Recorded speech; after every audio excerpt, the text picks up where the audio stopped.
like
We're happy that you are joining us, and we look forward to showing you the highest quality artwork in the television market today.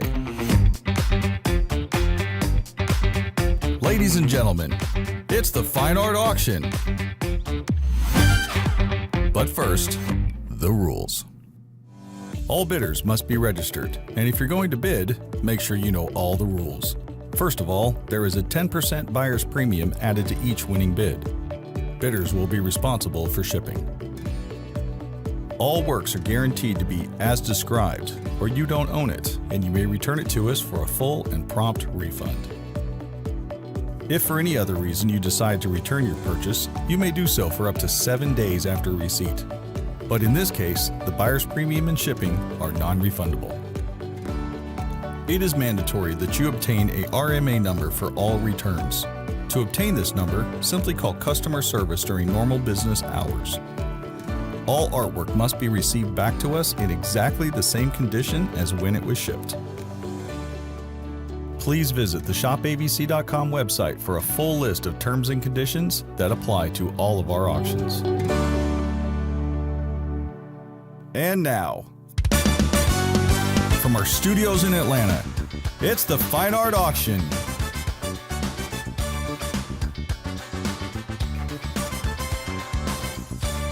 Tonight, we've got works from the masters, the latest up-and-coming street art, and tonight's featured work. From Atlanta to Los Angeles to New York, It's the Fine Art Auction, live!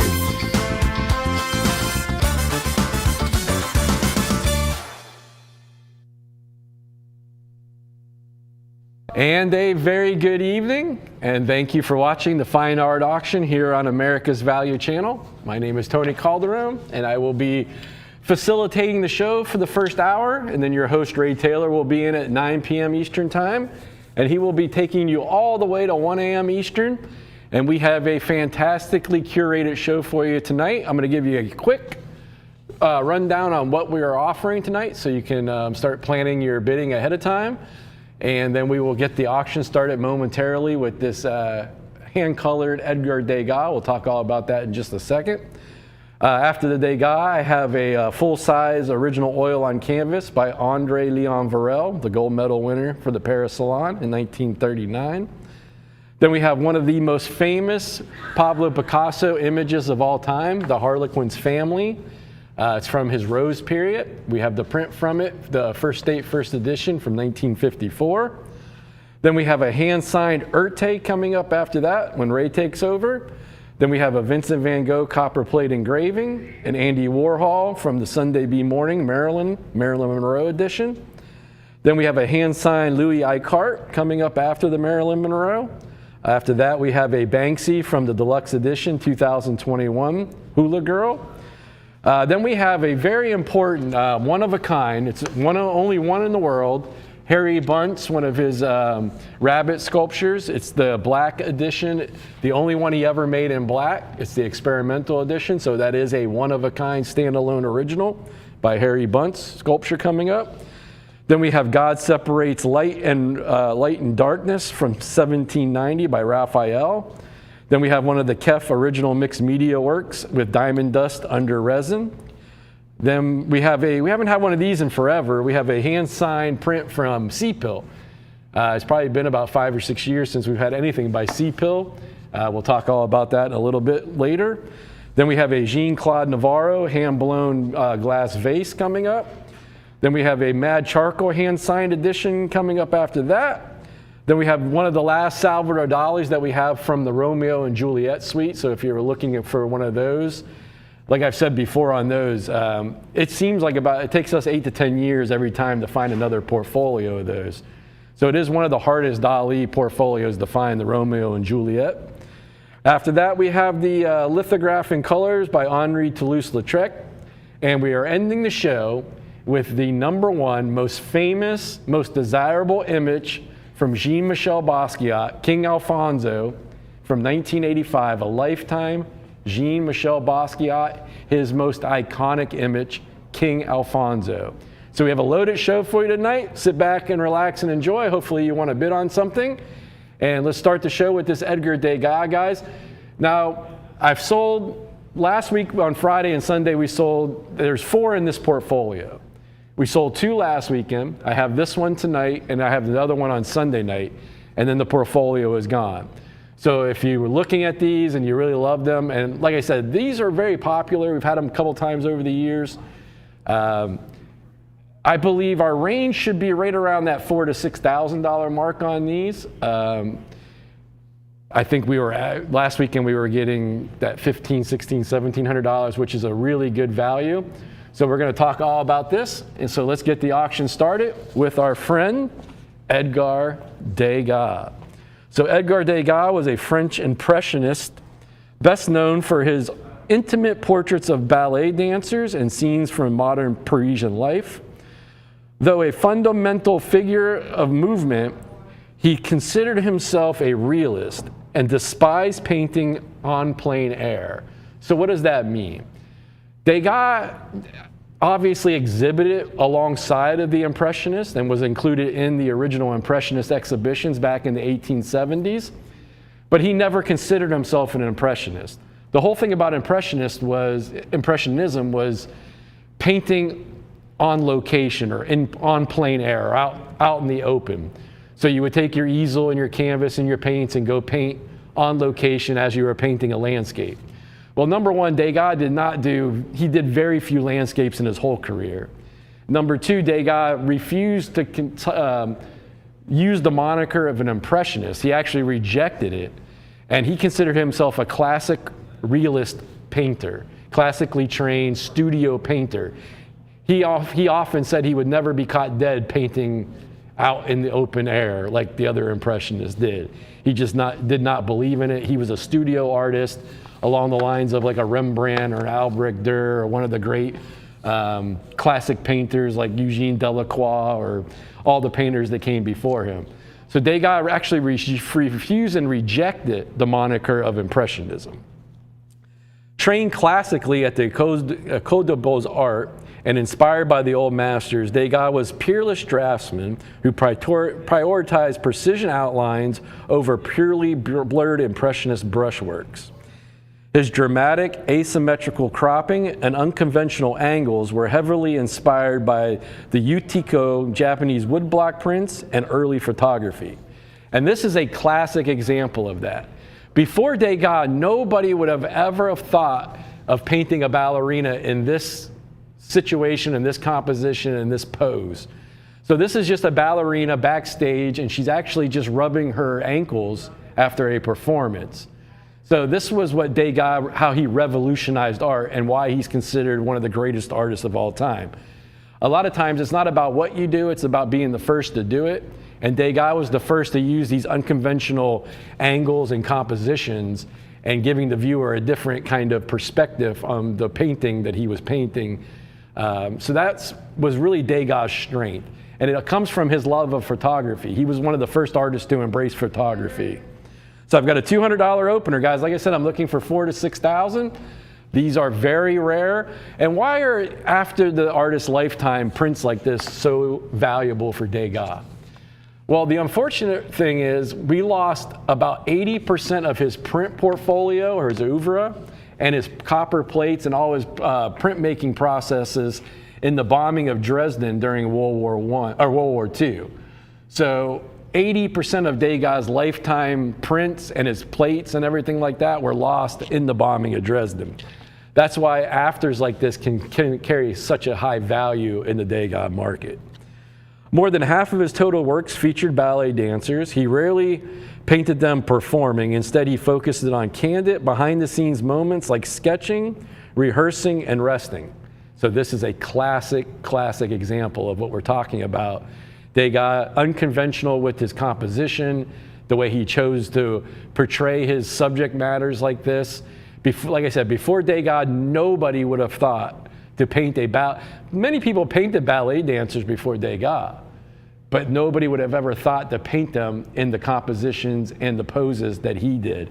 Like it said, he preferred to paint them in intimate moments and not necessarily during their performances or as they were performing. He was born into a wealthy Parisian banking family. His mother was actually Creole from New Orleans. He even visited the city in the 1870s and painted now this is kind of cool. He painted a painting while he was in New Orleans visiting family in the I think it was 1871. And he painted a painting called A Cotton Office in New Orleans. The reason why that is so important, now he painted that on American soil in 1871, took it back to France with him. It was the very first considered Impressionist painting ever bought by the public.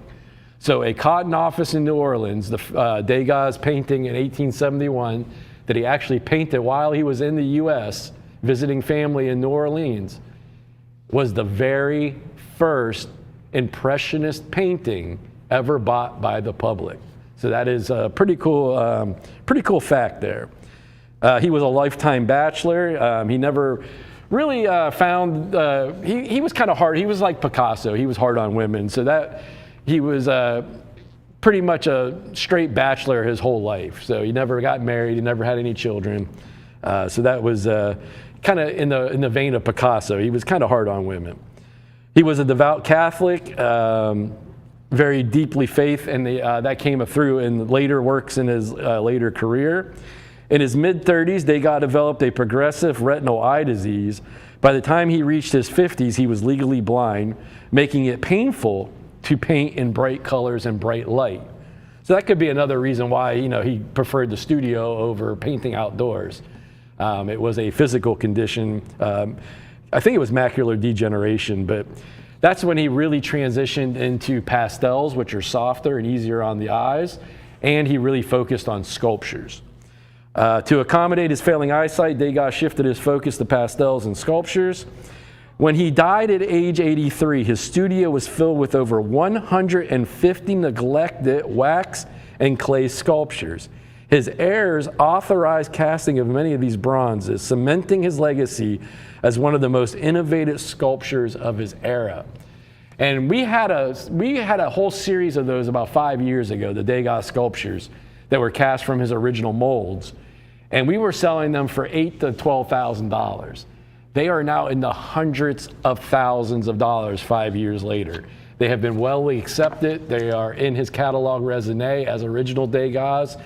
So if you're out there, if you hear my voice and you bought one of those Degas about 5, 6 years ago, the sculptures, you did very well on your ROI, your return on investment on those. I think the most we ever got for one was $17,000.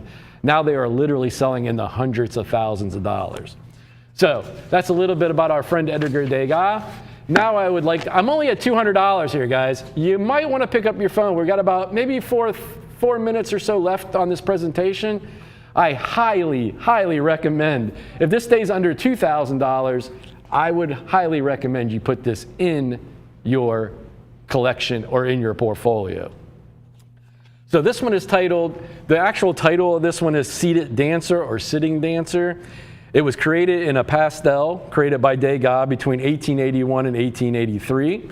The piece depicts a ballerina resting in an intimate offstage pose while massaging her foot. It was highly regarded for its bold, mosaic-like color palette, which gives the scene a remarkably modern feel. This is another one of those $300. I got a $300 bid. Thank you for that. The actual original painting is now housed in the Musée d'Orsay, which is in France, one of the greatest museums on the face of the earth, the Musée d'Orsay. Degas developed his fascination with the private, often awkward moments backstage at the ballet, moving past glorious stage performances to show the sheer physical effort and grit of the dancers and the toll it took on the ballet dancers to complete these performances. I will tell you this much. I had a couple good friends that were professional ballerinas with the Atlanta Ballet, and they are athletes. Do not ever mistake that. What they put their bodies through and the toll that ballet takes on, it's a physical thing. I mean, just the feet alone just the beating their feet take is beyond. I mean, I will never mistake a ballerina for not being, they're professional athletes. Instead of sticking to softer classic pastel shades, Degas employed rich, contrasting colors. The dancer typically set against vibrant backgrounds such as a burgundy couch with a mosaic like brightly colored rugs or fabrics visible at the top and the bottom of the canvas. The delicate act of massaging her foot or adjusting her ballet slipper showcases Degas' commitment to capturing natural, unposed moments, much like a candid photograph. So once again, Degas was one of the first artists of his ilk and his reputation and his caliber that embraced the camera. He actually did a lot of camera work. He really focused on what he called monotypes. They're a kind of engraving, but they can only do one print from each plate. So I'm at 4 1/4 for this iconic Edgar Degas image. Guys, it doesn't get any bigger than this when it comes to Edgar Degas. This is one of his most famous images, the ballet dancer seated or sitting. Once again, this is everything quintessential about why Degas was such a revolutionary artist of his time, and he pushed art forward. And that's the greatest accomplishment an artist can have in their career, is revolutionizing the medium and pushing art forward. Nobody before Degas ever used the composition setups that he did, and that comes back to his love of photography and his basis in photography. His compositions were revolutionary. Him and Edouard Manet, if you don't know who Edouard Manet was, he was one of the post-impressionists, And he made his mark with the painting, 2 paintings, one titled Olympia and one titled Luncheon on the Grass. And they were revolutionary for having a nude female subject matter staring right back at the viewer, making you the actual customer to the courtesan or the woman of night. So Edgar Degas carried on the torch of Edouard Manet, and he pressed forward with unconventional compositions, unconventional angles of how he would paint, and unconventional subject matters and poses, and something like this before Degas never existed. That's why Edgar Degas' place in history is more than secure. His original oil paintings can sell for hundreds of millions of dollars. His sculpture, The Little Ballerina, 14 years, is a $100 million sculpture at this point. So, and I've got a $500 bid. And I've got 1 more minute left on the clock, guys. This one is a absolute value. Like I said, anything under $2,000 is an absolute steal on this. I'm looking for about $4,000 to $6,000, but I'm at $600. I got 6 looking for $650. I've got $600 looking for a $50 bid. I've got $600 looking for $50. I got $600 looking for $650. I've got $600 going once. Got about 30 seconds to get your bids in.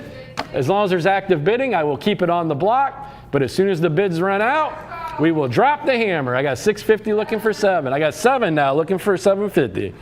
I got 7. We do have bid increments here, guys, but you can always jump at an increment or 2 if you want to throw in a little bit of a power bid. I've got $750, thank you for that bid. Or you can stick to the increments, whatever makes you comfortable. It's all about you guys out there getting the bid on some high quality art. We don't have reserves here. We don't have starting bids. We don't have minimum bids to get started. And that is unique in the art world. 99.9% of all art auctions you'll go to, if I was a brick and mortar auctioneer right now and this was at an auction, number one, it would only be on the block for about 30 seconds to a minute. So a brick and mortar presentation on this would have been, hi, this is Edgar Degas, hand color lithograph from 1935, titled Seated Dancer.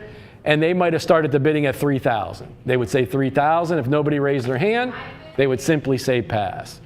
So once again, you're in a unique situation here with an art auction where there's no reserves, there's no minimum bids, there's nothing you have to do to get on the dance floor. All we ask is you stay in the bid increments, and that's just for keeping it simple for everybody at home. And we've still got one more $50 bid to get to $1,000. I've got $950 looking for $1,000. I've got $950 going once. Boy, that's not even at $1,000, guys. That is a good value there. I've got $950 looking for $1,000. I've got $950 looking for a $1,000 bid on the $4,000 to $6,000 Edgar Degas. I'm sorry? I've got a $1,000 bid. Now we are in $100 bid increments. I got $1,000 looking for 11. I've got $1,000 looking for 11. I've got $1,000 going once. I've got $1,000 going twice. Last call, fair warning. Great way to start out the auction here with an Edgar Degas like this, guys. I've got 11. Thank you for your bid. I got 11 looking for 12. I got 11 looking for 12. I've got $1,100 going once. Hope everybody had a phenomenal week. Everybody settled in. Have a great relaxing weekend. Spend it with the fine art auction here tonight, Sunday night, and Monday night. And I've got $1,100 going once. I've got $1,100. I've got $1,200. Thank you for your bid. I got 12 looking for 13. I got 12 looking for 13. I've got $1,200 looking for a $1,300 bid. I've got $1,200. Thank you for all your bids. I appreciate everybody's bids. Thank you for participating and watching the fine art auction. And I will say last call, fair warning at $1,200 going once, $1,200 going twice. Fair and final. Sold. Congratulations.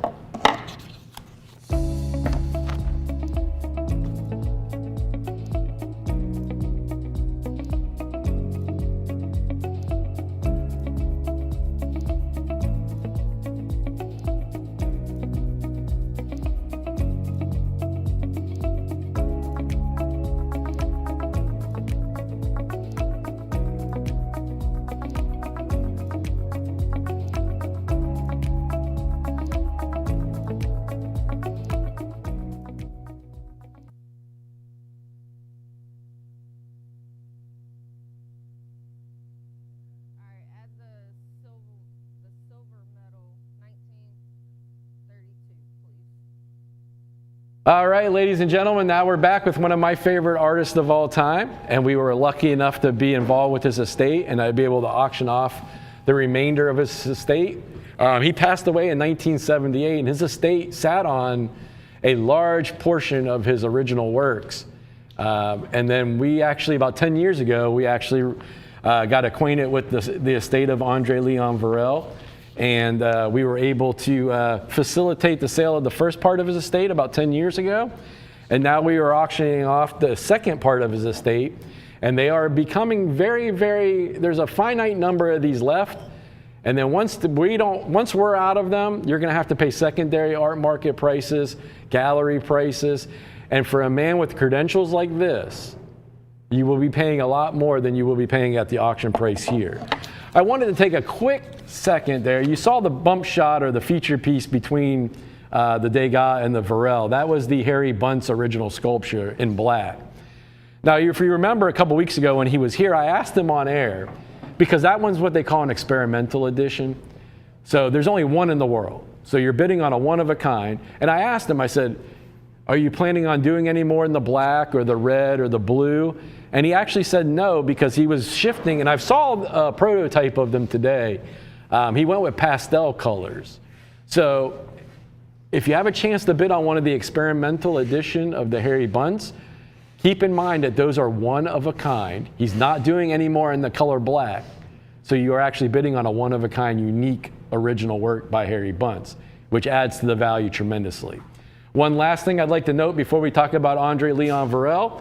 Next Sunday night, live in studio, it's been about 3 years since his last appearance, Pedro Ortiz Munoz, the young Colombian superstar artist, will be live in studio with Ray Taylor next Sunday night, and I believe we're going to close the show with him, so it'll probably start around 11:30 and go to about 1 a.m.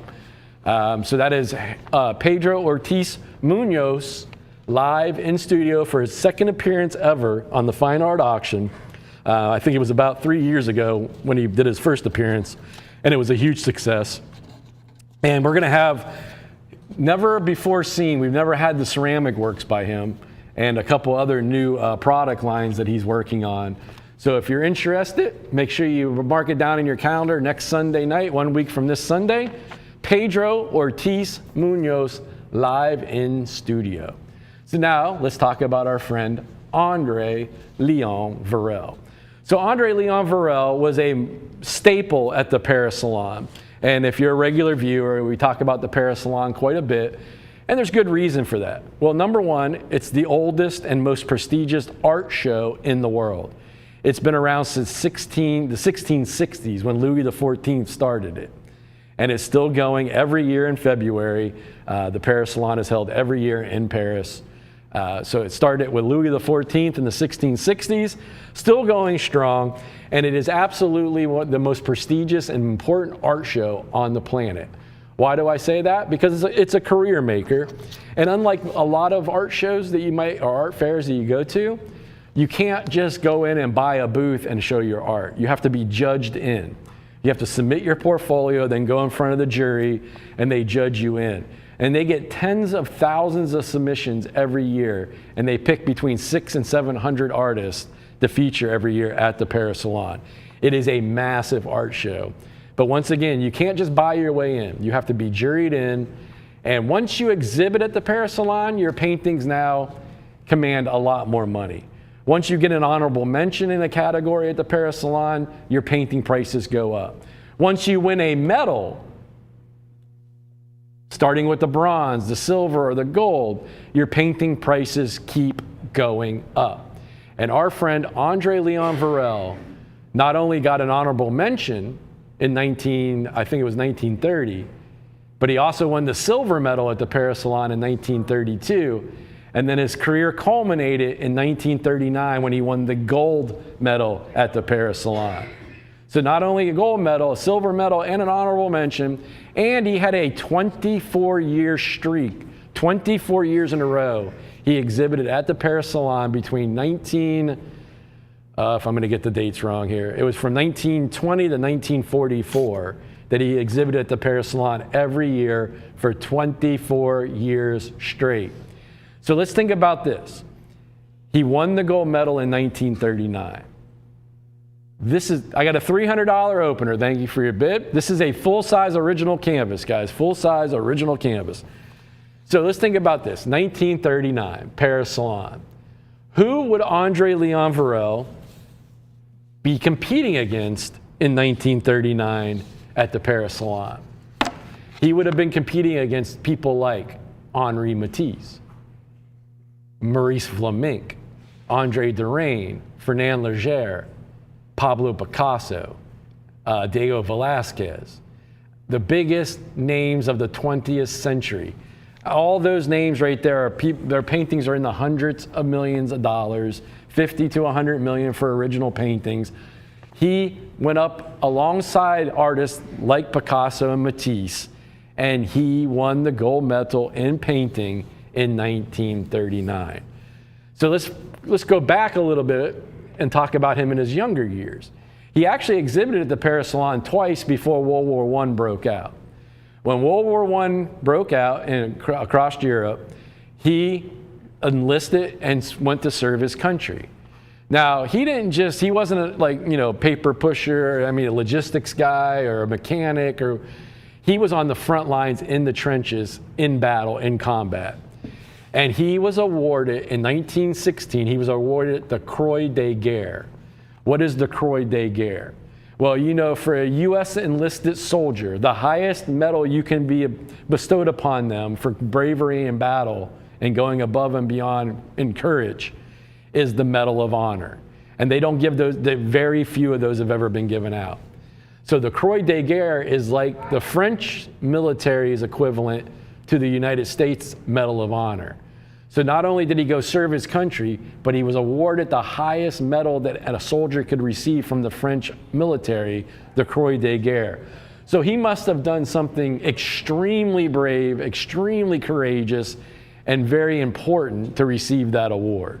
So once again, we're going back a little bit. We started with him in the 1930s. I'm going back a little bit in the opposite direction. But I just wanted to talk about we talked about the Croix de Guerre there. In 1920, the French state purchased 2 of his still life paintings from the Salon of Independent Artists. Now that's interesting. Okay, what is the Salon of Independent Artists? Now we have the Paris Salon or the Salon of the French Society of French Artists. That's the Paris Salon. The Salon of Independent Artists was actually, who started that? You're going to know the names, but who were the artists that started the Salon of Independence? That would have been Degas, Monet, Renoir, Cézanne, a lot of these artists, a lot of the original Impressionists, Camille Pissarro. Why did they start the Salon of Independence? Because the Paris Salon rejected Impressionism. It was not in their wheelhouse at the time in the 1870s. The Paris Salon was still in that mindset of we want everything to be romanticism, classic, neoclassic. We want everything to be realism. We want it to look exactly like it looks in real life. That's how they judged art. Here come the Impressionists, and they completely turned everything upside down. And that's where the term modern art started. A lot of people think modern art, they think of abstract art, maybe somebody like Kandinsky or Willem de Kooning. No, modern art was really coined back in the 1870s, 1880s, with the Barbizon school being the catalyst and the Impressionists being the one that really turned the art world upside down. So not only did Andre Leon Varel exhibit at the Paris Salon for 24 years straight, he exhibited alongside and was accepted into the Salon of Independent Artists to exhibit alongside some, lesser known artists, those names like Monet, Degas, Renoir, those little lesser known artists out there that, not too many people have ever heard of. He was accepted into their salon and exhibited alongside them in 1918 to 1920. And the French government actually purchased 2 of his paintings that were at the 1920 exhibit of the Salon of Independence. His works are now held in public collections, including the Musée Eugene Bollin, which that is one of the founding artists of Impressionism too, and the Musée Mandaret in Rome. So once again, there's not many artists out there that can talk about or brag about the credentials that Andre Leon Varel achieved in his lifetime. He was a French naturalist and landscape painter. He had a prolific exhibition career primarily centered around Paris during the late 19th century and the mid 20th century. His works were noted for their faithful representation of reality and sensuous capture of landscapes from Brittany all the way to the Mediterranean. Organized the major exhibition of 31 paintings that illustrated in his diversity of all genres, specifically his passion for landscape painting in the region.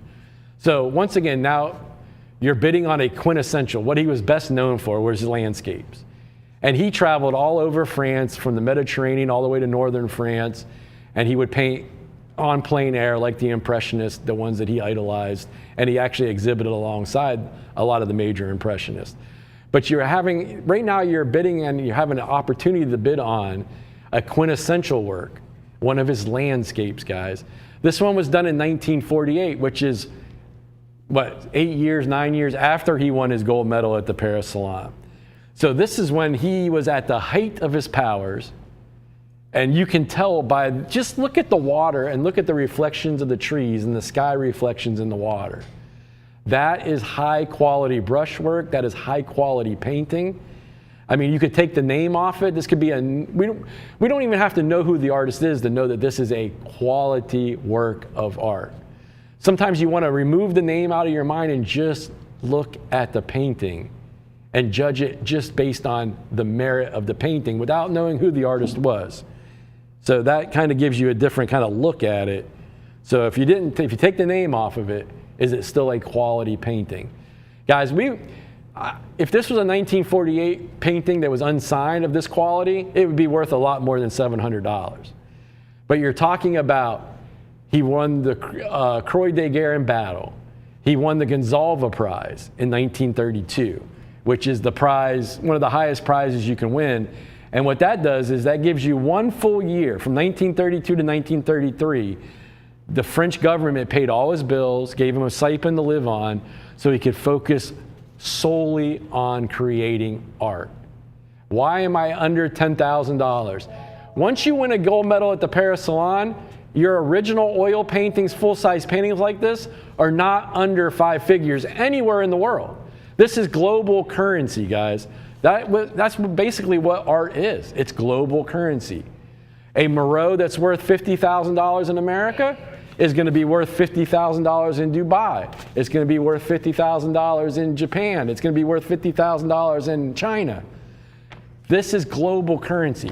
This is a 5-figure painting minimum, $10,000 and up, just based solely on the quality of the artwork. Obviously, it was a master painter that created this. And once you start adding the man's credentials on top of that, there is no way you can tell me that this is an $800 painting. It's an $800 frame. If I've ever, give me a full frame shot on that. Look at the presentation on this. That is a 4-inch custom, that's a 4-inch molding, custom made frame with a linen wrap liner on the inside. Guys, you would be lucky to be able to get this frame at $800 in a retail framing environment. Here's a yardstick so you can see it's well over 3 feet on the diagonal. It's 33 by 28 on the frame. But guys, that is a full-size original by one of the most highly credentialed artists that we've ever been able and ever had the opportunity to present. And these are another great part about this. These are coming directly from the estate of Andre Leon Varel. This painting has been in storage with his estate since 1978. It hasn't seen the light of day. It hasn't been exhibited. It hasn't been up for sale. It hasn't been in the gallery. They held his estate from the day he passed in 1978 and didn't start releasing paintings until the mid-2000s.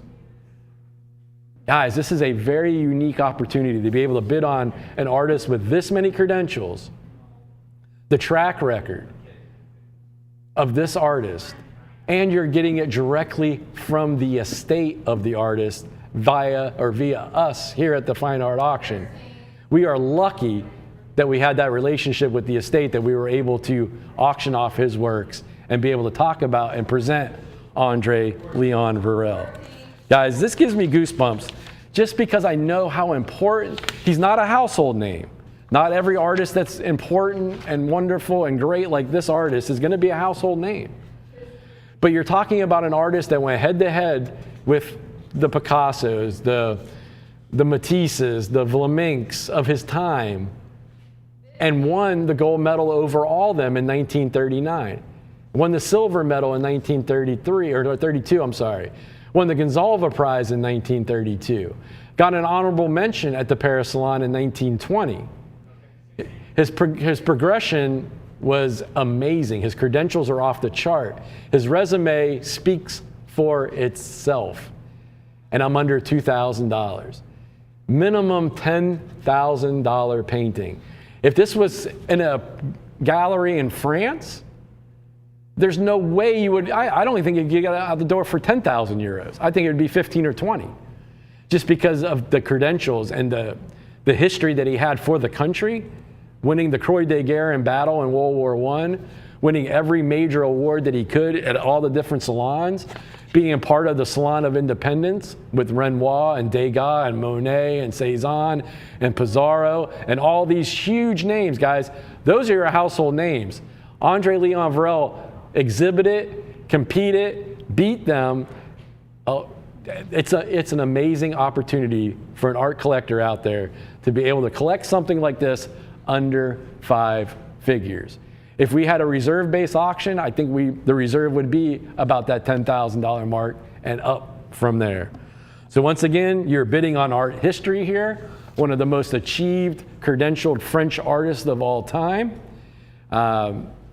His resume speaks for itself. I mean, I can't really tell you much more than that, but this gentleman here should have been a household name. And there's things here and there that can take one artist to being a household name and another artist never achieves that level.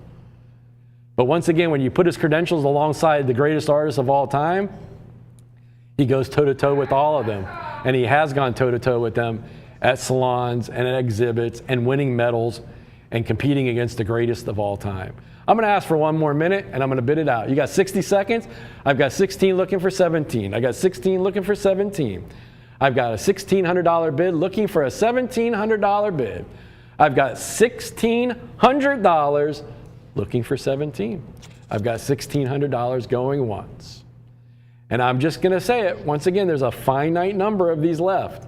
Once we exhaust the estate, they are gone forever. They're in the secondary market, which is you guys out there. And I don't think anybody's going to sell you one of these for $1,600 on the secondary market. Not if they know what they have. And the quality is there, guys. I've got 16 looking for 17. I got $1,600 going once. And once again, you know the other great thing about this? This is timeless art. This will never go out of style. This is something that will be valuable and desirable for as long as humans exist. This is what we call classic timeless art. I've got $1,600 going once. I've got $1,600 going twice. I'm under $2,000. Last call, fair warning. Are we all fair? All square. I got 16 looking for 17 going once. All right, guys, I'm just trying to, give you a heads up. There's not a unlimited supply of these, obviously. So I've got $1,600 going once, $1,600 going twice. Bidder, you're in the right place at the right time. I say congratulations, and I say sold. That was a wonderful buy. Pablo Picasso was one of the greatest and most influential artists of the 20th century, as well as the co-creator of Cubism. Born in Malaga, Spain in 1881, Picasso was a painter, sculptor, printmaker, ceramic artist, stage designer, and was considered radical in his work. Pablo Picasso, the name is just so huge. It's just a global name. When he first arrived in Paris in 1899, did he even think that he would dominate the entire history of art, the world of art, for the next 100 years? In 1904, Pablo Picasso moved to Paris, the cultural center of European art, to open his own studio. Art critics and historians typically break Picasso's adult career into two distinct periods. his Blue period, and his Rose period. By 1905, Picasso had largely overcome the depression that had previously debilitated him. His most famous paintings from these years include The Family of Saltimbanque, Gertrude Stein, and Two Nudes. In 1907, Picasso produced a painting unlike anything he or anyone else had ever painted before. It is Les Demoiselles d'Avignon, a chilling depiction of 5 nude prostitutes abstracted and distorted with sharp geometric figures and features. The outbreak of World War I ushered in the next great change in Picasso's art. Guernica, Picasso's most well-known surrealist painting, deemed one of the greatest paintings of all time, emerged from Picasso's outrage at the bombing and the inhumanity of war. Guernica remains one of the most moving and powerful anti-war paintings in history. His life was huge. I mean, it was just absolutely huge. There's no way to cover him in 10 minutes or even an hour. I mean, what he was able to accomplish was extraordinary. Inarguably one of the most celebrated and influential painters of the 20th century, Picasso continues to garner reverence for his technical mastery, his visionary creativity, and his profound empathy. All right, ladies and gentlemen, we're back with Pablo Picasso, one of those artists that exhibited alongside Andre Leon Varel in those Paris Salon exhibitions. Obviously, Pablo Picasso was included in a lot of those exhibitions that Andre Leon Varel, the artist we just had on. But this is one of the most important Picasso images of all time, the Harlequin's family. This is from his Rose period, early Picasso. This would have been, the Rose period was, I guess, roughly 1904 to 1906 in that area, followed right after his Blue period. And it's funny, when Picasso first showed up in 1899 in Paris, he was a starving artist. He didn't have much money, had very little going for him. And if you can find, go online and look up 1899 to 1902 Picasso works. And then go and look up Toulouse-Lautrec. What Picasso did when he arrived in Paris, he saw that Lautrec was the biggest thing going at the time. So Picasso, being a smart guy like he was, started emulating Lautrec. If you see Picasso works between 1899 and like 1902, you couldn't tell the difference between a Lautrec and a Picasso, because Picasso was trying to get work as a graphic artist or an advertising artist like Lautrec was doing. So Picasso, being an intelligent guy, emulated Lautrec, and it actually got him his first couple jobs doing menus and different kind of advertisements for different businesses at the time in Paris. So let's talk about the Rose period. It comprises the works produced by Pablo Picasso between 1904 and 1906. It began when Picasso settled in Montmartre among the Bohemian poets and writers, following his Blue period, which depicted themes of poverty, loneliness, and despair in somber blue tones. Picasso's Rose period represents more pleasant themes of clowns, harlequins, carnival performers depicted in cheerful hues of red, orange, pink, and earth tones. And there's actually a really cool story about, I think it was like 1903, 1904, him and one of his first great loves, Fernand Olivier, were in a small town in Spain. They were on vacation, touring some of the small towns. And it's said that the earth, the clay, like, you know, here in Georgia, we have like what they call the orange or red clay of Georgia. The ground, the clay and the natural ground in this small town in Spain, the earth tones are what pushed Picasso into the Rose period and his color palette.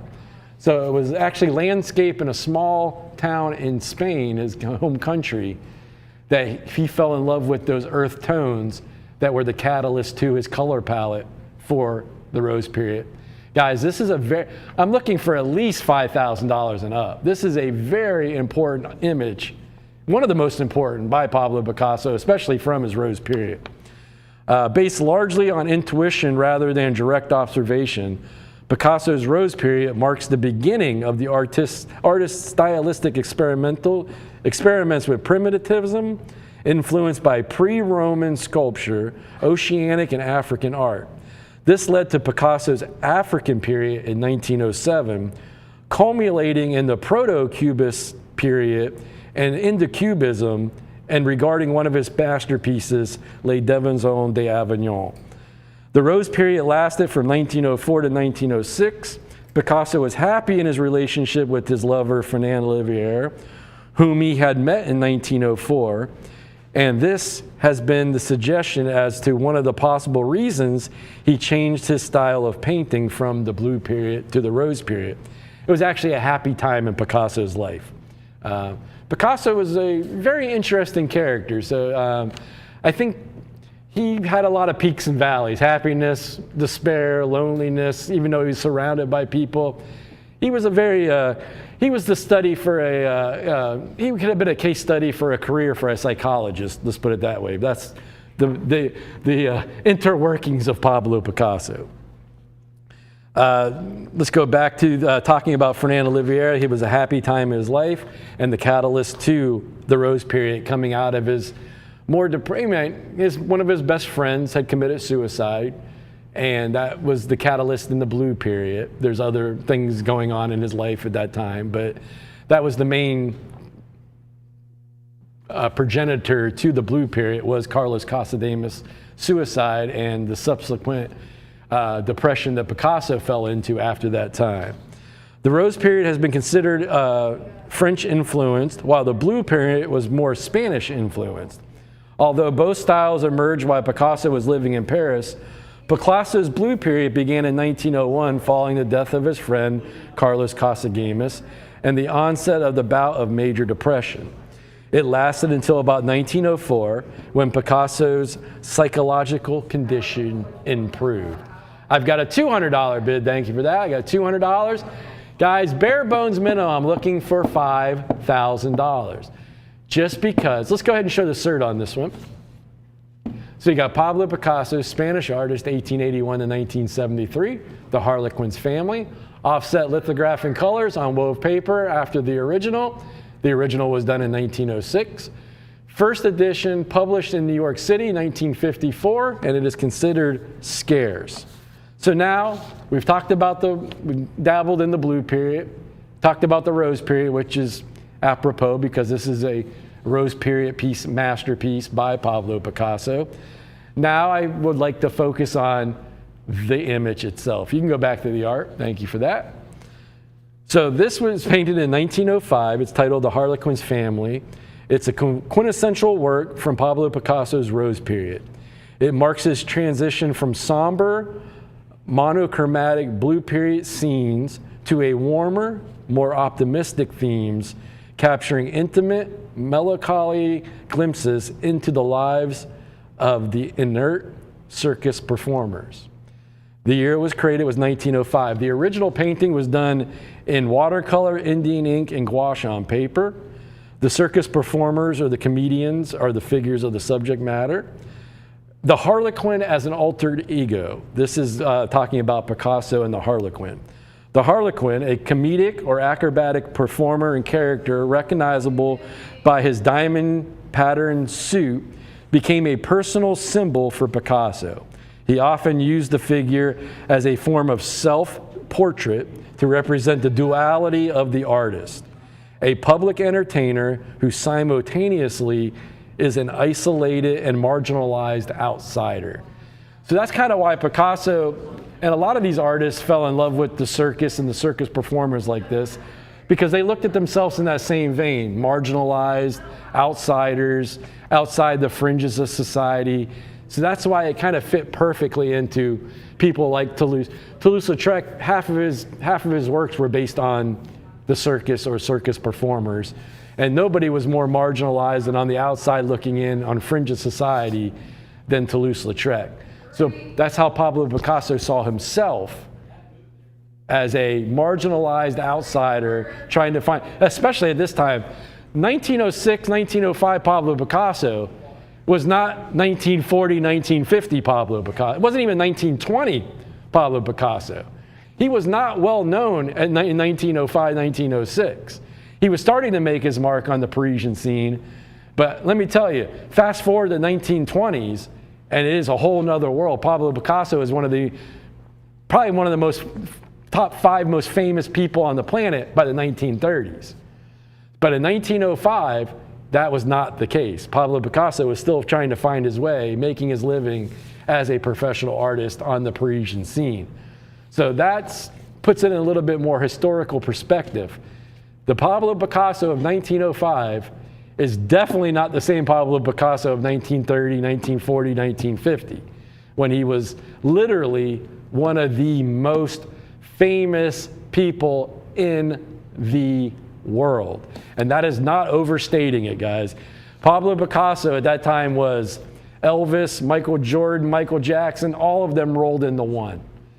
You would have a hard-pressed, besides some political leaders and religious leaders, there wasn't anybody else as famous in the global stage as Pablo Picasso. It was said back in those times you could have gone to a village in the middle of Africa and they would have heard of Pablo Picasso. That is an incredible statement. He was literally one of the most important, famous people on the planet. Unlike his Blue Period works that highlighted social despair and destruction, the Rose Period focused on humanity, love, and family life. The Harlequin's family emphasizes tender, formal bonds despite the harsh reality of the performers' lives. So once again, that's kind of why you could see Picasso gravitating towards these marginalized performers that we look at as entertainment, and a lot of times look past the humanity of them being a human being. Just remember, no matter what somebody's doing, it all boils back down to we're all still human. So if you're watching a famous singer or a artist work, or just remember, it all comes back to we're all just human beings. They might be exceptional at what they do, but once again, we all have our own problems, our own things going on in our lives. It all comes back to just being basically we're all just basic human beings. This painting is now housed in, I believe it's in the National Gallery of Art. And, I'm sorry, no, this one is not. That's the family of the Sultan monks. It's in the National Gallery of Art. I apologize for that. Guys, I'm down to about a minute left on my clock, and I'm at a $350 bid. If this stays under $2,000, fight for it. It's $5,000 and up. Just because it is a first date, first printing, first edition from 1954, the historical significance of the image, the history of the image, obviously the artist behind it, Pablo Picasso. Guys, this 1954 portfolio, we've had several pieces from it. It's almost gone. There's a couple more left. This was all focused on the Rose Period, the 1954 portfolio of these prints. I highly recommend getting one in your collection before they're gone. It could be another 10 to 12 years before we get another portfolio.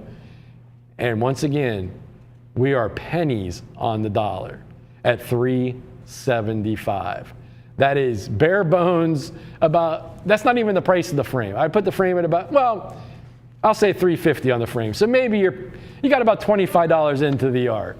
So good on you. You're in the right place at the right time. And I've only got a $400 bid on one of the most important masterpieces from one of the most important transitional times in Pablo Picasso's life, the Rose Period. And I'm at $450. So I'm going to ask for one more minute on the clock, and I will bid this out. I've got $450 looking for $475. I've got $450 looking for a $70. Thank you for your bid. I've got a $500 bid. Now we're in those big $50 bid increments. I got $5 looking for $550. I got $500. Guys, I'm under $1,000. Think about it. Do not let this one slip by you at under $1,000. I've got $5 looking for $550. I've got $500 looking for a $50 bid to keep it on the block. I've got $5 looking for $550. I've got a $500 looking for a $50 bid. I've got $550, thank you for that bid. I got $550 looking for $6. I've got $6, thank you for that bid. I got $6 looking for $650. Once again, we have a huge show coming up for you tonight. Ray Taylor's over there chomping at the bit to get going. Guys, we have a one-of-a-kind, one-of experimental edition Harry Bunce sculpture. We have a Jean-Claude Navarro. We're going to be talking about next Sunday night, Pedro Ortiz Munoz live in studio next Sunday night. We're excited about that. And let's get back to the matter at hand. and I am drastically underbid. I've got $650 looking for 7. I've got $650 looking for a $700 bid. I've got $650 going once. I've got 600. Oh, did I mention we have the number one? I think it's the number one most desirable image ever produced by Jean-Michel Basquiat, King Alfonso. Guys, that is quintessential number one most desirable Basquiat. We have the lifetime lithograph published by Brunhoff Bischofberger coming up to close the show tonight. We've got one of the Salvador Dali Romeo and Juliets. Once they're gone, guys. It takes us about 8 to 10 years to replace those portfolios. We have a phenomenal show for you tonight. I hope everybody enjoys it. Let's bid this Picasso out. I've got 9 looking for $950. I've got 9 looking for $950. I've got a $900 bid going once. I've got a $900 bid going twice. I know Darren's more partial to the 1943 Picassos, but this is a really, really valuable, desirable 1954 Blue Period Suite, or Rose Period Suite by Picasso, and I'm under $1,000. I know Darren really loves those 1963s.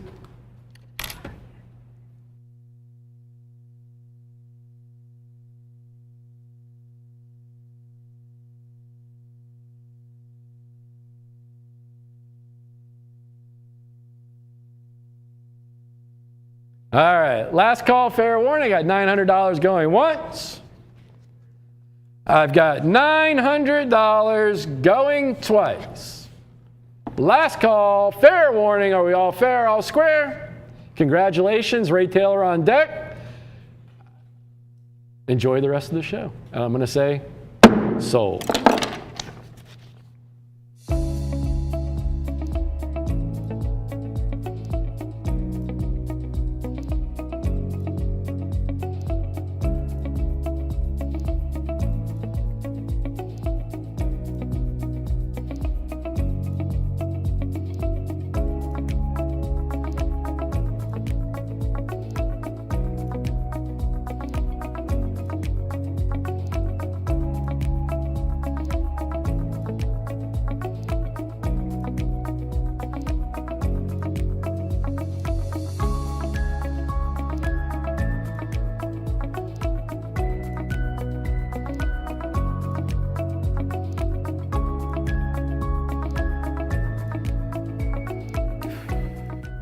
Well, good evening, ladies and gentlemen. My name is Ray Taylor, and welcome to the Fine Art Auction. And we have, just like Tony was saying, an amazing show tonight.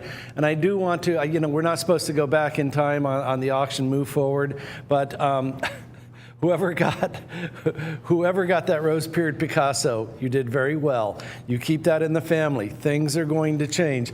But getting back to what we have right here, right now, we have an incredible portfolio. I'm looking at the lineup right over there, and it's a Banksy and a Kef and a Salvador Dali and a Mad Charcoal. And just like Tony said, we're going to have the signature Jean-Michel Basquiat on the show tonight. It's going to be our closer piece, lifetime example. Should go for $40,000, $50,000, we hope. It could happen. But not lately, though, because we are a no minimum bid auction. I don't bid for you, Tony doesn't. We just hope for the best. That's optimism for you. Now, on this hand-signed Erte, and I do want to come down to the very bottom right, Romain de Tirtov. A beautiful signature, a beautiful example by one of the greatest artists on all time. And the signature is in the bottom right. Bottom right on the signature. Perfect. And I love the title, Les Jolies Dames, the Jolly Girls. They're lovely dames. I was watching a movie today. Oh, on the frame. On the frame. That is going to be 28. 28? Nay, 29. 29. 29 by 33, there's a full yardstick there. I do want to let you know something. I've seen this example before. The condition of the paper on this is pure white, flawless, but a lot of times due to handling over the last, 50 years, the black will sometimes have cracks or crinkles in it. This example, the black background is flawless and still quite glossy. That is quite rare. And I was watching, I will watch anything that Charles Laughton is in. Charles Laughton is my favorite actor. You may know him from The Hunchback of Notre Dame. You may know him from, there are two great movies, The Beachcomber and my favorite of all time, Ruggles of Red Gap. If you've never seen Ruggles of Red Gap with Charles Laughton, the book is good. It's okay. But Charles Laughton, when he recites the Gettysburg Address, it's a great moment of cinema. But today he was in The Ghost of Canterbury, about a bunch of GIs who go to a castle and meet a ghost. And the lady of the manor is just about maybe 12 years old. What the soldier says is quite a line. You'll have to see the movie. As you can see, I watch a lot of Turner classic movies. Let's go back to the art. That opening took a bit of a journey there, but let's go to the certificate. Romain de Tirtov, of nobility, of royal blood. We'll get to that in a moment. Born in 1892, passed away in 1990. I'm very proud to say that in 1988, at the New York City Art Expo at the Jacob Javits Convention Center, I had my photograph taken with him. But back then it was film cameras, and Grace Lum, it was taken with your camera. If you're watching, I've tried to track you down. If anybody knows Grace Lum or Grace Lum Plum, she actually married a British man named Plum. She has the camera. The Happy Girls. Original serigraph printed in colors on a wove paper, hand signed and numbered in the lower margin, 21 of 300 worldwide, 1977. My goodness, time flies. My goodness, time flies. But for me, the key thing on this, and it's not bragging, it just is. I have a degree in engraving, so when I look at something like this and I see that brilliant, absolutely perfect color application. Now you got to remember that this is done by hand. This is an old school 1970s serigraph.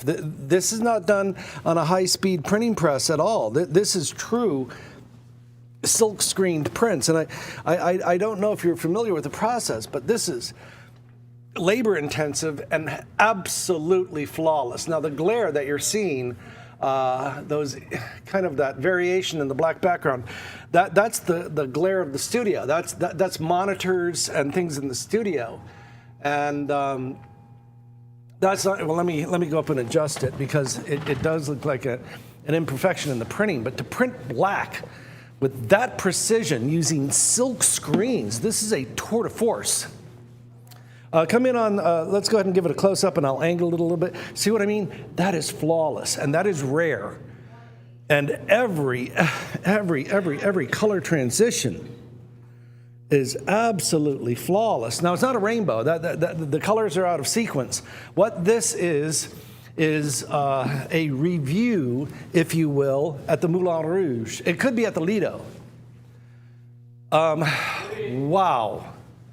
Wow. What a tour de force. What an absolute, do you know, $300? Do you know what these sell for now? $6,000 to $20,000. They've gone up. Why? People respect quality. Quality is timeless. This sort of thing doesn't wear out.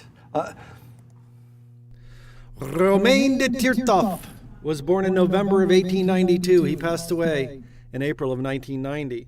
Today we know him by his pseudonym, Erte. It's the French pronunciation of his initials. And, you know, like Chagall, he was born in Russia, but he became a great French artist and one of the greatest designers of all time. He worked in fashion, he worked in jewelry, he worked in limited edition prints, graphic arts, costumes, set design, film, theater, opera, even interior decorating for some of the wealthiest people in the world at that time. Now, his real name is Roman Petrovich Tirtov. A very, very distinguished family name. His family goes back to the year 1548.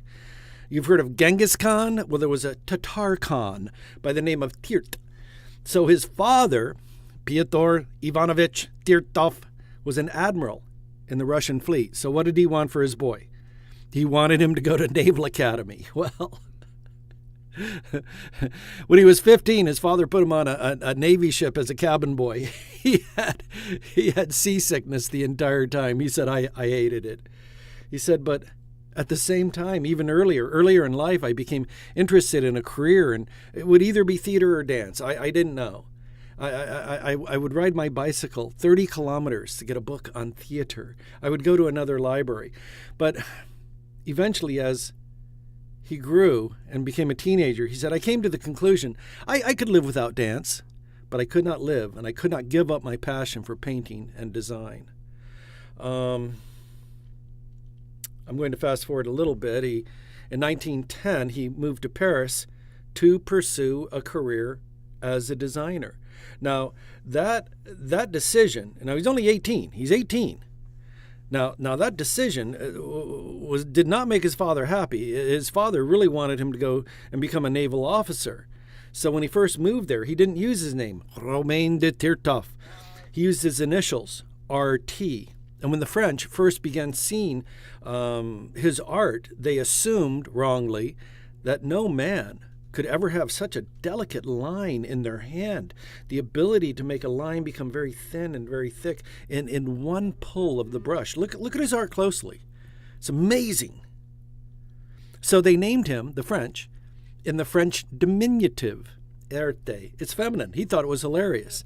It wasn't until years later, well, about 4 years later, that he did the theater set design, and the maestro went before the conductor podium, and he tapped the podium with his baton, and he said, ladies and gentlemen, may I introduce to you the person who has created the playbills, the graphics, all of the costumes, and the set designs. May I present to French society, Erte. And out walks this very, very short, diminutive man in tux and tails, and everybody thought, well, it's a joke. We know Erte's a woman. What kind of absurdity is this? He said. The room went silent. I walked to my mark on the center of the little X painted on the floor, and I looked into the crowd. No one was moving. He goes, I was terrified. He goes, I did my most formal bow, my knees shaking as my forehead almost touched it. At that moment, I knew I must do one of two things. I knew I must either stand up or vomit. He said, so he stood up, and it was met with a thunderous roar, a standing ovation that lasted 8 minutes. That record's only been equaled a few times at the Paris Opera. So, of course, he would stay. After that, he got his first major contract with Harper's Bazaar. He would do over 200 covers. And the famous saying is, what would have become of Harper's Bazaar without Erte? Now, he became quite famous. He would actually design the costumes for Mata Hari.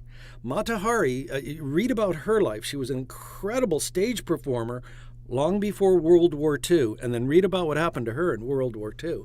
But I think even as important, and this, it just makes me so happy. Did you know he did the costumes design for Josephine Baker? And she was given the Medal of Honor, the La Croix de Guerre, the Medal of Honor by Charles de Gaulle.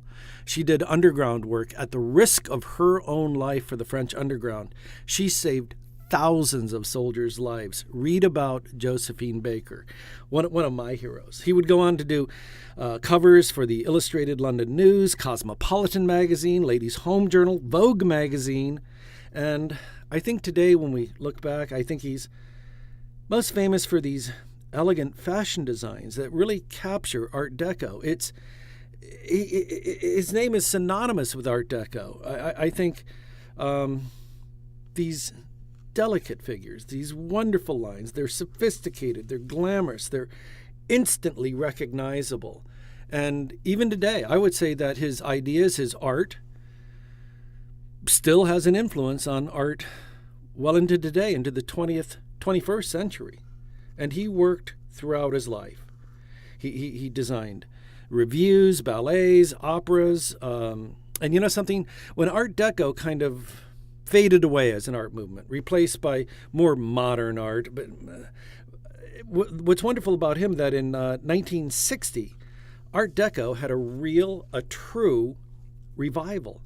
And now today he's in the Victoria and Albert Museum, the Metropolitan Museum of Art, the LA County Museum of Art. By the way, they just had a big show for Arte at the Museum of Art in Tokyo. What a wonderful artist.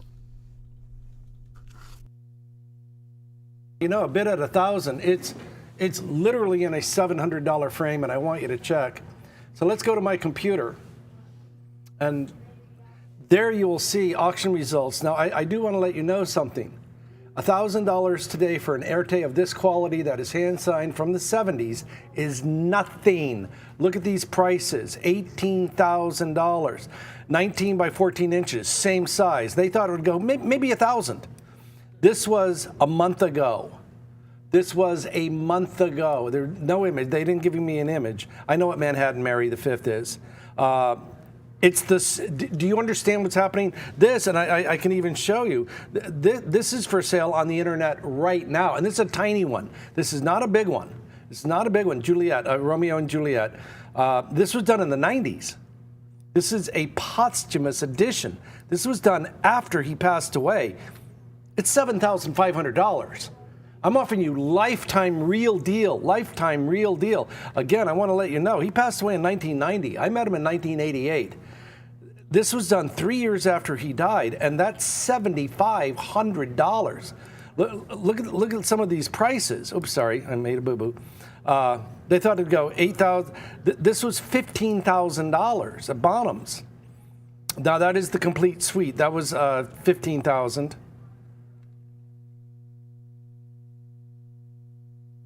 This one in black and white, $10,000 back in the 90s. This one right here is for sale right now. Right now, Helen of Troy.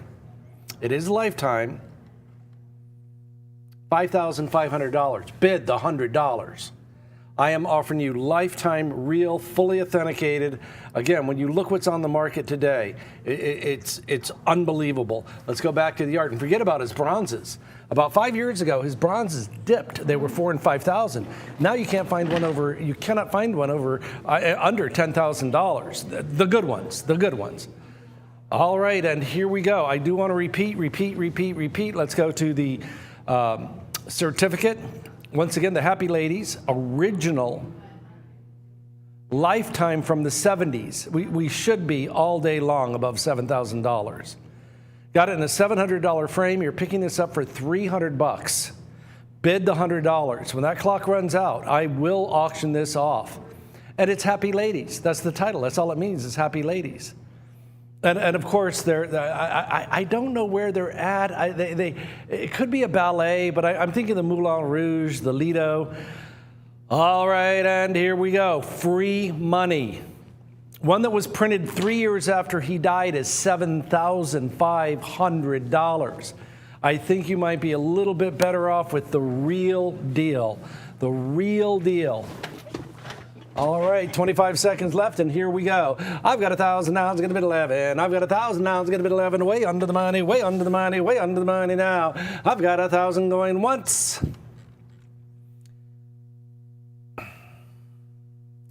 Go to my computer,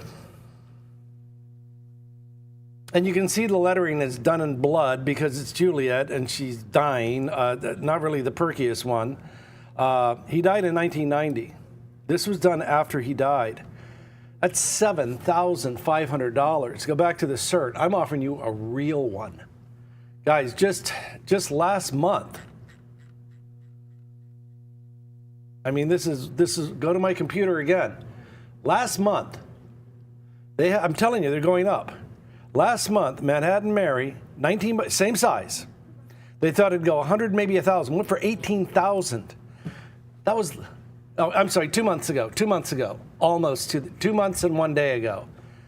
Time flies when you're old. Do you see the pattern here? I'm seeing patterns of repetition. I've got 12 now, it's going to be at 13. I've got 12 now going once. And that's the hammer. You add 28% to that. You add 28% and tax to that. 28% now. We're at 10%. We are the lowest in the industry. And I've had other auctioneers say, Ray, at least raise it to 15. I said, nope. After 20 years, we are what we are. Last weekend was our 20-year anniversary, a week from today. 20 years in 1 week. We have been on the air. You know how we made it 20 years? Integrity. I told him that was one of the first things I ever said to Tony. I said, Tony, tell me right now, is there anything I should know about? He said, no, we're on the up and up. I said, we keep it that way. All right, here we go. This will be the buy of a lifetime. This will be the buy of a lifetime. Take off that $700 frame. Oh, and I want you to check. Real plexi, full size, but the key thing for me, and I'll show you. I know, I opened a can of worms. If you're going to be fair, you got to be fair. Hold on a minute, Myrtle May. Can't just...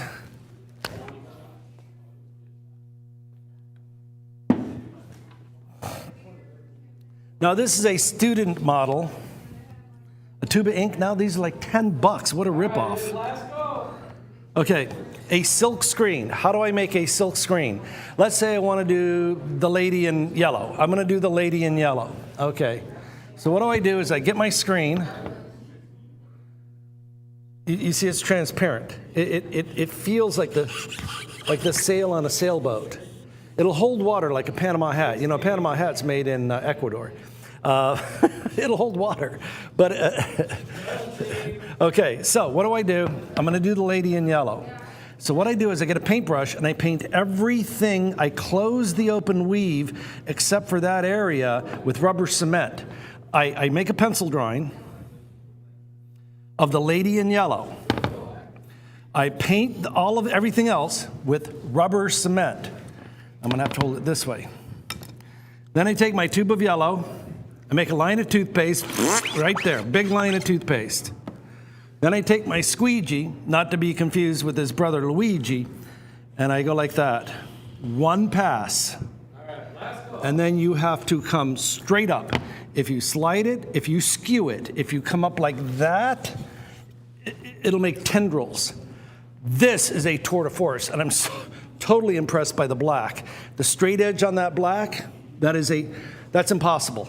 I don't know how they did it. The straight edge for every color along the bottom, that is called perfect registration. That is called perfect registration. If we could have a close-up on the bottom edge, look at that. It is flawless. You're getting the best in the world. Going once, going twice. That, my friends, is the buy. I'm telling you, it's the buy of a lifetime. You keep that in the family. Things are going to change. Going once, going twice. Sold.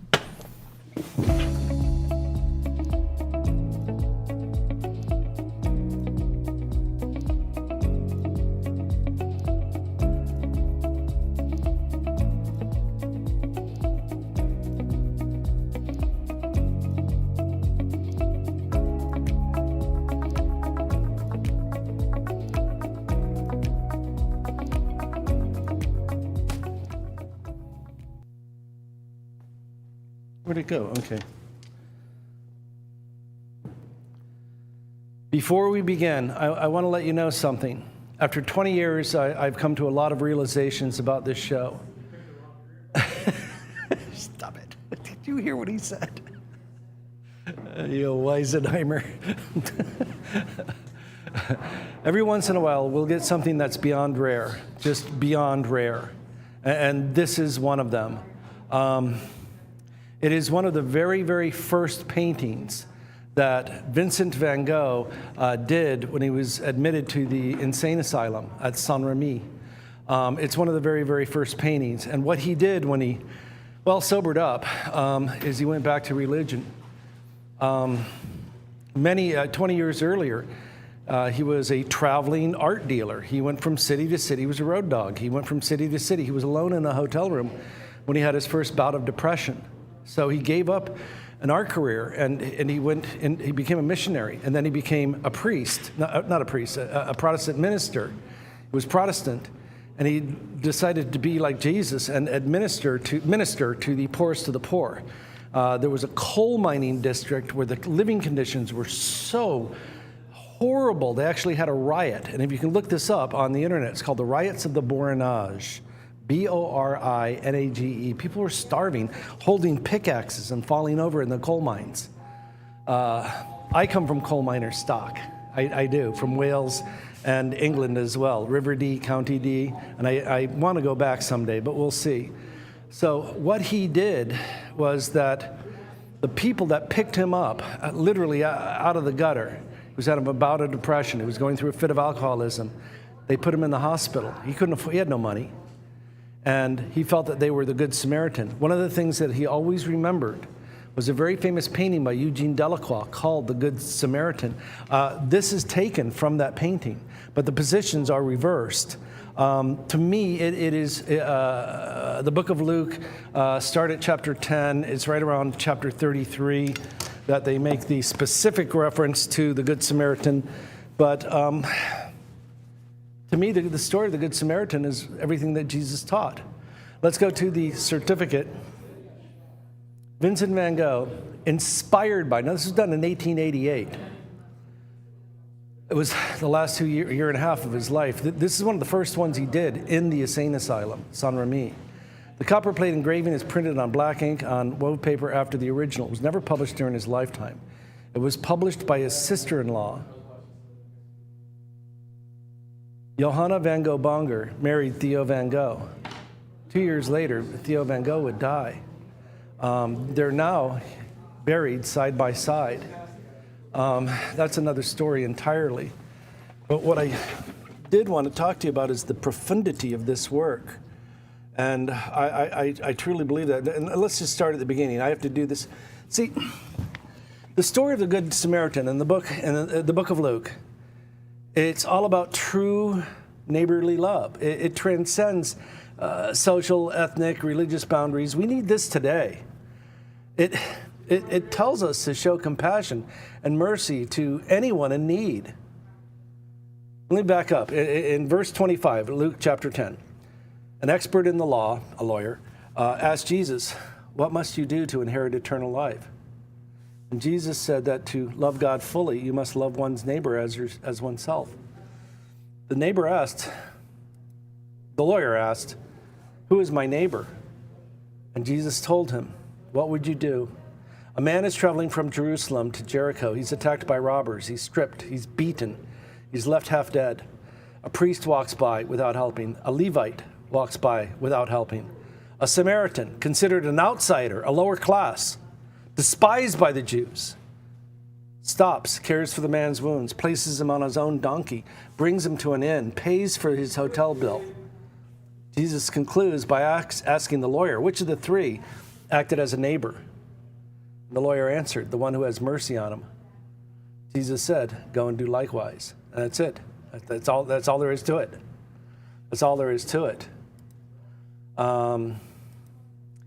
This is, I'm going to try to make it bigger. Hold on a moment. Open image in a new tab. I'm going to do that properly. Open this. Go to my computer. This is the actual painting that inspired Vincent van Gogh. It's by Eugene Delacroix. Why did Vincent van Gogh reverse the figures? Vincent van Gogh wrote in a letter to his brother that a human being reads from left to right. So in this, the Eugene Delacroix, we focus on the victim. Go back to the art and zoom in, please. We're focusing on the Good Samaritan. Your eye reads left to right. And can we center that? I'm getting the, thank you for that. Let's go back to my work of art. I'm sorry, the computer. When you look at the Eugene Delacroix version, and remember, he's painting this from memory. He's in an insane asylum. So you look at the horse, the victim, and then the Good Samaritan. Let's go back to the art. And this one, you look at the Good Samaritan, and for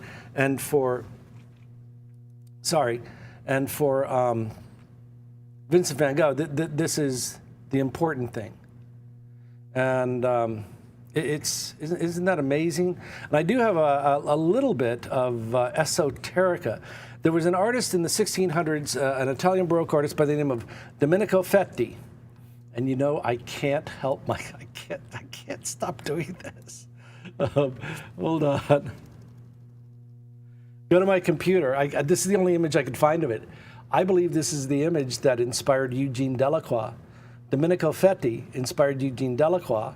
Eugene Delacroix inspired Vincent van Gogh. Let's go back to the art. All is one is all. Om. So the painting was started on May 10th. On May 9th, 1889, he was exhausted, he was ill, he was hungover, he'd been drinking absinthe. Don't drink absinthe. I did it once. I had one cup in Spain.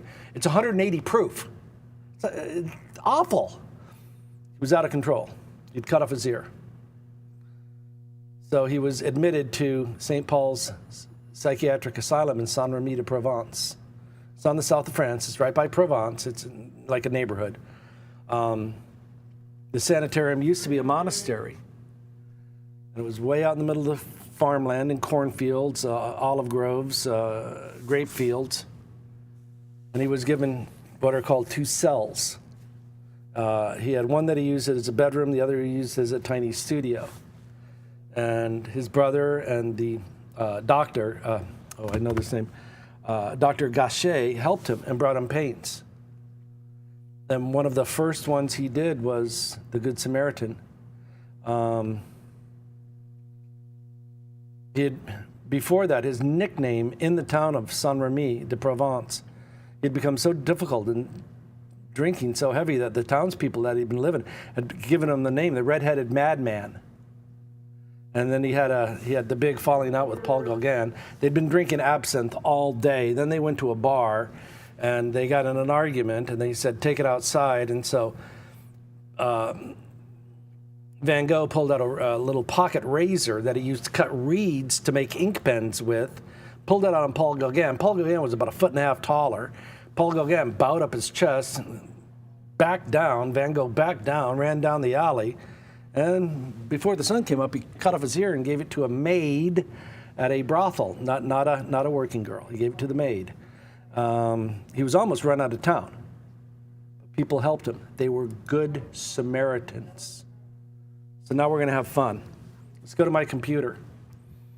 I looked and I looked and I looked. There's no reference to it. So I thought I'd try my standby, the Kroller-Müller, and the Kroller-Müller in Amsterdam. I'm sorry, the Netherlands. And you click on Discover the Collection.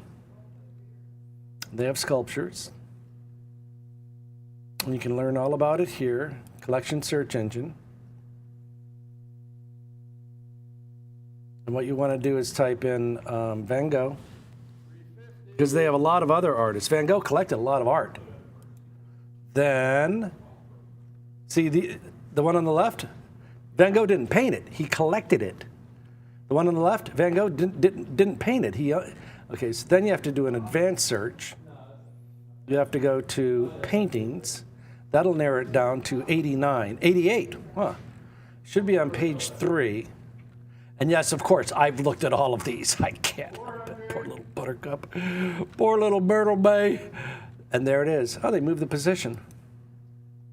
And there it is at the Kroller-Müller Museum.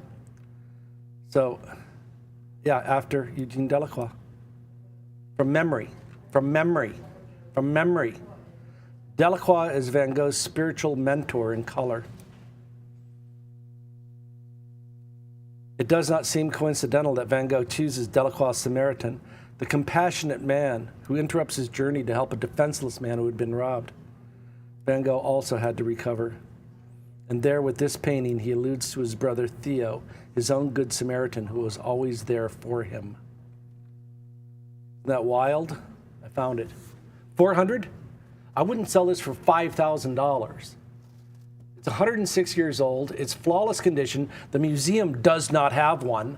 This is once in a lifetime coming out of the estate of Orban Huchet.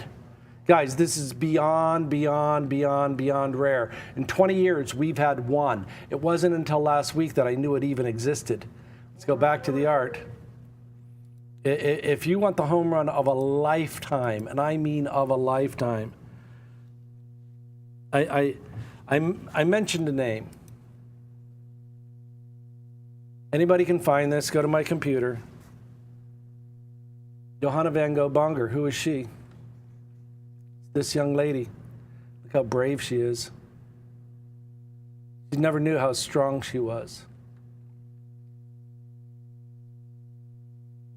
She translated the hundreds of letters of her first husband, the art dealer Theo van Gogh, and his brother, the painter Vincent van Gogh. That painting's in the Art Institute of Chicago. Johanna and Theo had a son named Vincent Willem van Gogh Bonger. He was named after his uncle. He founded the Van Gogh Museum in Amsterdam. I thought it was there. It isn't. Remember this face. Remember this baby. See that little baby?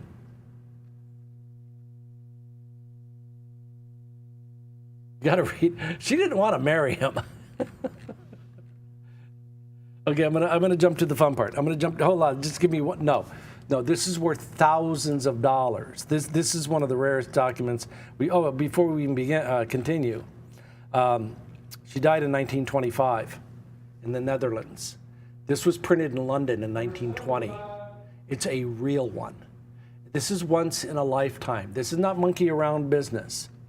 So I'm going to do it right here, right now, and watch what comes up.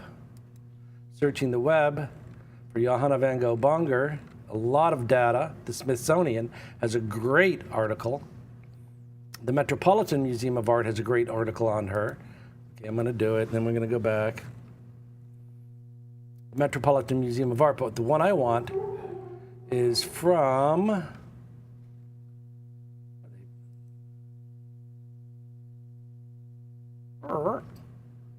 they moved everything around. I'm gonna just put in Van Gogh Museum. There it is. Right here. Okie dokie then.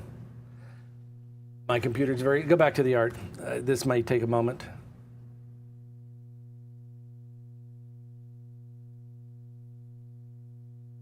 Okay, we're ready. Let's go to my computer. 475. I want you to remember this show. When Johanna was 28 years old, she lost the love of her life. Her husband, Theo, died, leaving her behind with a baby son and 450 paintings by his brother, Vincent. This is the only known photograph of Theo van Gogh. It's from his wedding day. The only known photograph, but watch what happens. They'd been together for less than 2 years when he died in 1891. Now she had to provide for herself and a son who was a baby. And what was she going to do with over 450 paintings of Vincent van Gogh? No one knew who he was.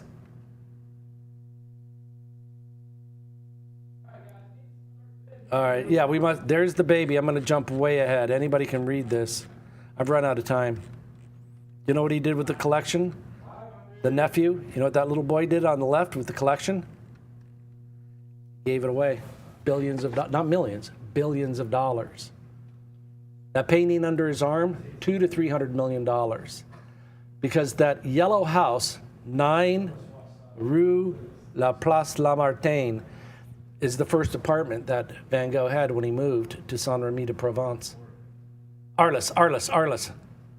Look at the sunflower painting to the right of his head. That's a $300 million painting, I guarantee it. No, guys, this is really valuable. This is 106 years old. It's flawless. You'll never see it again. You'll never see one of these for sale. I couldn't find. If you can find one for sale or in a museum, let me know. All right, and here we go. Free money. You're winning the lottery. That's the Eugene Delacroix painting. Let's go back to the art. All right, and here we go. All right, and here we go. I've got 5 now, it's gonna be a half. 10 cents on the dollar now, 10 cents on the dollar now, 10 cents on the dollar now, 10 cents on the dollar now. All in, all done, all fair, all square in 5. Oh, I got a minute.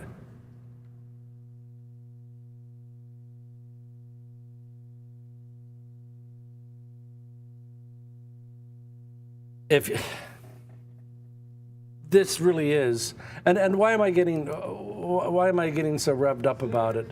A lot of people don't know, and there might be just one person, and that's good enough for me. If one person has never seen the show before, I want you to feel happy and welcome. And I'm pushing the wrong button there, aren't I? There we go. Where did this art come from? And why does this TV show have so much European art, particularly French?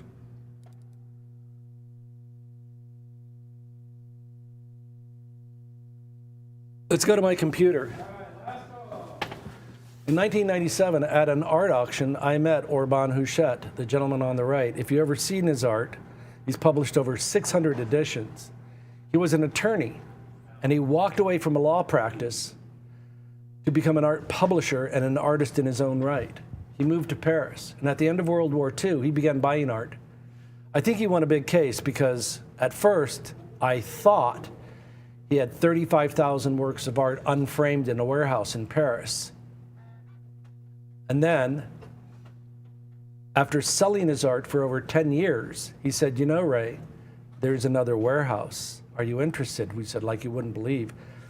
Well, about 10 years ago, he passed away, and his wife, Ruth, she came to us and said, Ray, we've been holding the very best for the very last. Would you like the creme de la creme of the collection? We said, yes. This is from that third batch. Now, this is the end. We come to the end of the Orban Huchette collection. I don't know. I don't know. If you own this, 106-year-old, extremely rare, only known example, would you sell it for $600 in a $250 frame? I wouldn't sell this for $5,000.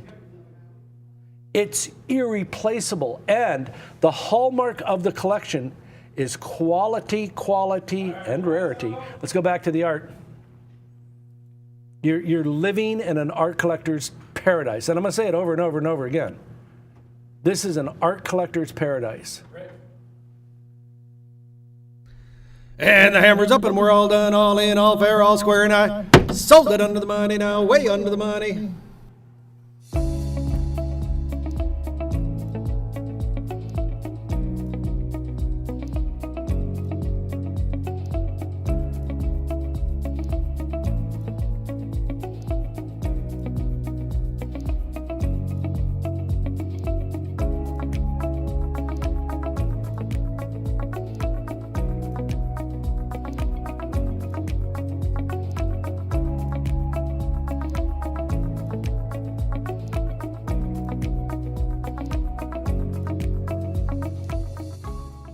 Andy Warhol is America's greatest artist. He's not the most highest priced. No. He is on the list of most expensive works of art. He is in the $100 million club. And his paintings aren't always considered the prettiest. But what makes Andy Warhol America's greatest artist? He is the founder of a visual art movement known as pop art. It means the populace. Not popular, populace. Have you ever heard the phrase, the voice of the people is the voice of God?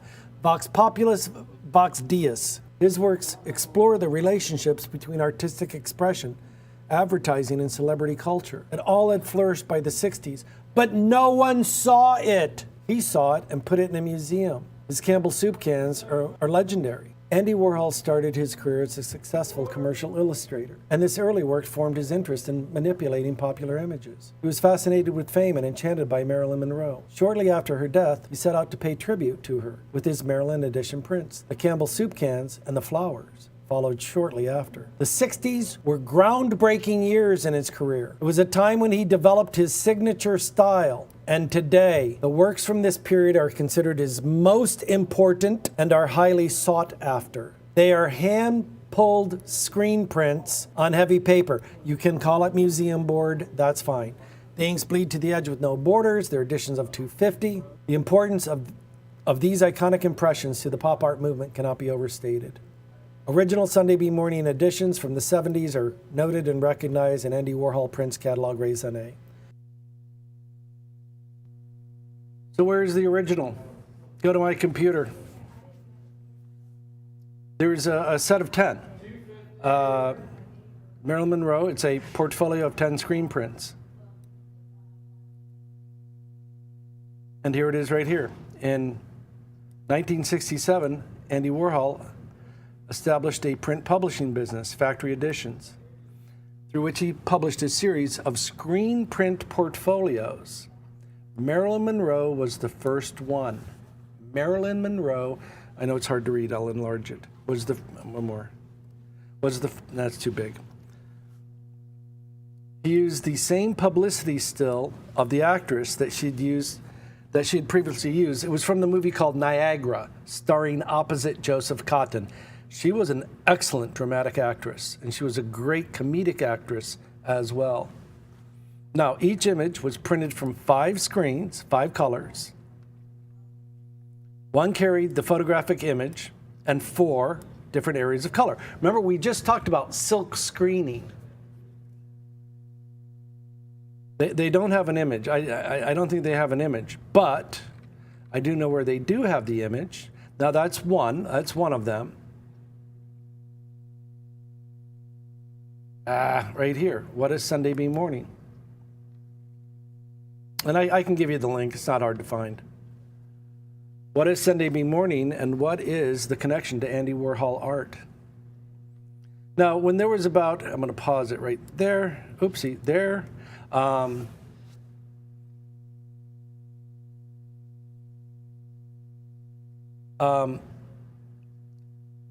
the printing facility in Manhattan had a 2-year backlog for customers, he farmed it out to Belgium investors who had a printing press in Switzerland. So this edition, Sunday Be Morning, was published in Switzerland. Let's research it. Andy Warhol started his career as a successful commercial illustrator. Like Picasso, like Toulouse-Lautrec, nothing new there. It's a workaday world. You got to pay bills. This early work formed his interest in manipulating popular images. He was fascinated with fame and enchanted by Marilyn Monroe. Shortly after her death, he set out to pay tribute with the Marilyn edition prints. Here's where it gets important. The Campbell soup cans and the flowers followed shortly after. Guys, this is print number 1. This is number 1. These are the first. I will go back and I will quote the Museum of Modern Art. The Museum of Modern Art. Marilyn Monroe was the first one. You understand how valuable this is? I'm not offering you art. I'm quoting the Museum of Modern Art.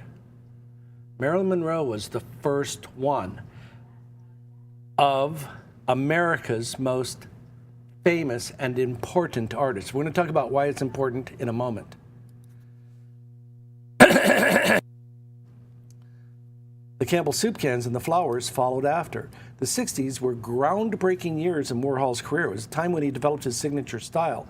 And today, the works from this period are considered his most important, and they're highly sought after. They're 36 by 36. They're hand-pulled screen prints on a heavy paper. Now, the cert is going to say museum board. There's no wood. It's heavy paper, museum board, potato. Just don't roll them. They will crack. Do not roll them. They will crack. The inks bleed to the edge with no borders. Printer's jargon, that is called a full bleed.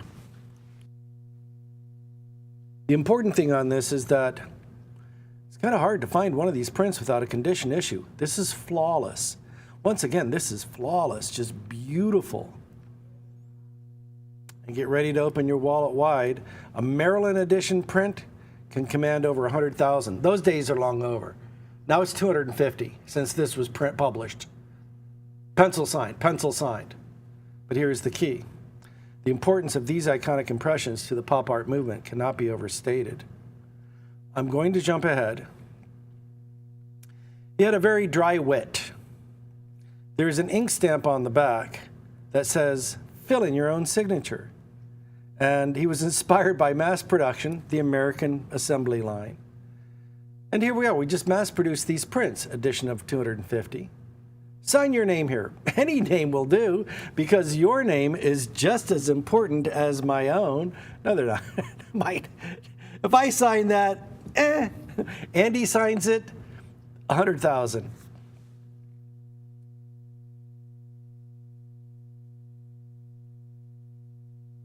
Important note, original Sunday Bee Morning editions from the 70s are noted and recognized in the Andy Warhol Prints Catalog Raisonné. They're in the museum. It's in a $1,200 frame. I've got a $275 bid. I have a $275 bid. This is a little bit unusual, even by our standards. Let's go to the certificate. Marilyn Monroe, by the way, the F&S catalog is the reference for the Andy Warhol Museum in Pittsburgh, Pennsylvania. It is a silkscreen print in color on museum board. It's not wood. It's a very thick paper. Don't roll it. The originals in the Museum of Modern Art, stamped with, published by Sunday Bee Morning, and filling your own signature on the back from the Sunday Bee Morning edition published in Switzerland. Now, as we know, nothing unusual about that. Picasso had editions published in Switzerland. No big deal. Unframed, we know the work is 36 by 36 on the button. There's no white border on the print, so this is called a full bleed. So the frame itself is going to be 41 by 41, so I hope you have a big wall, and I love the color. It's got, this was a very exotic color, that day glow at the time of printing, and I do want to show you the back of the frame, which is correct, about a $1,200 frame. In the bottom left, it says, fill in your own signature. Well, people would take these to live appearances that Andy Warhol would do, particularly in Manhattan and Pittsburgh. And they would bring them and say, Andy, could you sign it? And he would say, not until you sign it first. If you signed it, which is fine, then Andy would sign it. Those are worth about $100,000. And we go to the bottom right, published by Sunday Bee Morning in Switzerland. And again, it's a workaday world. I'm not going to be the guy that says, oh, this is the fancy Swiss edition. Nope. They had a 2-year backlog in Manhattan, and they began printing them.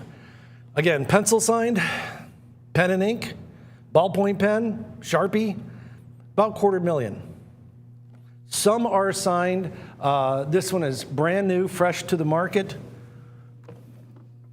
$1,200 frame, museum piece. I've got a $400 bid. I've got $400 going once, $400 going twice, 4.5. What a country. Like I said before, and I'll say it again, what a wonderful, wonderful time to be an art collector.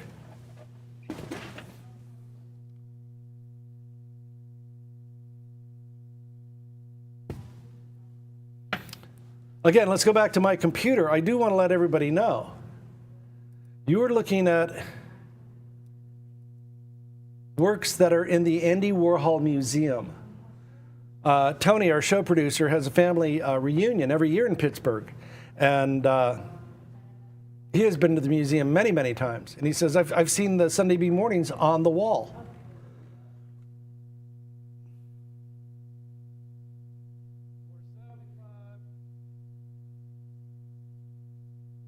And there it is right there.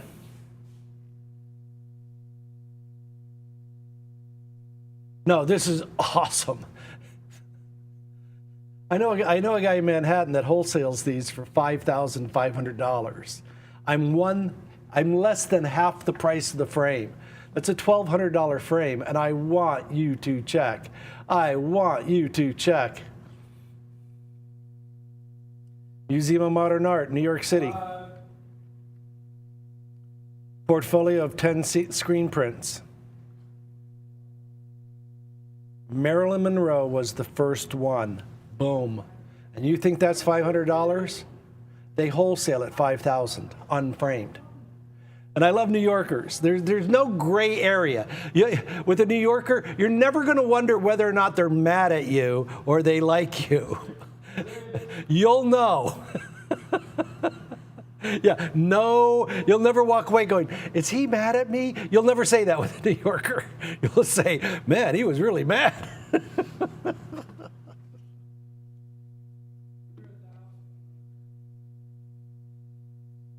This will set A 20-year record low. I sometimes this show, it truly does baffle me. I mean, again, whoever got that Erte, whoever got that Vincent van Gogh, the Erte especially. That was 5,000 under bid on a slow day.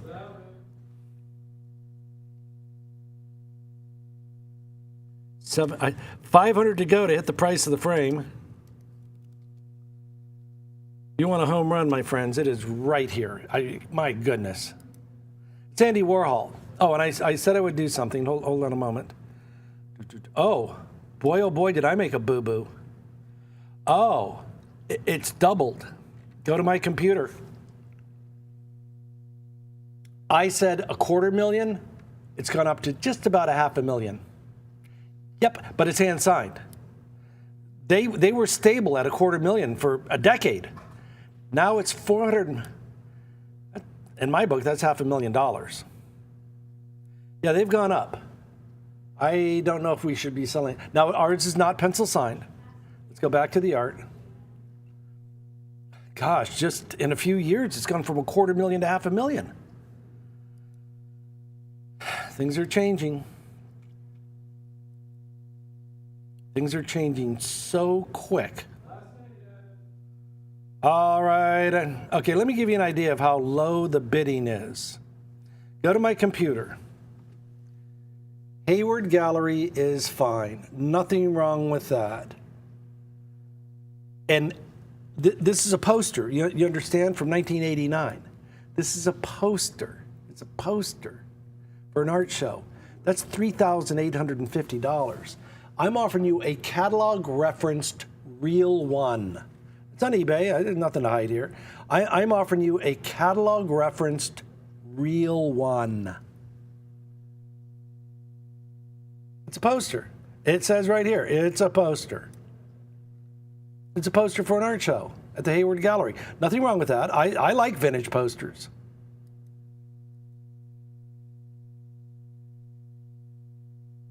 All right, let's go back to the art. I'm offering you a real catalog reference in a $1,200 frame. Go to my computer. Guys, that's a poster. That's a poster from 1989. I'm offering you a real one from 1970. I don't know. I don't know about this show. Let's go back to the art. If you want the home run of a lifetime, my goodness.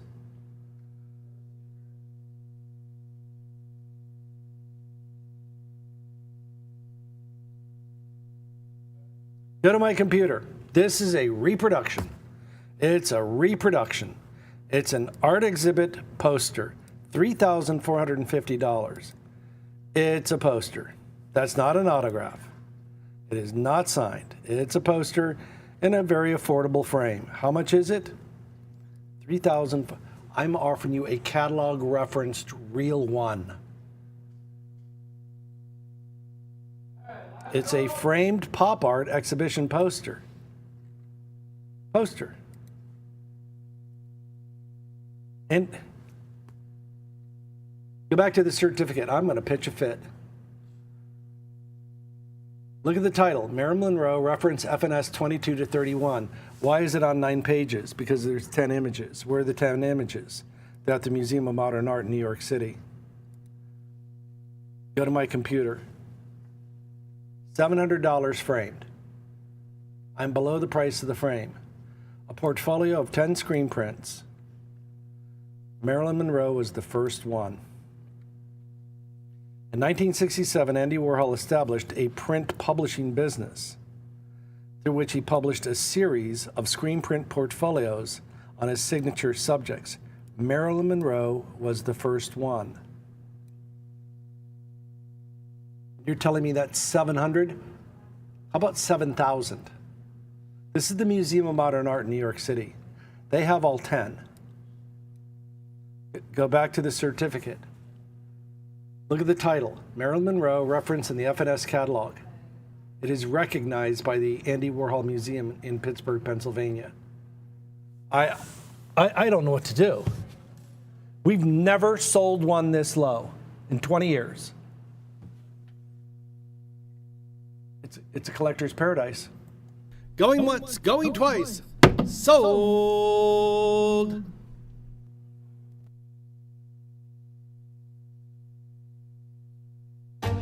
Louis Icart was born in 1888 in Toulouse, France.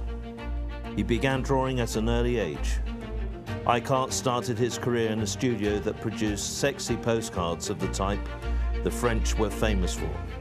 His first job was to make copies of existing images, but he soon began designing original works. Now known to He successfully submitted his original works to He was born in- magazines and was commissioned to design covers for La Critique Théâtrale.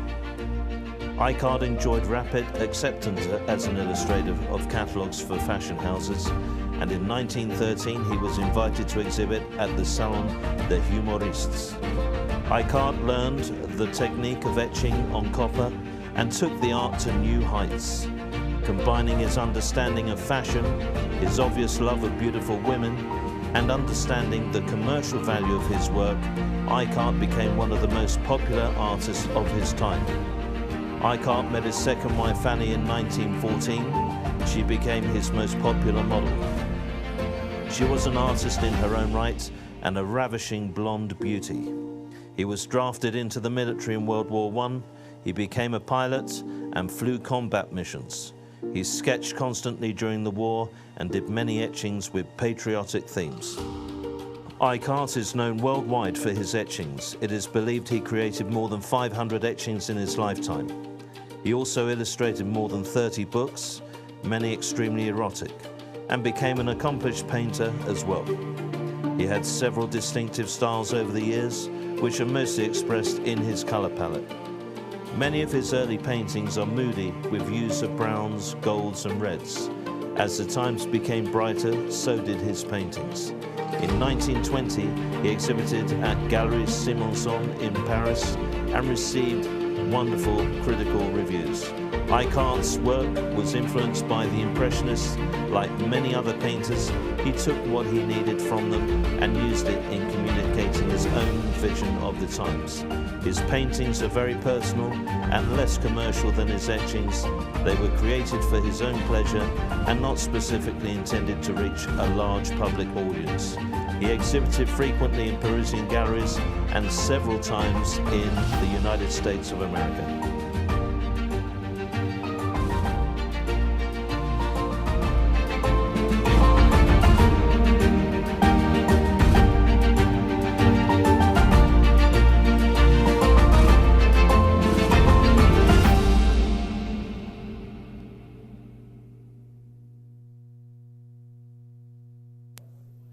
Now known to collectors of art across the world as Louis Icart, this master of etching was born September 12, 1888, as Louis Justin Laurent Icart. Now it is Icart. Most Americans say Icart, which is fine, but it doesn't really matter how you say it, because whenever you say it, it conjures images of beautiful women of the 20s and 30s and 40s and 50s of both Paris and New York. He was born in the south of France, in the city of Toulouse, to his father Jean and his mother Elizabeth. Jean Icart was a banker, quite famous in the south of France, in Toulouse, and like many parents, he hoped his son would follow in his footsteps. At home, he was known as Heli, and that was after the French pronunciation of his initials, L.I. But despite his father's urging that he follow a career in business, young Louis was interested in the arts. He studied music, theater, and he was especially taken with the literature of Victor Hugo. Now, although he was known at an early age to these very creative little humorous sketches for family and friends, his first love was acting. And he did perform in school plays, and he did determine that as soon as high school was over, he was going to be an actor. But after high school, he did fulfill a French legal obligation for a 2-year enlistment in the French military. I think that's still in force. But when he returned home to Toulouse, Of course, like many young men, he stayed with his parents who supported him, but he wanted to follow his dream of becoming a professional performer. So he took clerical jobs in order to save money to move to Paris. And so in 1907, his dream became a reality. And he and his friend, Jules Esquirol, finally traveled to the City of Lights. And they rented a space in a hotel within walking district of all of the most popular arts district. And Paris in 1907 it was going through an explosion in the interests of arts of all kind: opera, symphonies, the theater, fine arts, visual arts. This is 1907, La Belle Époque. Now, in his spare time, he did begin to gravitate toward the art salons and the exhibitions and, of course, the fine art museums of Paris. And who wouldn't? And then he said, I was drawn to the works of Rococo and the Impressionist styles. And he began to lose interest in the theater. It was slowly replaced by an interest in the field of fine art. As luck would have it, destiny, fate, I don't know what you'd call it, he found employment at a company in the business of creating and selling postcards. And, well, to sell a postcard, these themes were French women in various states of undress, in semi-risque poses, well, if you know the French. And his first job was to watercolor the details to these small etchings.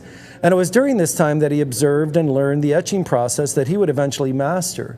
Louis is known to have experimented with hundreds of postcards, probably thousands, by 1908, because it's assembly line work. And you can still find them. Every once in a while, they're signed simply as Helly, his childhood nickname. But when you do find a fully authenticated example, they get great prices, sometimes even more than the etchings. So then he began to design and submit etchings to various magazines, and his work was immediately accepted, and his images were featured on the covers of a variety of magazines. So he thought, this is good, I'm going to expand. So he began to sending portfolios to major fashion houses. And his first commission, high paid, came quickly from Les Maisons Valmont, one of the most famous designer of women's hats. And he did graphics for their advertisements, and this exposure led quickly to many, many other additional commissions from competing fashion houses. His fame began to grow. And he was encouraged to actually show his work at the 3rd annual Salon des Humoristes. And that led to an exhibition at the famous Georges Petit Gallery. Well, ladies and gentlemen, what we have here is beyond rare.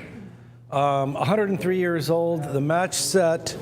This is, once again, one of the great treasures of the Audubon Houchette collection, a matched pair. You'll never find a set like this. 20 by 17. I challenge you to go to Paris and find this collection. I think if you did, you'd be well above $10,000. Now we have the Catalogue Raisonné by Nathan Eisen. Tony and I know him. Tony and I both met him at the New York Art Expo in 2008. We've been friends ever since. And right here, number 1 and number 2, and they're perfectly matched. We have them both. This is a collector's dream come true. Forgive the glare. There is the one on the left, there is the one on the right. Now you can pose them where they're looking at each other or not. We have them back to back, which is fine. They can be looking at each other. Wow.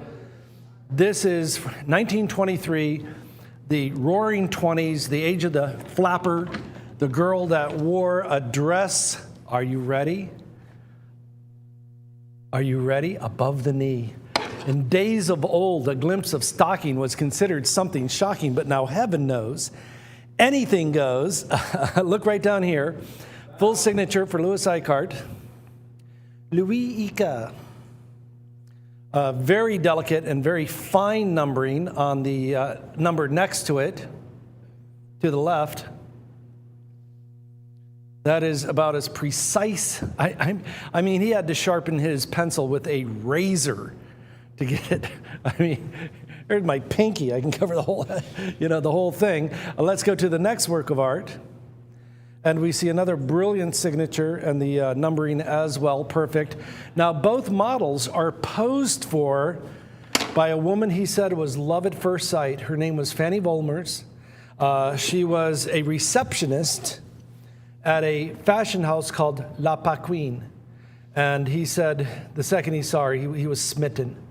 And he would make more art to deliver to that, and then he finally asked her out on a date. And they, of course, got married. Now, what he's done, because of her great beauty, here she is a brunette, and here she is a redhead. It's the same, it's his wife, Fanny Volmers. And what I love about this so much is the execution. Look at her shoulders. The musculature is correct, but the hardest thing to do in engraving is the conveyance of human expression. To convey human expression, the slightest slip of the engraver's tool, basically it's a big sharp nail. The burin is basically a big sharp nail. You can see the joy and the love in her eyes. And then we're going to come down and look at what is called drapery work. That is so complex. Every line has meaning. It's a joy. It's a feast for the senses. A little bit of lace on the edge of her blouse. Every bit of this is a tour de force. It is the best of the best of the best. The framing on this is a bit rustic and perfect for 1923. I would not change a thing. Let's go once again to the certificate. You are getting the pair. Beneath the apple tree is an original etching with aqua tint, printed on colors in a wove paper, hand signed, example number 150 of 150, executed by Louis Icard in 1923, extremely rare. The companion piece, did I take two? No. The original young woman beneath the tree is the original etching in aqua tint, hand signed by the artist and numbered in the lower margin, 141 of 150, 1923. It is extremely rare. I would all day long put the pair above $10,000. You'll never find it again. It's in the Nathaniel Eisen, we call him Nicky. The Eisen catalog number 190 and 198. These belong in a museum in Paris. We're offering you the absolute apogee, the absolute highest quality money can buy. $800 each. I would not sell them for $6,000 each. There's no way. The best of the best of the best of the best.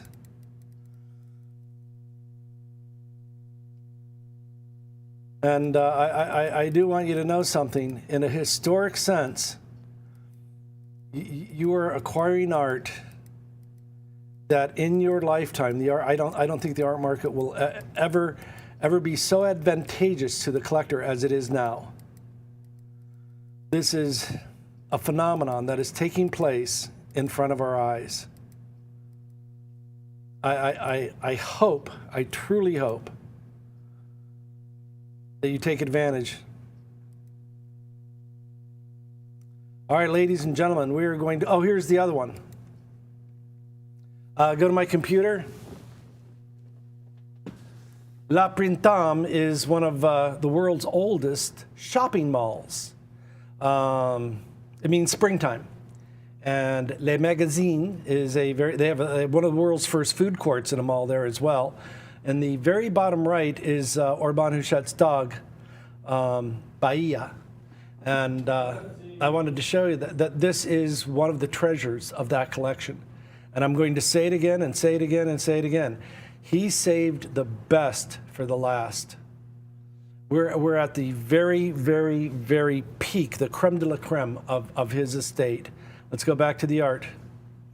If you want a home run, this is nothing. $850 each? This truly is once in a lifetime. All right, here we go. One other thing I do want to mention is his bravery. Now,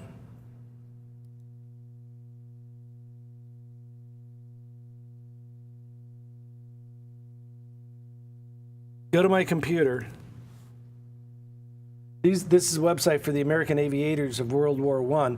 You have to remember, these planes were made out of stretched canvas over plywood. Yep, laminated wood. And the average lifespan, of these soldiers, I'm going to enlarge it, make it easy to read. Sorry, did I pass it? World War I fighter pilots had a typical life expectancy of several weeks. Several weeks. In terms of flying hours, a combat pilot could count on 40 to 60 hours before being killed. He lasted, when he first started out, he was working in the trenches. Then they reassigned him to warehouse duty. He said he hated it. He was in Paris and he saw a notification that the Paris Air Force, the French Air Force, was looking for biplane pilots. And he volunteered. He lasted a year and a half. A year and a half. He lasted a year and a half as a fighter pilot. Parachutes were not issued.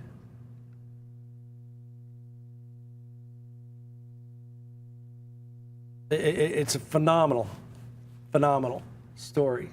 But go back to the art. The important thing about that is why I'm mentioning is that World War I was weird.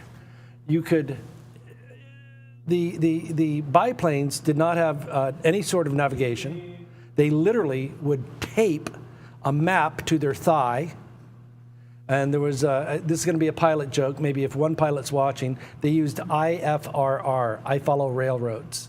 That's how they would get home. If a pilot stayed out too late, they would light bonfires on the runway. But that was rare. They never made it back after dark. This is crazy low. He lasted a year and a half. Here's the weird thing, because if there was fog or rain, and at night, they wouldn't fly. So if the weather report said 5 days of rain, he had to pass, get on the train, go back to Paris, and see Fanny. Then when the weather cleared, he would go back to the battle. How gut-wrenching would that be for a year and a half? A year and a half. That's brave. That's brave. All right, and here we go. The war had been over for 4 years. The war to end all war. The 11th hour of the 11th day of the 11th month. This is true history. All right, and here we go. I've got 18 now. It's going to be that's 900 each. That's nothing. Nothing. Somebody has to know.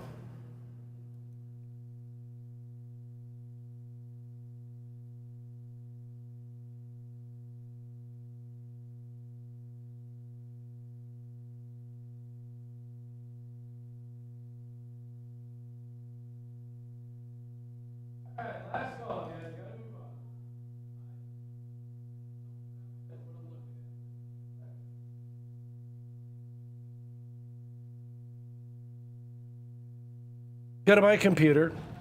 Oops. Oh, no, don't go to my computer. Hang on, let me find a better image. No, I'll pass on that one. Okay, let's do it. This one is very small. It's a very small print. It's $5,200. 1923 is extremely early. Let's go back. Yeah, 1923. It's about as early as it gets. The war was over. He had just started doing original etchings. He had moved away from painting for a while. Very famous for his watercolors and fashion design. We are $8,000 under bid all day long. All day long.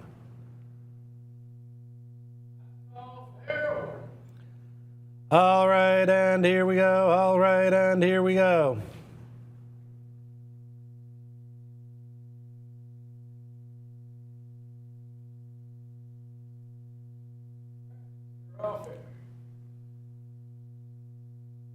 Going once, going twice. Sold.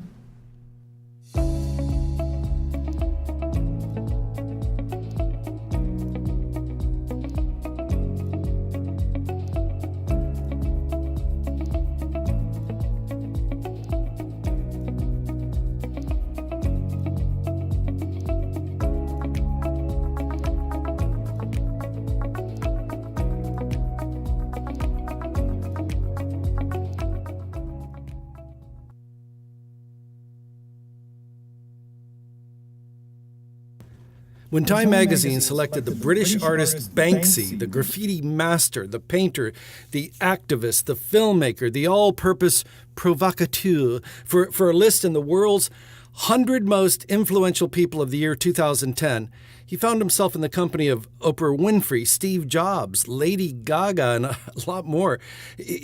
But he supplied a picture of himself with a paper bag over his head. It had the logo Recycle on it, naturally. But most of his fans, like me, I really don't want to know who he is. And there has been a bit of protest in Great Britain when they try to unmask him. But all of us, I want to follow this incredible success story.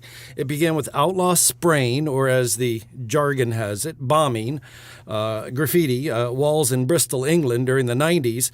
And now today his works, prints are hundreds of thousands of dollars. Paintings have gone to $25 million. They're in auction houses from Britain to America, literally around the world. Today, he has graffitied or bombed cities from, Vienna to San Francisco, Barcelona, Paris, even Detroit. And he's moved from graffiti on really gritty urban walls to paint on canvas. He's doing these incredible conceptual sculptures and even film. If you get a chance, watch the documentary. It's on Netflix, Exit Through the Gift Shop. And that was nominated for an Academy Award. Now, Pest Control is a tongue-in-cheek titled organization set up by the artist to authenticate real Banksy artwork. And that also kind of protects him from people that are prying. A lot of reporters want to get that interview. So most of the time he says, I'll hide behind a paper bag, or more commonly an email. But I will control my own narrative. His last face-to-face interview took place in 2003. Now, he may kind of hide behind this concealed identity, but he advocates a direct connection between artist and everyone. He said there's a whole new audience out there. You don't have to go to college and then drag around a portfolio, mail off transparencies and slides to snooty galleries or know someone powerful. Today, all you need now is a few ideas and, an internet connection. He said, this is the first time the essentially bourgeois world of art has belonged to the people, and we need to make it count. Now, he grew up in Barton Hill. That's a district of Bristol in the 80s that was the scary part of town. It was very rough, very dangerous, very working class, run down, unwelcoming to strangers. He even said, he said, I decided to make my first real graffiti there. I came from he called it leafier part of town, a much nicer part of town. He goes, my own dad was badly beaten up there as a kid. So he was trying out names at the time. His earliest works were signed Robin Banks. Get it? Robin Banks? Okay. And soon, because of his friends, that evolved into Banksy. Now, this short nickname, I think, has less of the gangsters robbing banks cachet, but it's a lot more memorable, and it's easier to write on a wall. So around that time, he settled on a very distinctive stencil approach to graffiti. He said, I was 18, and we were painting a train with a bunch of my friends, and the British police showed up, and everybody ran. All of my friends made it to the car. I disappeared. I had to hide over an hour under a dump truck with engine oil leaking all over me, and I lay there listening to the cops on the train tracks, and I realized I had to cut my painting time in half or give it up altogether. And he said, I'm laying on my back under a dump truck. I'm staring straight up at the stenciled plate on the bottom of a fuel tank, and I realize I can just copy that. I can make each letter 3 feet tall. And he told a friend of his, he goes, as soon as I cut my first stencil, I could feel the power there. It was like a political edge. All of my graffiti is really low-level dissent. But stencils have extra history. They have been used to start revolutions, and stop wars. Now, on the frame of this work of art, that's going to be 29, too big for yardsticks. So I'm going to call it 29 by 38. 29, it's 37 and a half, I already know. But why would I add half an inch? Why would I add half an inch? If I said, years ago, I said 37 on a similar work, A nice lady got it home and it was 37 and a half. So I'll add a half inch. So it'll go, she had a custom built mantle above the fireplace. Her husband said, I'll take a table saw. We'll take it down a half inch. It was my fault. So if it's 37 and a half, I'm going to say 38. It'll go right on the fireplace there. That's another thing. We had a lady who had the pillar. Okay, you're in the kitchen. You're in the kitchen behind me, and then you have a bar, and there's that pillar, and she would catch her elbow on the art, and so I'll add half an inch. I'm not going to add 2 or 3 inches. That'd mess up the whole composition of your house. Let's go down to the bottom. At the Cultural Palace of Catania, Sicily, right down here in the bottom.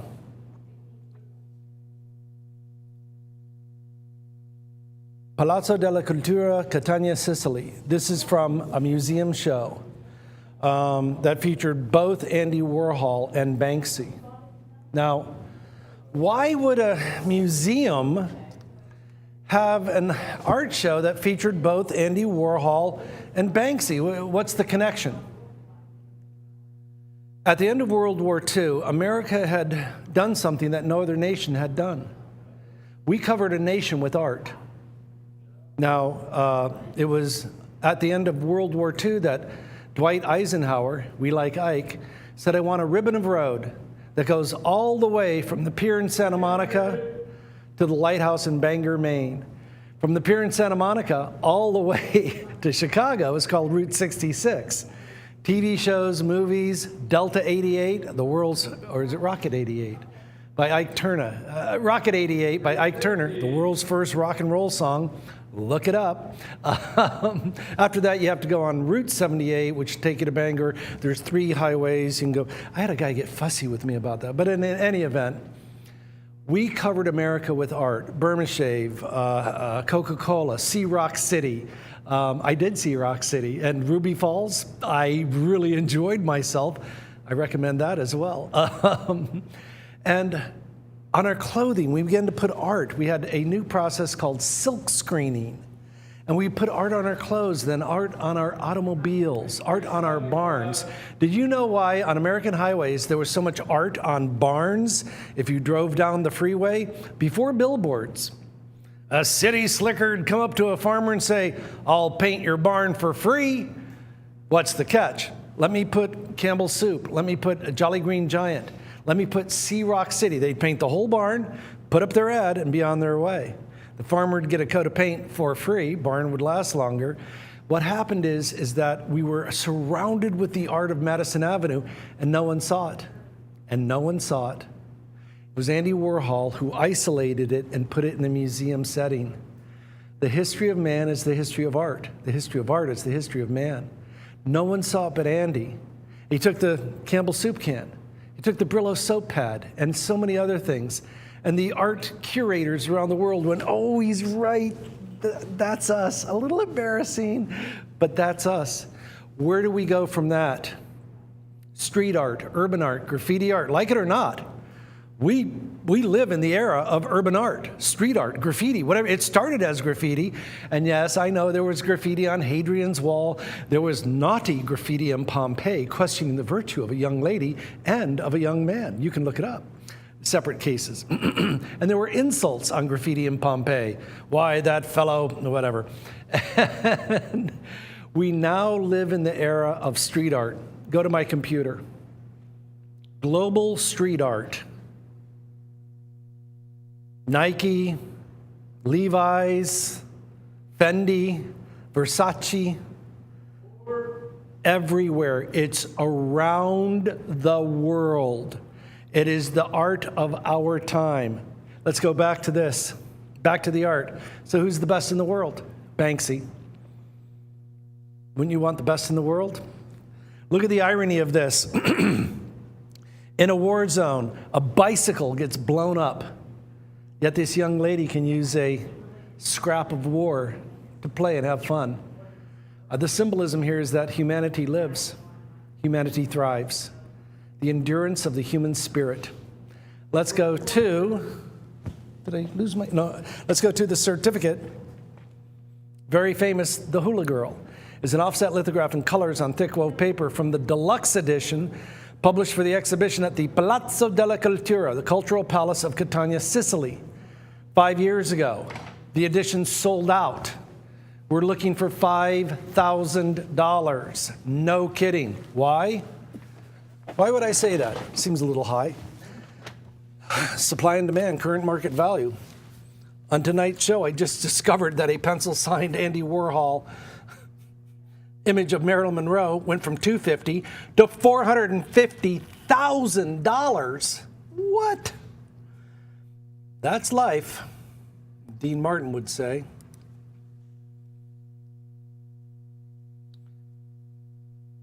What is the basis of all global economics? Supply and demand.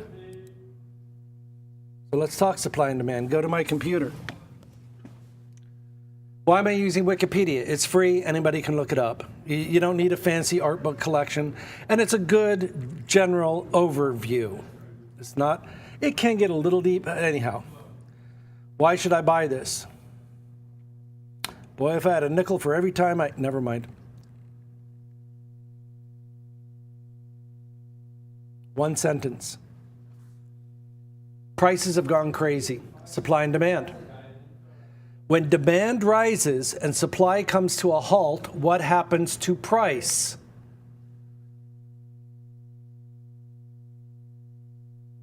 Supply and demand. When demand, do you really think it's in a $600 frame? I highly recommend buying this. The Hula Girl is an iconic image. It is an iconic image. Guys, bid on this. Let's go back to the art. We had a client phone in and say, well, what about pencil signed? Go to my computer. You want pencil signed? About $175,000. How about this is a screen print edition of 300. $175,000. That's not the record. I don't know. Do you know what happened last week that truly increased the value of Banksy? A tragedy. 2 prints from Matthew Perry's estate brought in nearly $1.3 million. The proceeds will fund the Matthew Perry Foundation to aid addiction recovery programs. And I have a quote here from Matthew Perry. I loved Friends. Before the days of DVRs, you had to have a VCR, which video cassette recorder. And me and all my friends in Hawaii, we'd all run home on Thursday night to watch Friends. But there it is right there. $1.3 million. The entire auction raised more than $2.2 million. The bulk of it were these 2 prints. Why do I mention it? Because this brings a tear to my eye. Matthew Perry, I quote, "When I die, I don't want friends to be the first thing that's mentioned. I want helping others to be the first thing that's mentioned. And I'm going to live the rest of my life proving that." Well, addiction got the better of him.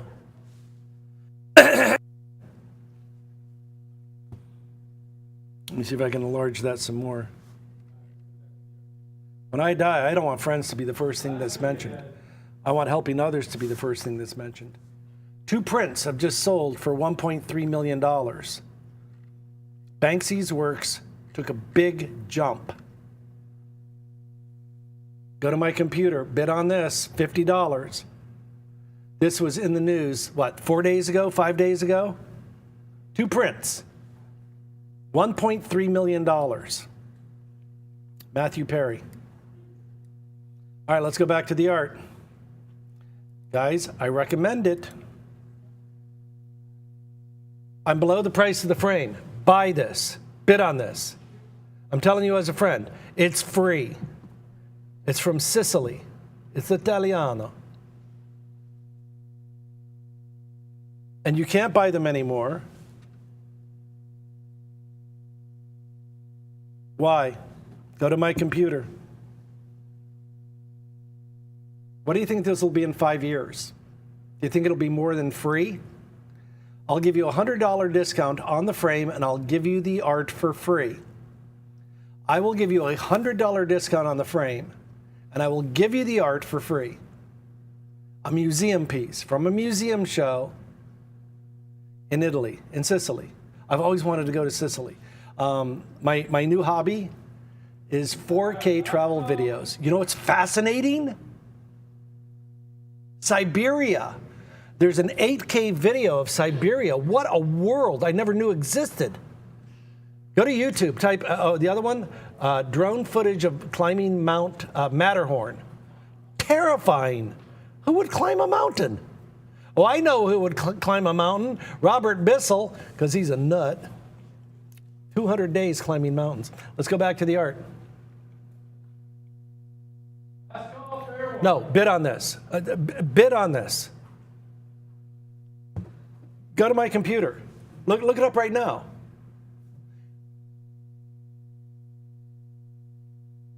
This is today. This is right now. Today. Today now. And you're below the price of the frame.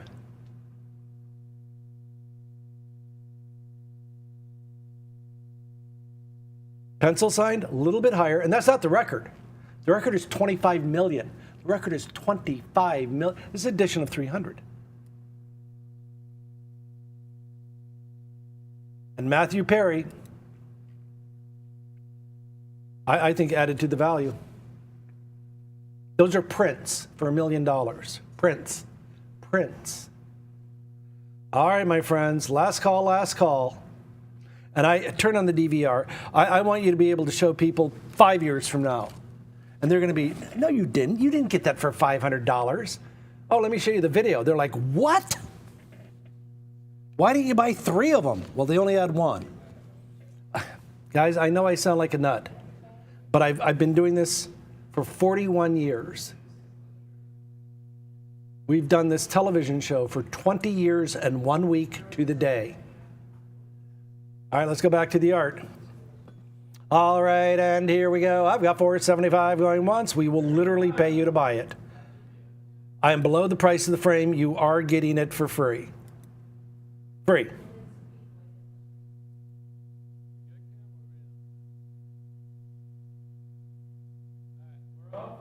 Go to my computer. See this print? No, I have to do it. This is not signed. This is not signed. Unsigned. $55,000. Do you see how the price just jumped? This is unsigned. What's it clearly say? Unsigned. Not signed. Addition of 500. 55. Do you see the price jump? Who's the artist? Banksy. I can't read it? All right. What's it say? Unsigned. I'm losing my mind. It's free. I'll give you one for free. Going once, going... Tonight has been unusual. It literally is free. It's below the price of the frame. The art is free. Just buy a lovely frame. We'll give you a discount on the frame. It is real plexiglass. It is real lacquer. It is real wood. It's not plastic. It is acid-free matting. And that's the buy of the show. And the hammer's up and we're all done, all in, all fair, all square, and I sold it under the money now, way under the money.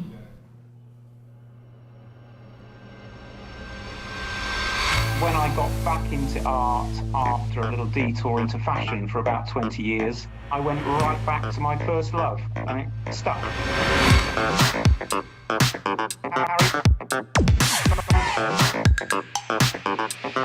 Harry Bunce, environmental protector or social commentator? Is his art cute? Maybe, but seldom completely cuddly.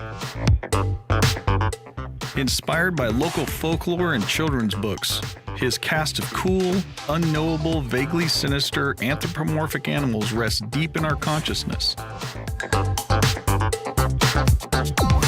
By reclaiming these icons and reinventing them, Harry's work breathes new life into old friends. I've always had a very keen environmental view of things. My parents were all, if we dropped litter as kids, the worst possible thing we could have possibly done. By combining street art, illustration, and screen printing, Bunce is able to make his delightfully dark characters into masterful fine art. Harry Bunce.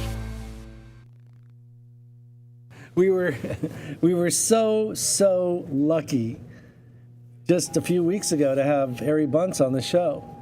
And what a nice, kind, gentle, decent human being. I wish we could have him on the show all the time. And here's the sad thing, I'm older than him. He was born in 1967 and raised in a small Hampshire village. No, not New Hampshire. That's in America. New Hampshire, near Vermont, is named after the original Hampshire, which is near Somerset, near Taunton, near Bristol.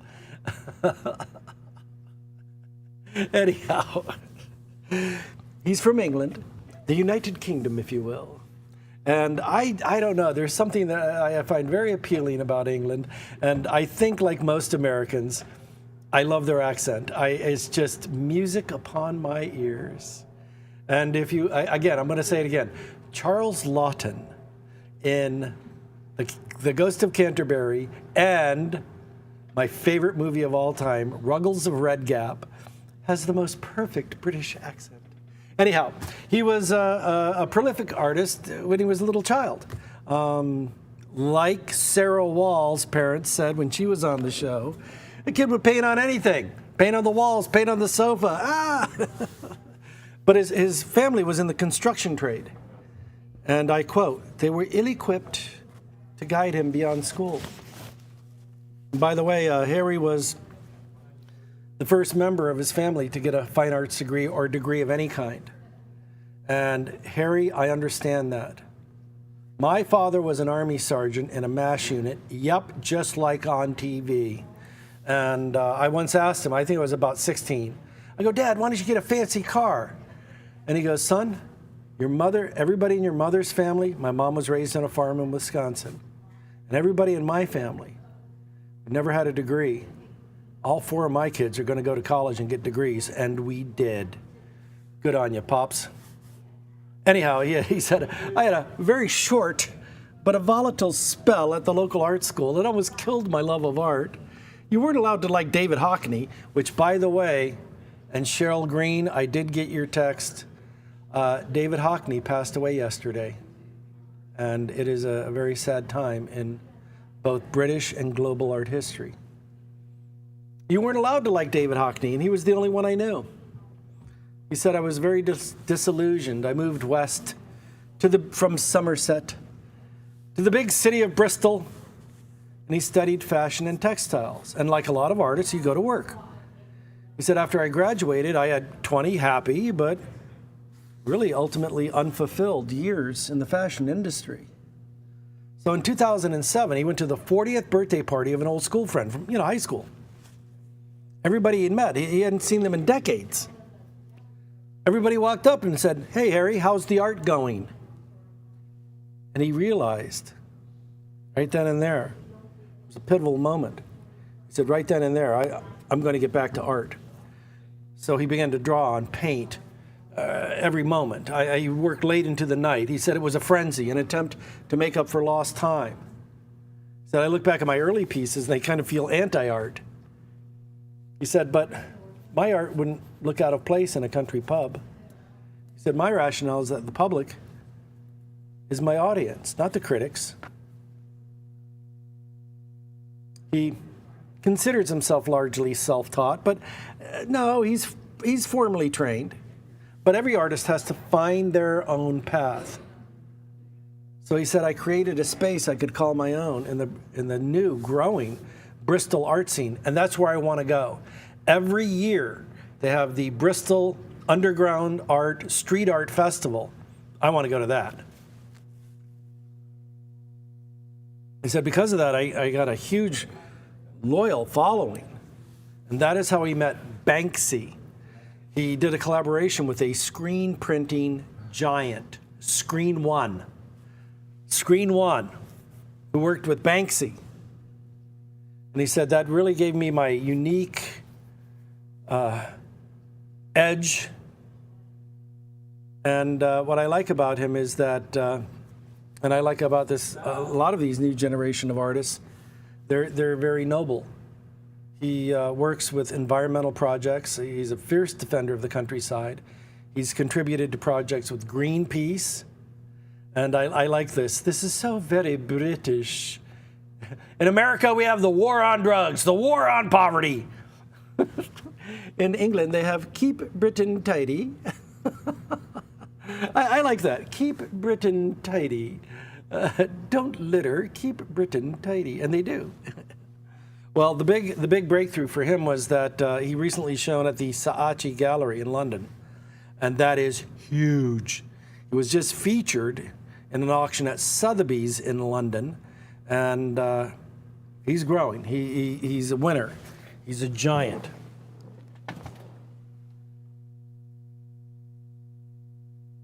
I highly, highly, highly recommend this. Now, I know it's quite obvious to a lot of collectors in the room that there is a little bit of a feeling, perhaps, of Jeffrey Koons, and that's fine. And on the sculpture, approximately a foot, just about a foot and a quarter. Let me check. A foot and a quarter, almost a half, a foot and 3/8. The work is flawless, experimental proof. So this is before the entire production of an edition.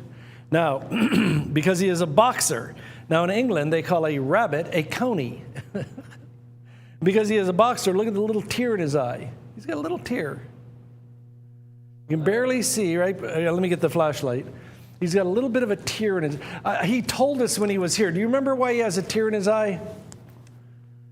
Harry told us, and I promptly forgot it. All right. Well, it's right here. Here's the eye. See, it's hard because of the studio lighting. Yeah, it's almost impossible to see. Right there. There it is. Okay, on the left. You know he's not doing any more in black. Yeah, this is the only one in black. The others are in gold and silver, right? Oh, okay. Tony's got the inside scoop there. Let's go to the certificate. Palooker is an average boxer. A sparring partner, if you will. A coney is a rabbit. So he's a rabbit sparring partner. A hand-finished composite sculpture, experimental proof aside from the regular edition, extremely rare, maybe one or two. Oh, one of one. One of one. Now I want it. Now I want it.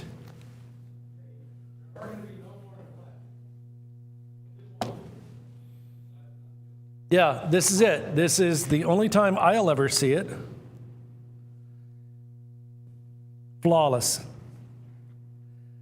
And again, I've said it before and I'll say it again. You think of buying art in terms of decades, not in weeks or months or years. What will this be worth in 10 years? He already had a featured auction at Sotheby's. And if for those of you, I'm going to go back to the computer, for those of you who don't know what the Saatchi Gallery is, it is, in a way, a little bit of a parallel. I would say it's the British version of a career maker and breaker, like the Paris Salon.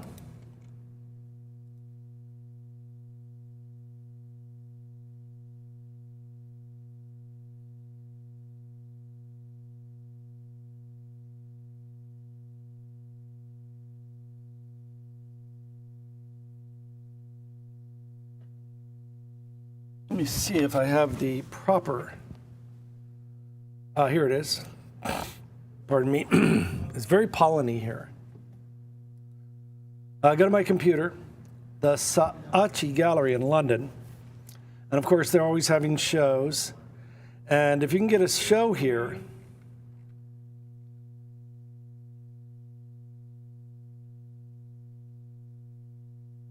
In 1985, Saatchi Gallery presented contemporary art exhibitions showcasing the work of emerging artists. They have changed history. That's on. About, I hope they have a pic, there. Okay, that will change, you have an art show there, that will change your life. So, you know, like a lot of times I'll, you know, oh, Saatchi Gallery, it's like a little storefront in a mall. Oh, no, no, no. No, no. This is a whole different ball game here. Anybody can look it up.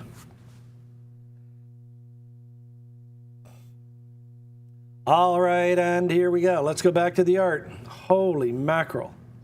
If you want a home run.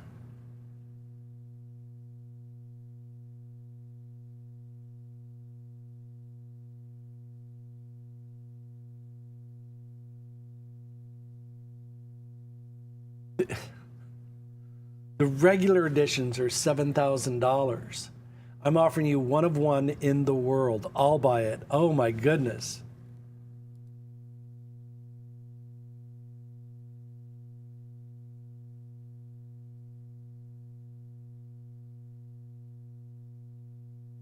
Go to my computer.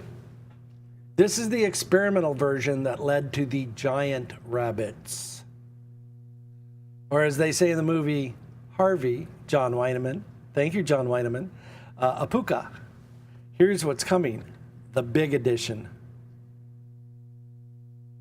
He's back home after launching Coney in the United States, June of 2026. Do you understand you have the prototype to the giant ones? There is one in the world. It's not 1,300. This is going to be 13,000. This is him in June of 2026. Get it? You have one of one that led to this. These are going to be distributed all over the world. All over the world. Let's go back to the art. Unbelievable. Unbelievable. All right, and here we go. All right, and here we go. One of one. I'll buy it. I love it.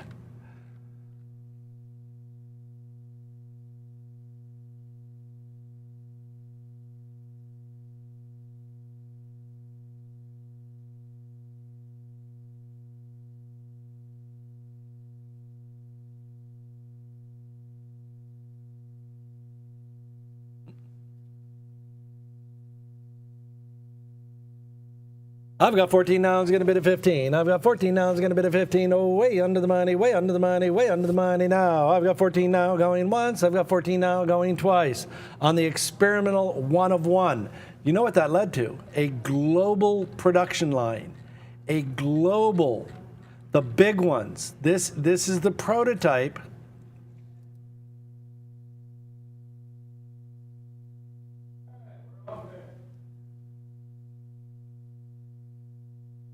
Going once, going twice. Sold.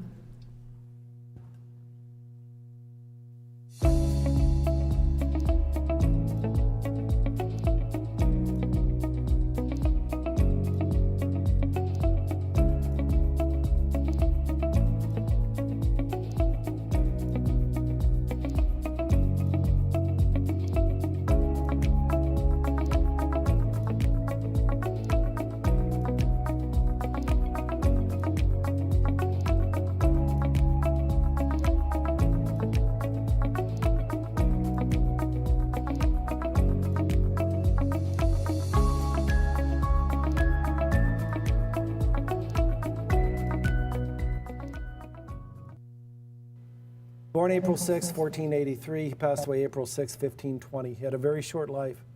He only lived to be 37. But what an impact he left on the history of all humanity and history of art. Raffaello Sanzio from the town of Urbino. And that's why we see it, the V in Latin is U, Urbino, Raffaello from Urbino. He was summoned by the Pope. He was not only a great Italian painter, he was a great architect of the High Renaissance. And I will say this as well every time. I loved it. I did not write this. His work is admired for its clarity of form, the ease of composition, and the visual achievement of the Neoplatonic ideal of human grandeur. Let me repeat that. I think that is so noble. His work is admired for its clarity of form, the ease of composition, and the visual achievement of the Neoplatonic ideal of human grandeur. We all know that together with Leonardo da Vinci and Michelangelo, he truly forms the traditional trinity of the great masters of that period. He was enormously productive. He ran a huge workshop of over 50 employees. And despite his early death at 37, he gave the world a large body of art. Well, why? How could he do it? His father was the court painter to the ruler of a very small but very cultured city of Urbino. But his father died when Raphael was 11. And I think that played a role and it shaped his life, because at that time in the 1500s, he became the master of that studio. And his father had 50 employees. Now, his father had a brother, his uncle helped him run it, and his mother took care of the books. Mom's going to run the money, and helped him with that. But he took it, an 11-year-old boy would take it very seriously. The death of your father at 11 is highly profound. And he was good. He was actually, there was a living master by the name of Perugino. He was listed in the guild as a fully trained master in the guild, and that's very serious, in the year 1500. That would make him 17. And he began working in and around several cities in North Italy. He let everybody else work. But in 1508, he was given an invitation by the Pope himself to work in the Vatican Palace. Fine engraving lines, magnificent. Go to my computer. This is the photograph of the actual fresco at the Palace of the Pope, the Raphael Loggia, in the Palace of the Pope in the Vatican. This is what it looks like today. It does need to be restored. And I'm offering you a first edition. This is absolutely magnificent. Now, there is an example. Oops, sorry, cookie bot, allow all, I guess. At the Royal Collection, God separating the light from the darkness. But I want to let you know something. This is a photograph. It's a photograph. It's a very early photograph, somewhere around 1870. I'm going to guess around 1870. But that is a photograph in the Royal Collection. I'm offering you the first edition. That's in the Royal Collection. Now, this is big. This is really big. This is one of the greatest treasures we can offer. Where is it? Right here. Today we call them the Raphael rooms. And they are magnificent. They contain some of the greatest treasures known to man. I quote again. They are famous for their frescoes painted by Raphael in his workshop. Together with Michelangelo's Sistine Chapel ceiling, literally right down the hall, they are the grand fresco sequences that mark the High Renaissance in Rome. The stanza were intended as a suite of apartments for Pope Julius II. Read about his life. Holy mackerel. Would not trade. Would not trade. It was called... You need to read why he was called the warrior pope, the battle pope, or the fearsome pope. This is one of the most powerful and influential. Read about this guy. But you know what else he did? He supported the arts. He supported the arts. But I digress. Let's get to the point. They are among the world's greatest treasures. Look at that. If I walk to that door in the center, see that wooden door, and I turn around, it looks like this. Isn't that that is my dream. I want to go to Rome. I want to see the Vatican Collection, rent a car, and drive to Florence, about a 4-hour drive. And there are 2 national parks of forests and little villages where they might have good pasta. I bet they're going to have pasta. Now, these are not sculptures. They're paintings done in a technique called fool the eye. They're heavily shadowed and heavily highlighted. Trompe l'oeil, fool the eye. Look at that. Magnificent. Magnificent. And there it is, the School of Athens.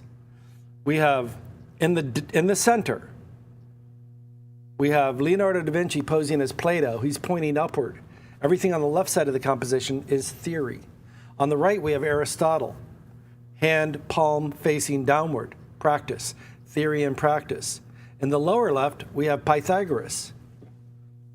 Pythagoras geometry. On the right, we have Euclid. Euclidean geometry, which at the time was theory. In the center, with the dark hair, leaning on a block of marble, is Michelangelo posing as Heraclitus and his theories. And then on the right, in the blue, lounging on the steps, is Diogenes. Practice, looking for good men. It's profound. This is truly profound. And there's my favorite one, okay? Are you ready? Constantine, at the Battle of the Milvian Bridge, said, "Lord, give me a sign. If you give me a sign in the heavens, I will convert to Christianity." Look at the flying dragon to the right of the cross, a silver cross emitting fire and smoke that soared through the sky. Dude, that was a UFO.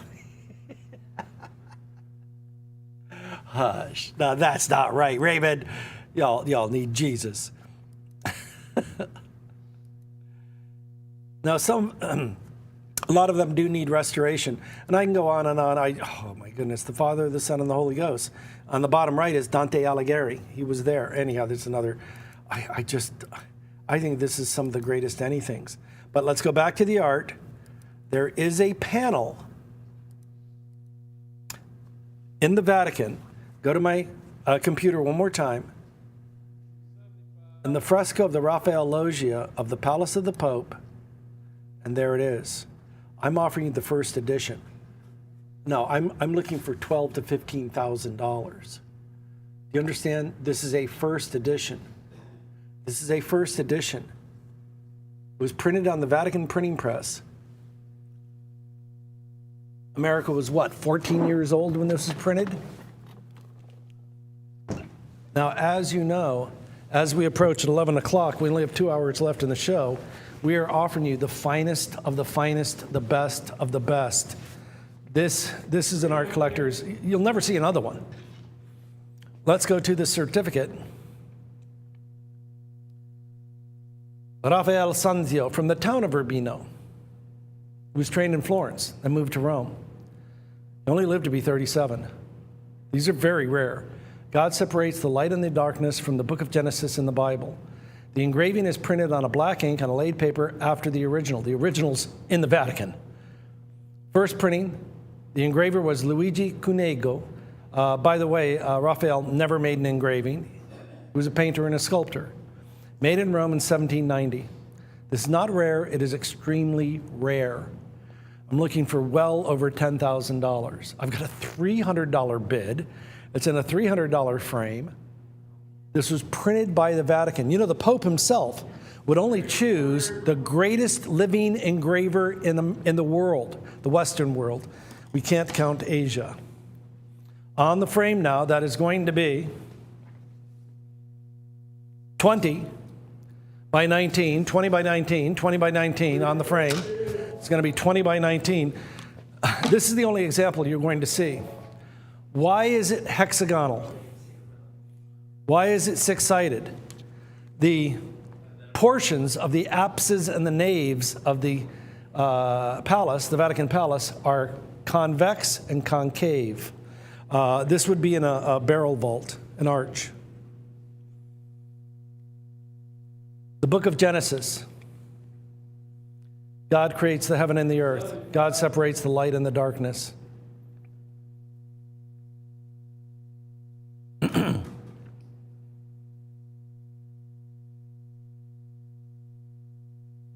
Raphael Sanzio, Pinks, painted this in Latin.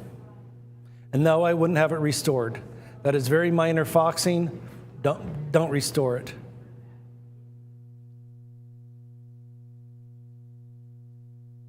What's that number? You see that number there? Number 1.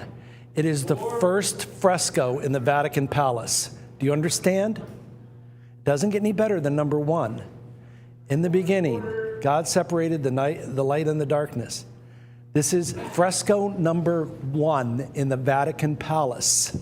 I'm no longer looking for $10,000 to $12,000. I'm looking for $25,000. It literally is number 1. In 20 years of television, we have never had number 1. There are over 450 frescoes. What number is this one? You'll never see it again. Call up the Vatican. Ask them if they'll sell the first known image of fresco number 1 by Raphael for $400. They wouldn't sell it for $45,000. Pull it from the auction. We're making a huge mistake. We should have done a month-long ad campaign on this. It is fresco number 1 from the book of Genesis. I'm losing my mind. Let's go a little bit to the left and see what it says right here. Genesis chapter 1, then right down here. See, they don't change the numbers on the frescoes, do they? Hey, Ralphie, let's go to the let's go to the Vatican and change the numbers of the fresco. Okay, I'm sure the Pope will go along with that. No, they've never changed them. They've never changed them from 1560. This is the earliest known engraving. No, I'm looking for 15 to 20,000. No. There's no hundreds here. You'll never see it. I'll never see it again. I'll give you 5,000 for it right now. Fresco number 1, we've never had it on the show. We've never had one from the Orban Huchette portfolio. Go to my computer. Go to the Vatican. Ask them if you can see fresco number 1. Number 1. What?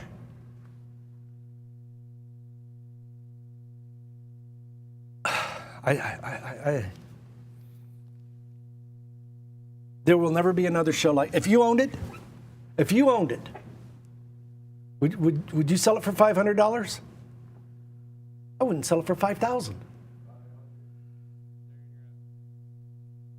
Do your research. The largest of the 12 rooms is the Hall of Constantine. The room is dedicated to the victory of Christianity over paganism. The frescoes represent the struggle of life from the Roman Emperor Constantine and are the works of Giulio Romano, Francesco Penni, and Raffaellino de Colle. Look at the borders on that. It's the same thing.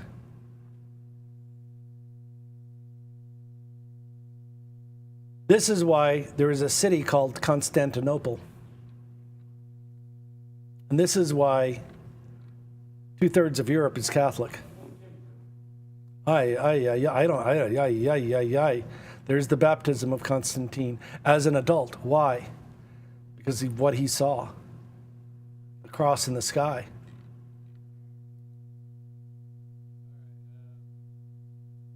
Let's go back to the art. I've got 5.5 now, it's going to bid 6. I've got 5.5 now, going once. I'm looking for 12. I'm looking for 30,000. I don't even know.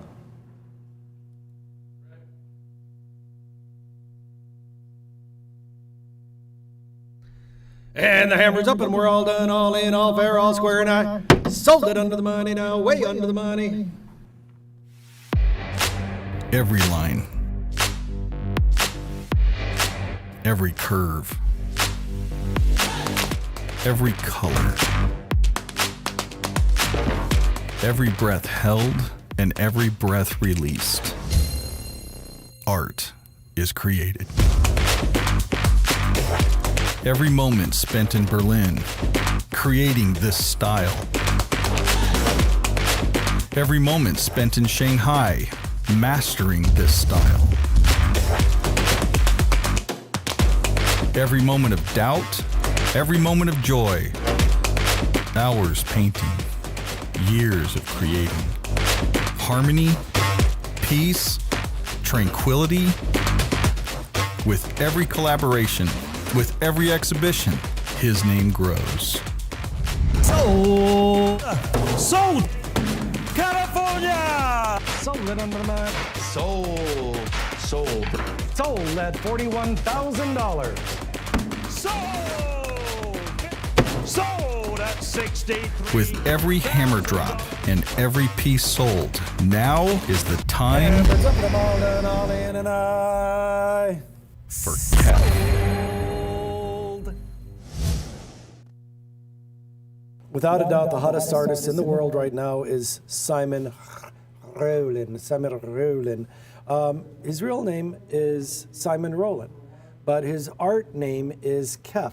Kef actually means scar. And, you know, he began as a street artist, and a street artist would have like Banksy isn't his real name. Nobody knows his real, well, his friends know his real name. Kef, you know, if you think about it, if you're doing outdoor graffiti art, if you're doing this type of outdoor art, Kef Scar, I mean, it's a good piratey, good name for this type of art. So it stuck. So anyhow, born in Übach-Pallenberg, Germany, 1989. He moved to London in 2013 after giving up a career as an engineer. Oh, go figure, a German engineer? Really? Yeah. Yes. He's currently based in Berlin, but he's not in Berlin right now. He's in Italy. He's working with a ceramics firm to do a whole line of pottery. The large plates, which are called chargers and vases. There's going to be both originals and limited editions. Renoir used to work for Limoges pottery. Those are quite valuable. In any event, Picasso worked in pottery.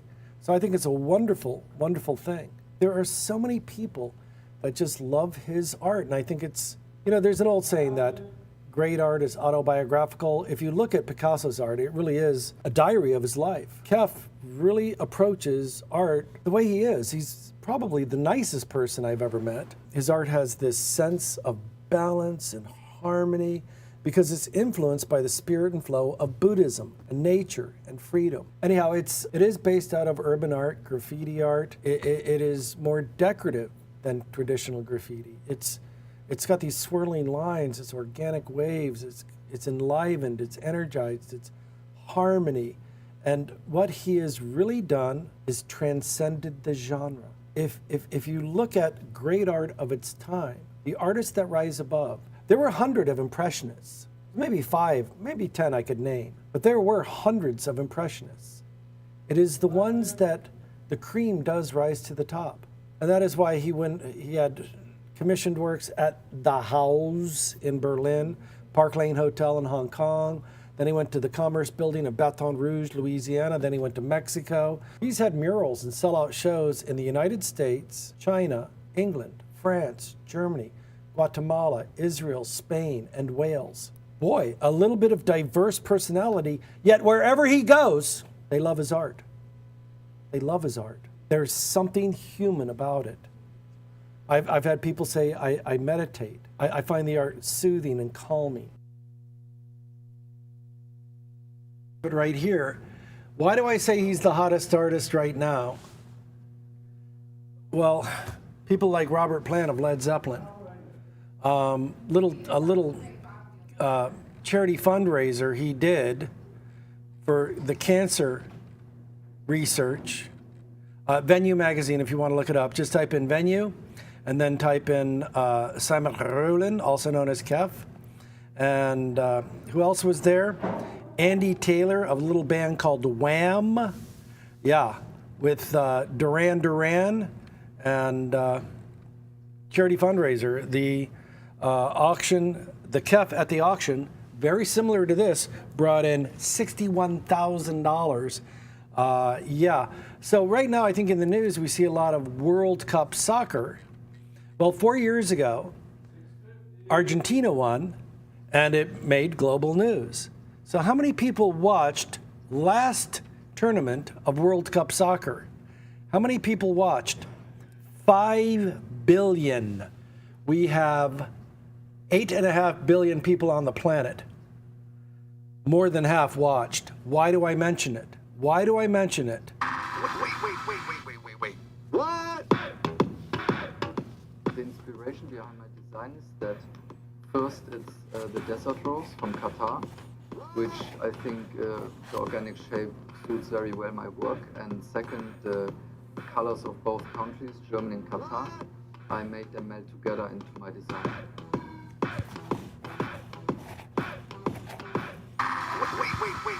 Wait. What? In tennis, it's the Grand Slam. In golf, it's the hole-in-one.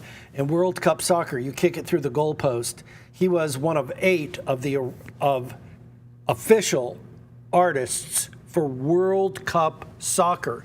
His art has been seen, in theory, by 5 billion people, because they did show it on global, and I mean global television. He is big. So what's he doing right now? Why would I say he's so hot? He just got back from a tour of China.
And let's go back to the art. I'll pause that. Let's go back to the art. I do want to let you know his career, everywhere he goes is just taking off. He really has the Midas touch. And I know what it is. It's universality. They love his art in China. They love his art in Italy. They love his art in France. Everywhere he goes. This work of art is massive. A mixed media original. Here's a yardstick. Yep, it's that big. It is going to be 42. That's a yardstick. 42 by 32. That's 4 feet right there. Now, there are some extra bonuses on there. It's in a float mount frame. You can see that? It goes in about an inch. Why would they use a float mount frame? Because the entire canvas, it is on canvas. I'm touching the back, not the front. That's the back. The resin goes around the corner. It's hand coated with resin. Well, I guess I should do it properly. It's not under glass. It looks like it's under glass, but look at this. That's not glass. What you do is you hand paint it with resin and then use a blowtorch and you go over it with a needle and pop any bubbles. It looks so good in real life. Yes, it's signed on the back. Ooh, that's heavy. And that's, the resin really tightens up the canvas too.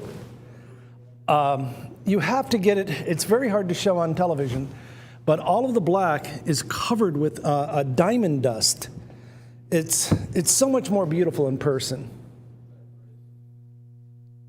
The pinks are balanced by the yellows, balanced by the turquoise, balanced by the blue, balanced by, the seafoam green. Magnificent. I am $7,000 under bid. I am $400 below the price of the frame. And no, that's not damage in the upper right. That's a little bit of glare from a studio light. They are better in person. And let's go to the certificate. Cosmic Flavor, number 6 in a series. Now, a long time ago, and I'm kind of being the devil's advocate here, we had a client call in, number 6 in a series, doesn't that dilute it? Nope. It means it's successful. Pablo Picasso did over 40 versions of Las Meninas by Diego Velázquez. Claude Monet did over 200 water lilies, his pond at Giverny. So if it's successful, you keep going. So it's an original. It's mixed media. It is with diamond dust under the resin on the canvas, hand signed on the back, from a series of unique variants. They're all different. At $7,800 unframed, a $1,200 frame, I'm at 10 cents on the dollar. I'm 10 cents on the dollar. We are not at the cost of the frame. We're not at the cost of goods and materials. No kidding. I can't. This is very, very heavy. Oy, oy, oy, oy. Nope, that's not glass.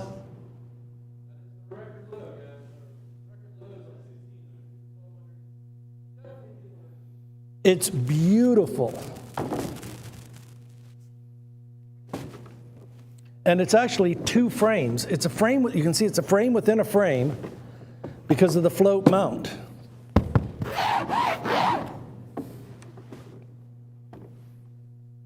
$7,800, and then you add the $1,200 custom frame, and where's my mark? Oh, here it is, right here.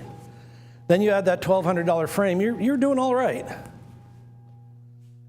That is an original. Record for an original today is $61,000. $61,000.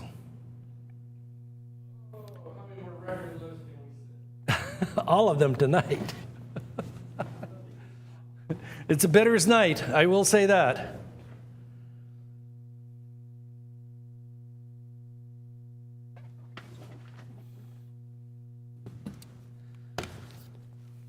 And I do want to be very, very blunt.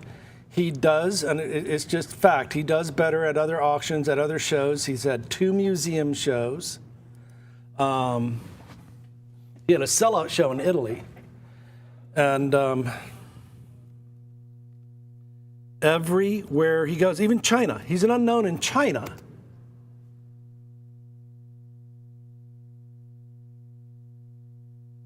Oops, oop, oop, oop, oop. I'm typing as I speak.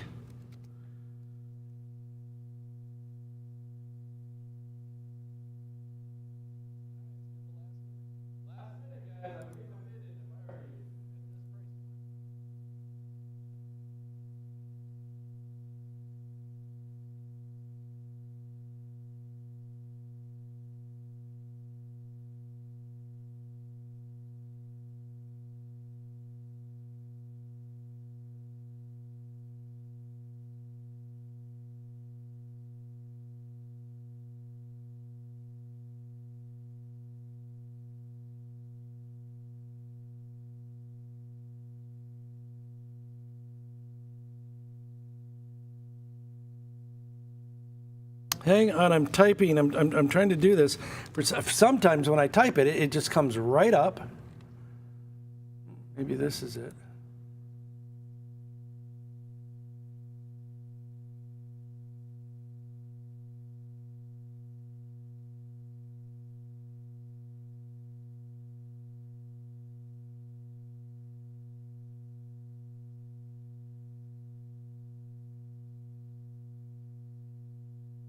He just painted, he just merged with BMW.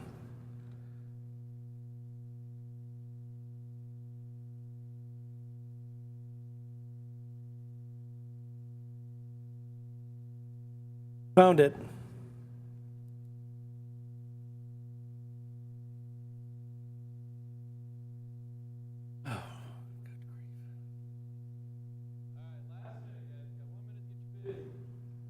Oh, good grief. Go to my computer. As you know, last year he teamed up with Porsche to do the Taycan. He just teamed up with BMW I think that car sells for about $150,000.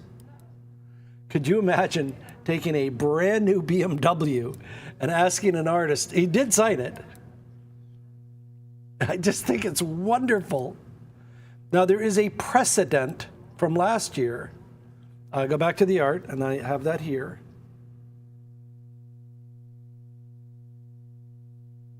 Go to my computer.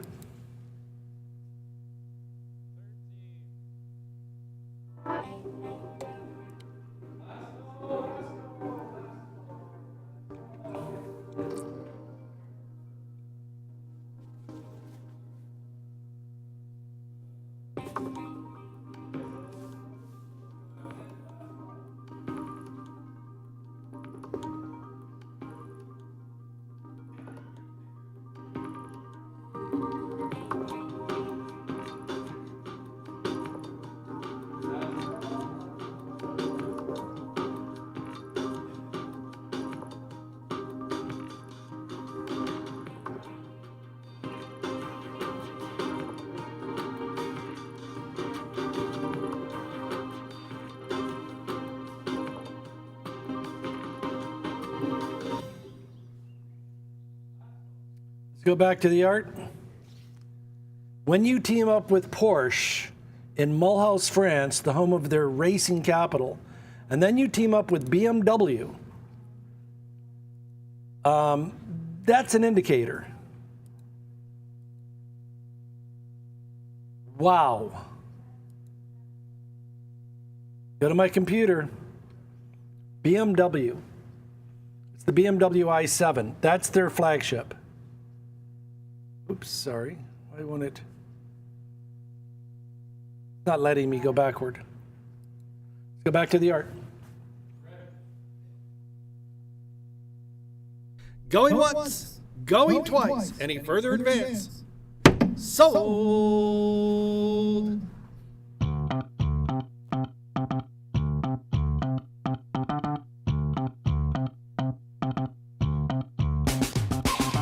The street artist C-Pill was born in Belgium in 1977, and his dynamic and extraordinarily creative artwork have launched him into being one of the top street artists of the world today. His work has a magical shape-shifting quality that leaves the viewer intrigued from the moment they see it.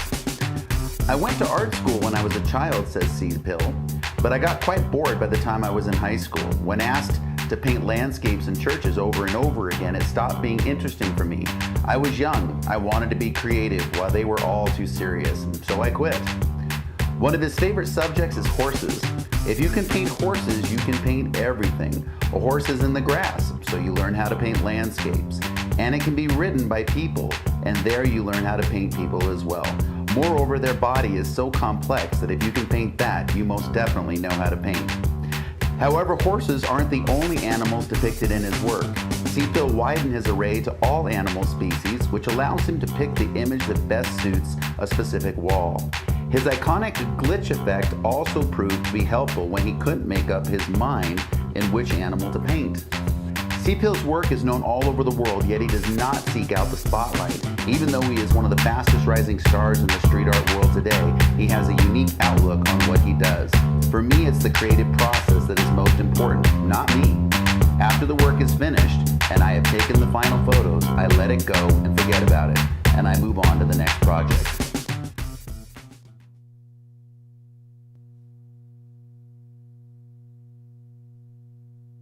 What I like about C-Pill is that he's self-taught. He's from Belgium, and he has gone global. He is world famous.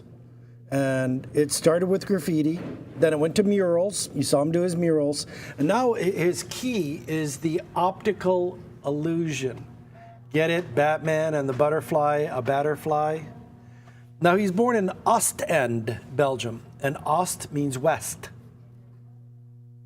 Like in France, they say Ouest, Ouest, and it became the American West.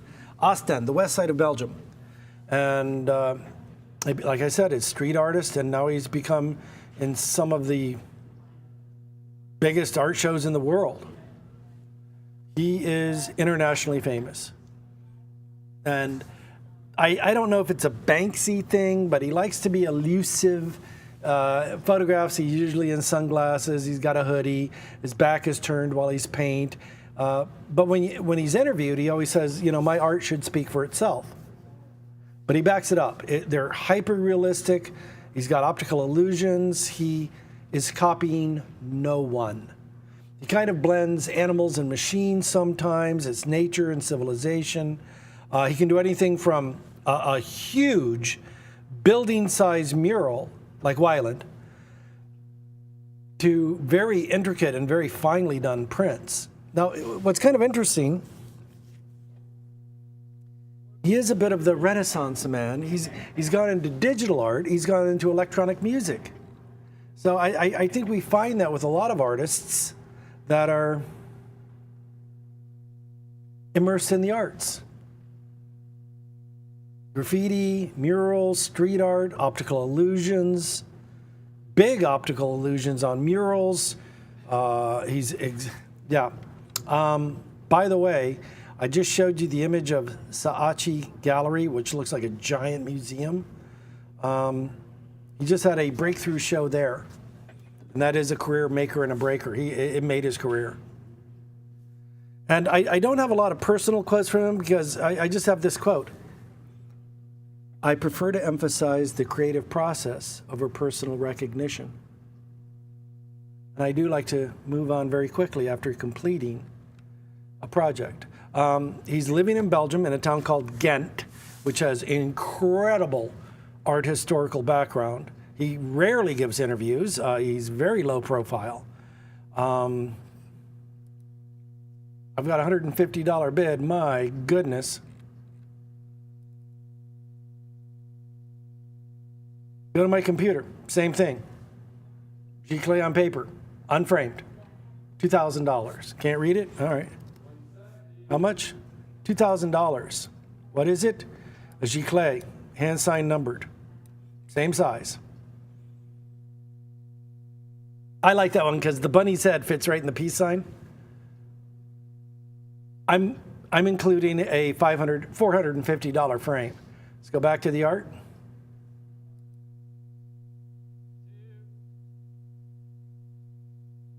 Go to my computer. Here's a painting. $20,000. Let's go back to the art. That's not even his most expensive one. Go to my computer.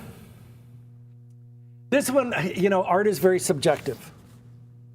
And I learned that a long time ago. This one kind of scares me. I don't know why. It's got that smiley face and a ram skull. Same thing, Giclée, $2,400. I've got a $200 bid. Smile. Ugh. Go back to the art. And then there's somebody out there right now going, no, that is way cool. I like that one. But that's art for you.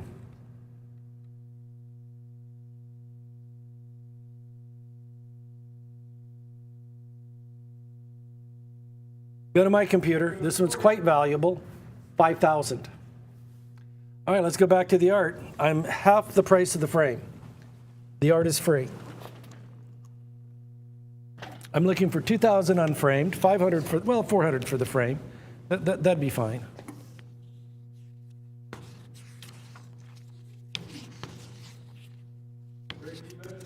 Yes.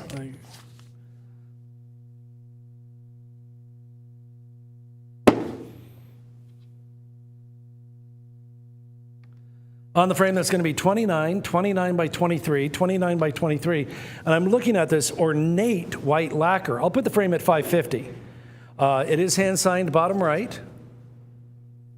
And again, when we have these young, up-and-coming superstar artists, I highly recommend them. Because we have seen it with Mr. Brainwash, we've seen it with Weiland, we've seen it with Sarah Wall. I'm very proud of the fact that we are a stepping stone, a launch pad for a lot of artists.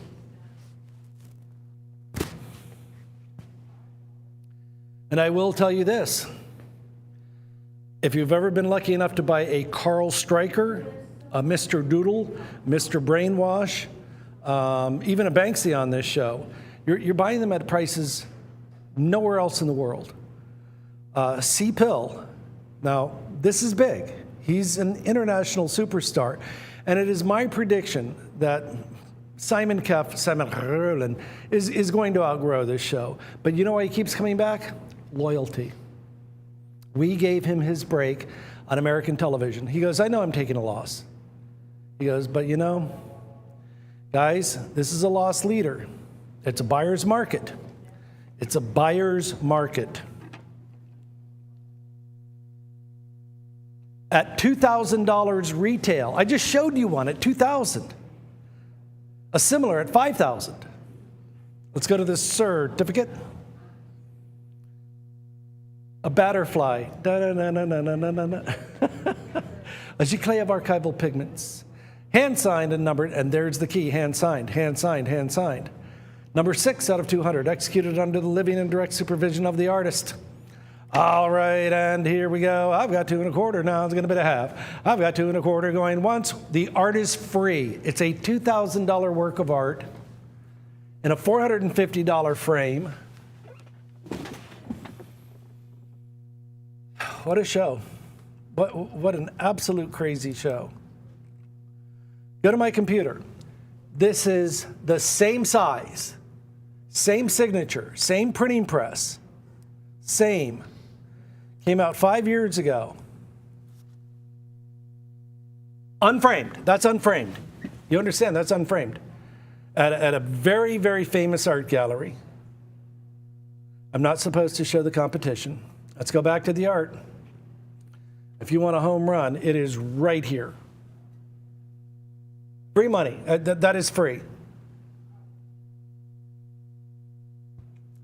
You could not buy that frame. And can we have a close-up on the corner of the frame, edge of the frame? That is a white lacquer gloss frame. See how intricate that is? That costs money. That's an expensive frame. And it's a white gloss. It's not a satin finish. Not matte. Matte is very, matte finish. Let's go back to the art. Here we go. Free money. This is below the cost of actual materials. And it has plexi, not window pane glass. Have you guys priced plexiglass lately? Holy mackerel. Everything has gone crazy.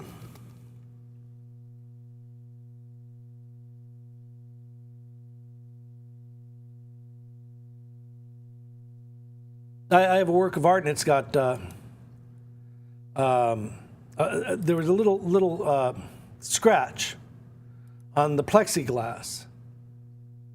And so I thought, well, I'll go down to Home Depot. Every guy in America loves Home Depot. Go to my computer. Look at the prices.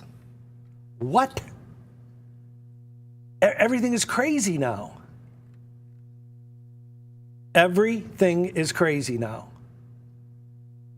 One sheet of plexi, $150. A little one, $87. Everything is crazy now. All right, let's go back to the art. You could not build this frame. All right, here we go. I've got 2 1/4 now going once. I got 2 1/4 now going twice. All in, all done, all fair, all square. And I want you to revel in these days. If you're an art collector, an art lover, this is your time to shine. It really is. My first day in an art gallery was August 31st, 1985. I did take 6 months off in 1996 to work construction. I like working with wood. With Mike McClooney, we hurricane hardened homes in Hawaii, 4 H's. It was a great job. And other than that, but the point that I'm trying to make is that from 97 to 2005, it was a true seller's market. We would go to auctions at 2,000, 3,000, boom, boom, boom, hands were up. Doubt me? Read economic conditions of 1997 to 2004 compared to today. Go on AI. It is a buyer's market. I've lived through a true seller's market.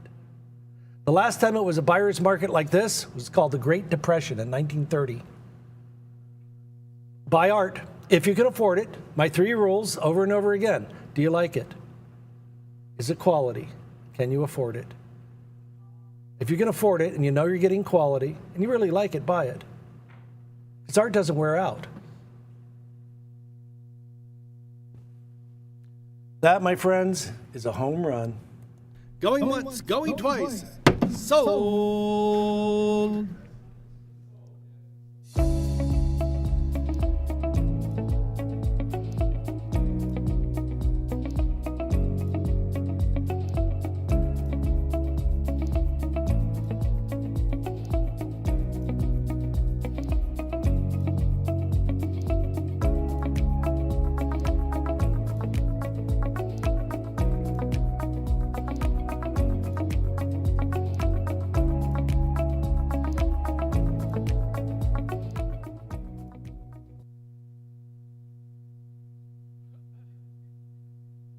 Okay. This may sound a little bit silly, but after being in the art business all my life, and I've loved it, and I would take no other different journey, but of course I've made mistakes, but I expect when I read about art or read an artist's biography, a flowery language. Oh, it's the art business, and we have to say things like, the lavender forms of a crepuscular approach. No, that's called a shadow. You don't need to say crepuscular. It's a shadow. I'm just used to it, and they describe colors in like 12 different adjectives. Go to my computer. I like ArtNet. Just give it to me straight. Just tell me the straight dope. Jean-Claude Navarro. I like Walter Cronkite. And that's the way it is.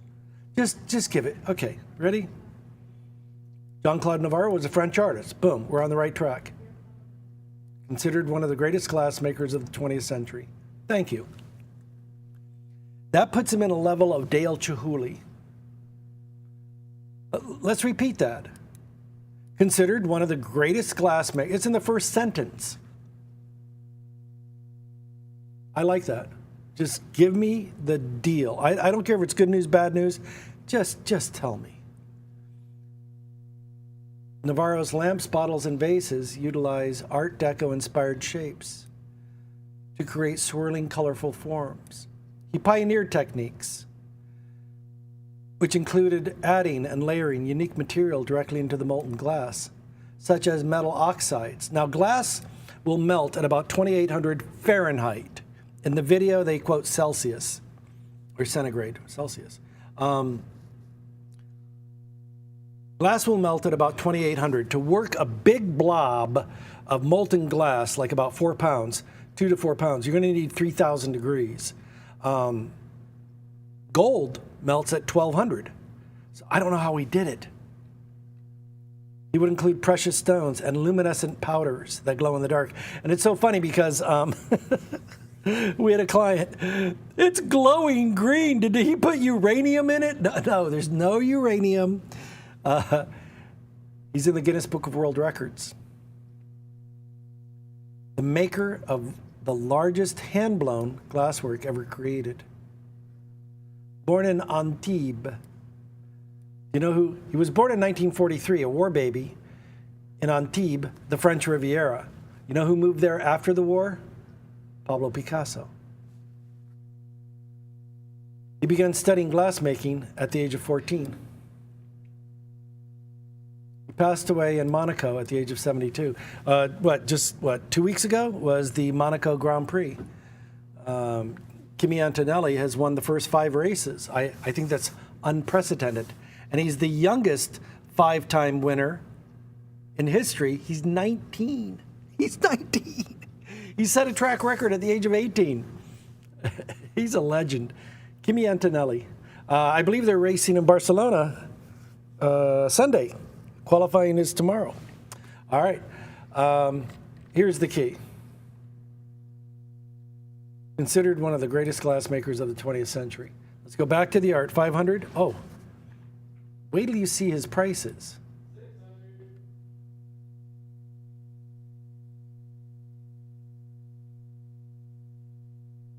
Go to my computer. I have a $600 bid. Huh. This is a little bitty perfume vial. Holds about 1 ounce, but it is signed. Huh. Wow. I've got a $600 bid. We're looking for $5,000 minimum. Why? Because he's considered one of the greatest in the world. That does not come cheap. You know, it's like he's considered in the top 10. That would make him extremely valuable. I'd put him in the top 2, him and Dale Chihuly. This is a museum piece. This could easily go into the collection of the Carnegie Museum of Cornell Museum of Glass in, isn't that in Pittsburgh? And this one has a lot of gold. That's all gold leaf. I don't know how he did it. That's all gold. That is gold. Yeah, it looks better in real life. And it's very complex, many, many layers. Of course, it is signed. On the top is his autograph. And on the bottom are block letters that are done with his hand as well. And the year, 1985, making it one of the earliest we've ever had.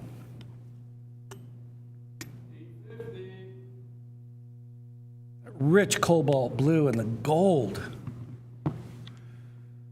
That's a museum piece. This is what a museum piece looks like. Looking for $4,000, and you can tell the thickness of the lip on this. All hand done, all imbued with gold, very thick base.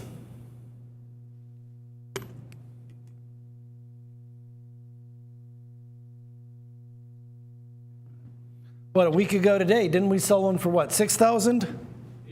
8,000. Tony has a very good memory. I consider it a good day when I can walk into a room and remember why I went in there. You ever get in a car and drive away on the first try? Where are the keys? Where's my cell phone?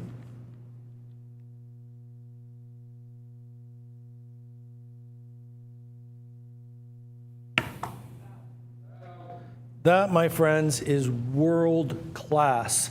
Let's go to the certificate. Jean-Claude Navarro, born in, I can't believe it's been, how can it be 11 years?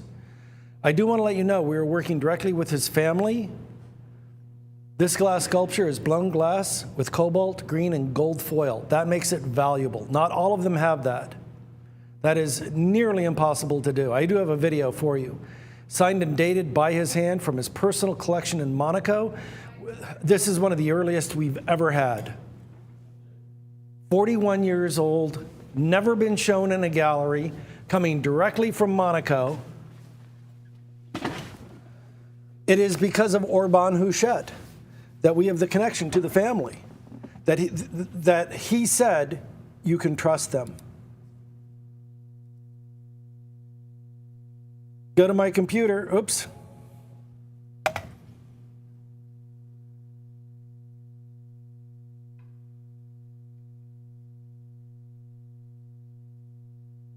I discovered this profession. I was 14 years old. I was 14 years old and I really enjoyed it and I made it my passion and it's my life and it's my job.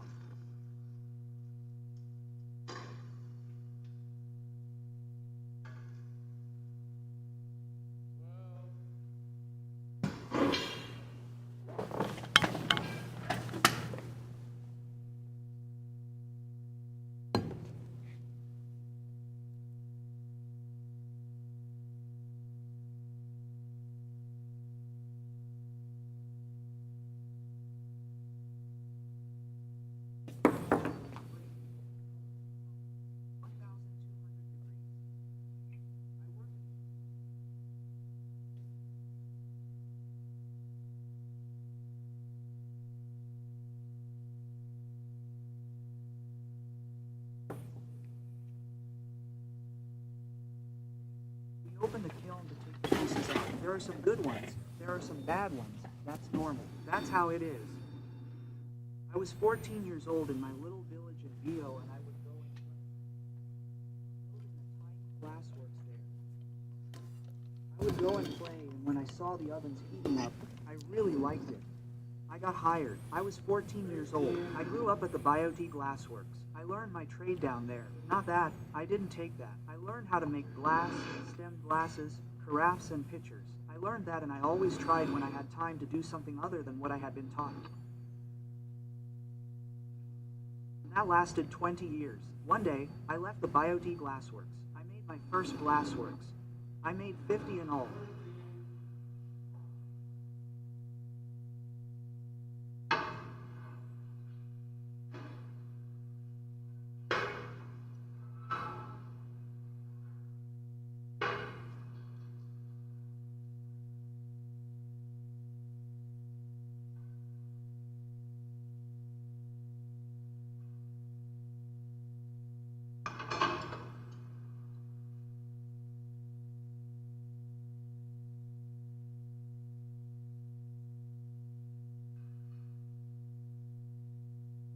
Let's go back to the art. I think that is absolutely phenomenal. I think, I know that these works are going to go down in history. Now that I'm seeing a year of 1985, like a lot of the Orban Huchette collection, we're coming to the end. I mean, my goodness, this is so rare and so valuable. I can't believe he passed away 12 years ago. Guys, when these go on the secondary market, go to my computer. What do I mean by secondary market? When the galleries and people begin to sell them. When you have considered one of the greatest glassmakers of the 20th century, these are your prices. Oops, sorry. I went the wrong way. Where'd it go? There it is. I wanted to replay the video. Tiny 1 ounce perfume vial. That only holds 1 ounce of perfume. All right, let's go back to the art, and I'll kind of turn it so you can see the intricacies on the handmade. When you're the best in the world, the other thing is the thickness and the weight. And the gold. Not all of them have the gold. That's a lot of gold leaf on that. All right, final. Here we go.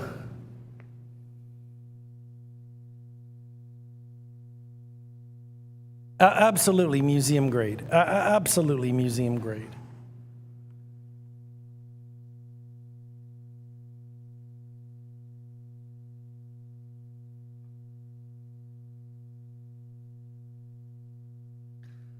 A little 1 ounce perfume vial is $6,000. One about 2 inches taller is $9,000. All right, my friends. 1985, directly from his estate, double signed. We're below the last minute. It is signed. Now, he had a electric motor with a flexible shaft and a diamond tip. It wasn't a drill bit. It was just like a engraving device. And so he'd put it in block letters. Navarro. The year right there, 1985. And then he would hand sign it. Jean-Claude. It has everything. This is perfect. 1985. I think it's the earliest one we have. That is historically valuable. Can we go back to that close-up? I do want to try to show that gold leaf again.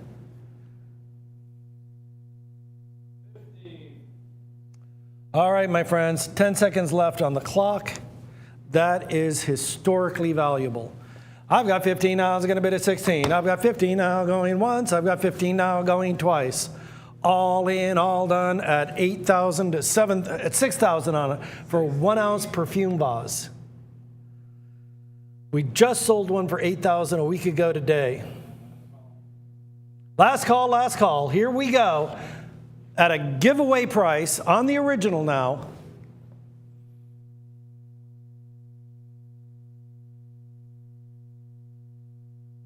Magnificent. All right, now less than a minute, guys. That's like a $6,000 difference from last week. You know, you never know who's watching.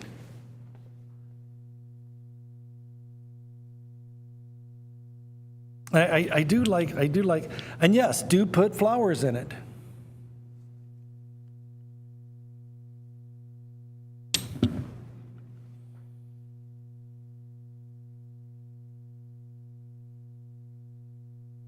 And really see that gold leaf. I know I'm looking at the monitor here in the studio. Last call. All right, and here we go. I've got 16 now going once. I almost said 18. I've got 16 now going twice. 17 now is going to be 18. I've got 17 now is going to be 18. Way under the money, way under the money, way under the money now. Hammers up. Go to my computer. A 1 ounce perfume vial. This one's about 2 inches taller. Perfume vial. Oh, it's correct. It's signed. That's from 2011. I've never seen one from 1985. But again, guys, let's go back to the art. When we run out of these things, we used to have America's greatest living sculptor, Bill Mack. We were selling $50,000 sculptures for $6,000. I don't think he's coming back. If you ever see a Weiland on this show, buy it, because he's not coming back. He's a global industry. He's not an artist. He's a global, like Takashi Murakami. If we ever get another Takashi Murakami or Nobu Hara,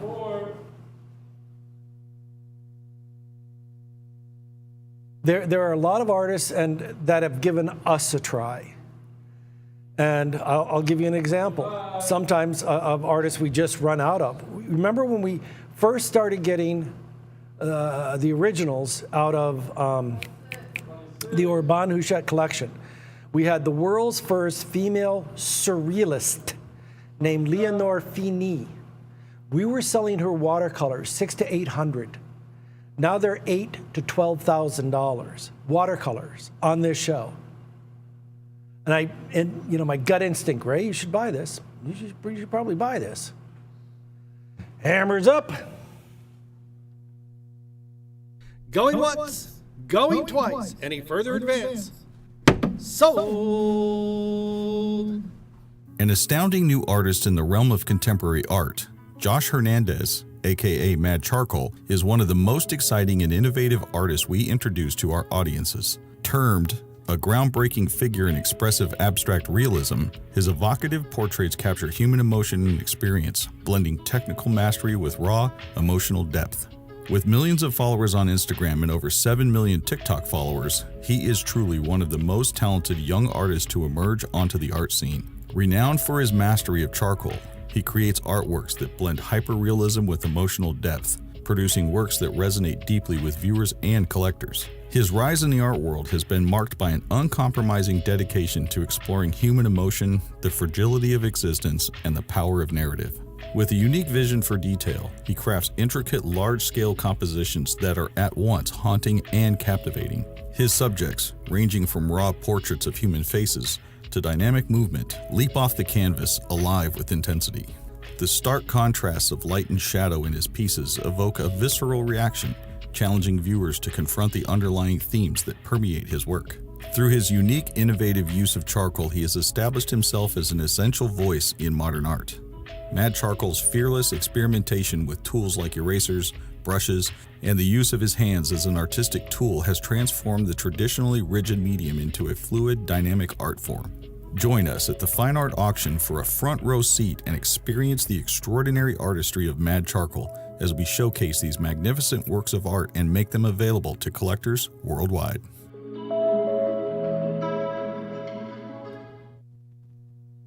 I love it, I love it, I love it. And you know what? I really, truly like Josh Hernandez.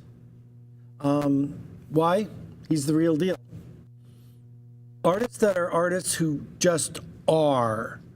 I mean, it's like, I mean, how many artists have we known? Like Erte, Sarah Wall. They just start drawing as children, and they can't stop. Even I just mentioned Nobu Haihara. Started drawing it when he was a little boy. Josh Hernandez is the same way. His nickname when he was a little kid was the kid who draws. That's it. And he's just a baby, born in 1995. Oh my goodness. I'm old.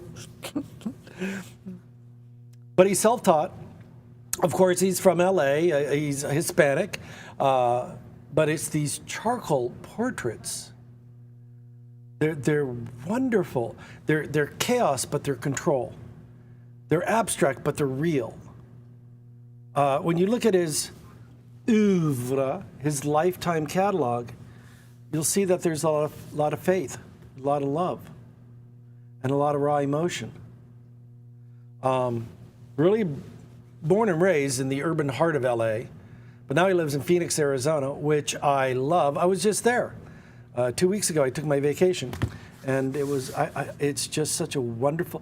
You know what? If you're in Phoenix, go to Joshua Tree National State Park, and if you're close enough, go to Pioneer Town, and you can eat at Pappy and Harriet's, and I did. With Robert Bissell. But it's like the grit of his upbringing and the depth of his faith, his religion, it's like a meditation. It's like the story of humanity. And getting back to the kid who draws, he said, I found comfort in sketchbooks rather than my textbooks. He said, but my big art breakthrough in my life came in very late in high school when I first picked up charcoal. He said it's very dark, it's very immediate, it has freedom. And he said, I would spend a lifelong pursuit to master the medium. And he is a master. And you know, after high school and college and all of that, he worked in graphic design. But then he started putting, and this is what a lot of young artists are doing now, you put your art online. He has 9 million collectors and followers worldwide. Now, he's in the big fancy galleries like Marshall Gallery in Scottsdale. Scottsdale is adjacent, I believe, west of downtown Phoenix. And it is pretty darn swanky, let me tell you. I have a friend named Mike McClooney's girlfriend, Veronica, lives in Scottsdale, and Krause Gallery, New York, and right here in Atlanta, Luca Gallery. And he is going global. So I want to let you know something. This is going to be an artist who's going to outgrow this show. And how do I know that? How do I know that? How do I know he's getting big, big, big? Are you ready? Go to my computer. He has his own line of merchandise. He's gone into merch. Oh, look at that. For a starter, $49. You know what I like? You know, Bob Ross, who painted Happy Little Trees on PBS, didn't make any money on PBS. Not really. He made his money selling $11 million of art supplies. 11 million, 3 pencils, $12. Pure charcoal.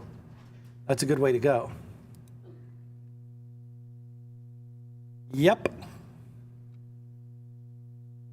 Ah, there it is. I own a stump. You can also use a stump in lithography. You can also use it to a small degree in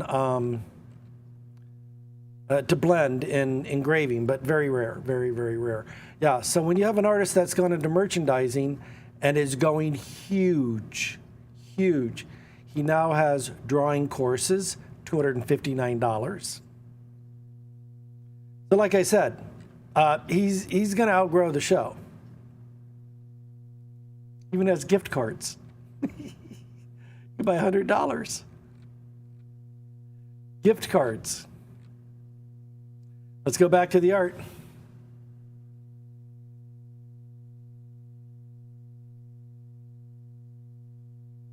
Go to my computer. If you can draw that in charcoal, you're going to outgrow this show. If you can draw that with a piece of charcoal, you're good. Let's go back to the art. We are looking for $2,400. And by the way, this is very, very rare.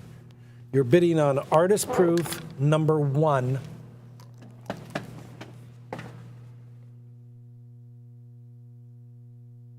Artist proof number 1, and yes, that does mean something, because you know how people are. This is the way they are. Number 1, 26 by 30, 26 by 30, and whoever got that Vatican print of fresco number 1, do the happy dance. You done good. Here it is right here. Look in the lower left. Lower left, artist proof. Oh, we can do the lower right, and then lower left. That's his signature, Josh. And there it is, artist proof number 1 of 22 in the world. But a little bit of a bonus. I love it when I get a free bonus. Let's look at the back. Custom cut frame. This will put us above 500. Shadows of the Wild, artist proof number 1, Josh. I'm getting glare, I know. Custom cut framing on the back.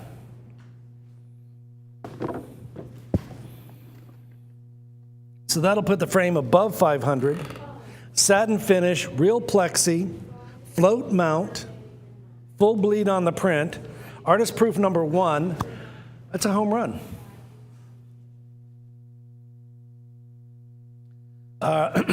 Retailing at $2,500. Retailing at $2,500. Let's go to the certificate. Shadows of the Wild, a giclée of archival pigments on wove paper, signed by the artist lower right, numbered lower left, signed, numbered, and inscribed on the back. Artist proof number 1. And once again, I want you to think long-term when you collect art. You walk into a gallery in downtown LA, downtown Scottsdale, Arizona. They don't have anything for $250. They don't have anything for $500.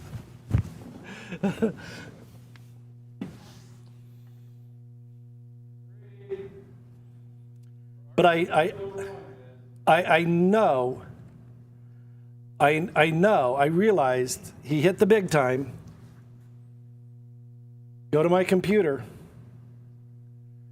When he went into merchandise, when he launched a line of merchandise, and he's doing very well. Go back to the art because, he's going to get too big for this show. I know it, and you know I know it.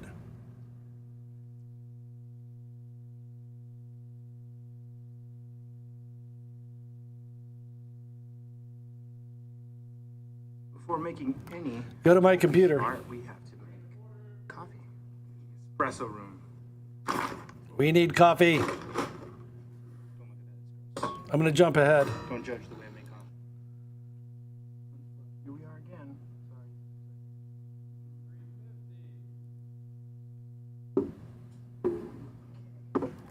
Sorry. There he is buying art supplies by the bucket.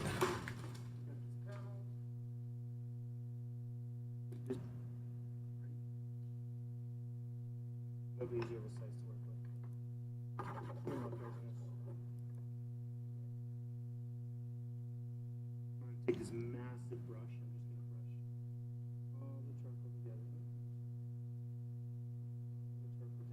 Who would think of this? I would never think of this.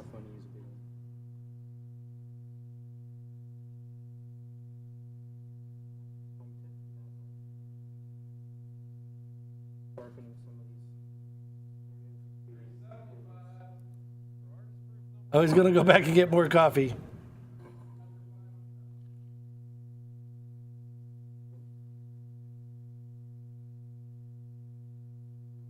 Who would think to do this? Big layer of varnish. Yeah, the varnish will fix it.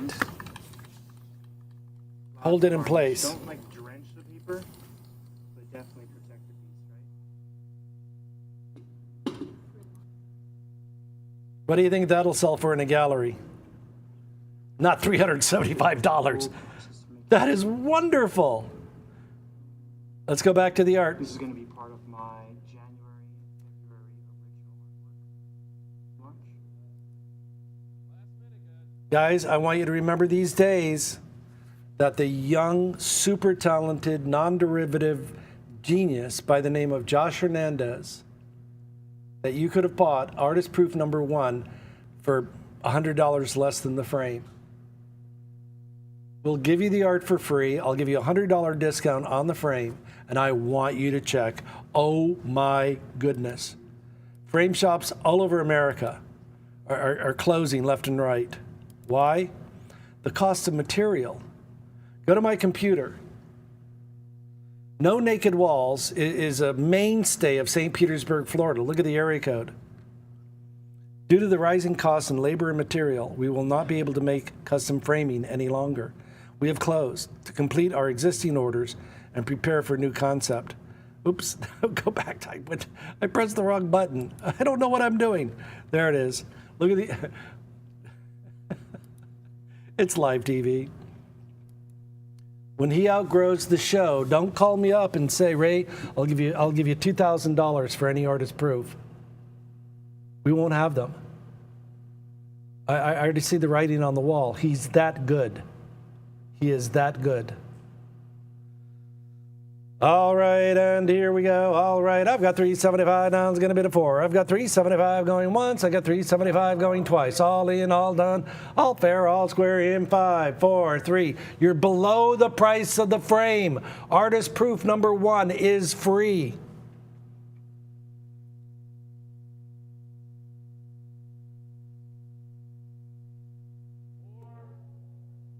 I can't get over it.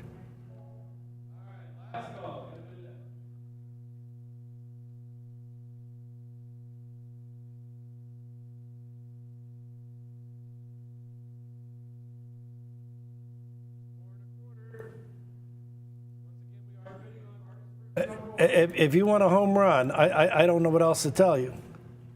Artist Proof #1.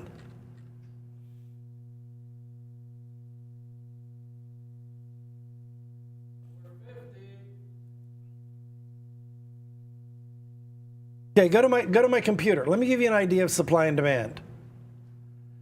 This is his website. I'm gonna click on prints. He's sold out. Everything is sold out. All of it. Print releases are available for a limited time and in limited quantities. He has sold out his entire shop. Everything. But I'm going to tell you, he is giving, go back to the art, he is giving us a break. All right, I'm at the price of the frame. It's free. I'm at the price of the frame. Go to a gallery in Manhattan. Say, how many mad charcoals do you have for $600? Go to a gallery in Scottsdale. I love Scottsdale.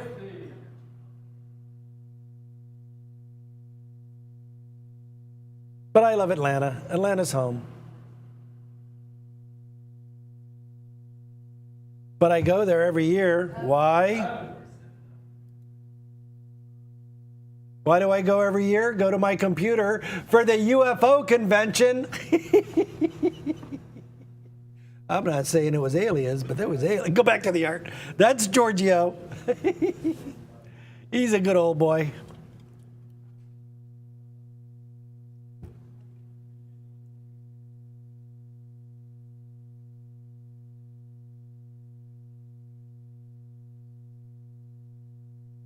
That day it was 108 degrees.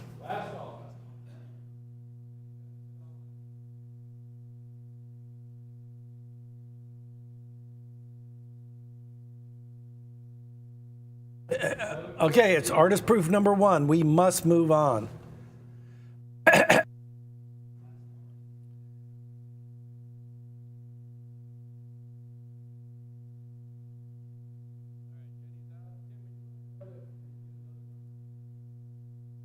Let's go to my computer. Oh, I'll just buy one of his prints online. Let's go right down here to prints. The entire portfolio sold out. Print releases are available for a limited time and limited. He sells everything. Yeah, I'll show you. Print. I'll click right on prints. Prints. All gone. Gone. Got to be quick. Let's click on his art materials. Yep, he's into merch. Big time. Big time, big time. What about drawing classes? $250.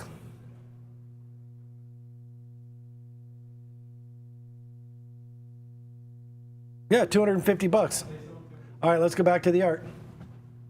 Artist proof number 1. Going once, going twice. All in, all done, all fair, all square. I feel like my dad. Ray, get out of that tree. If you fall down and break both legs, don't come running to me. That's what my dad would say.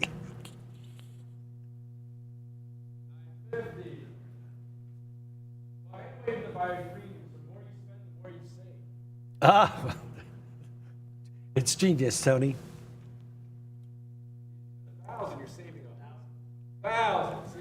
No buyer's premium. No buyer's premium. We have one. There is only one.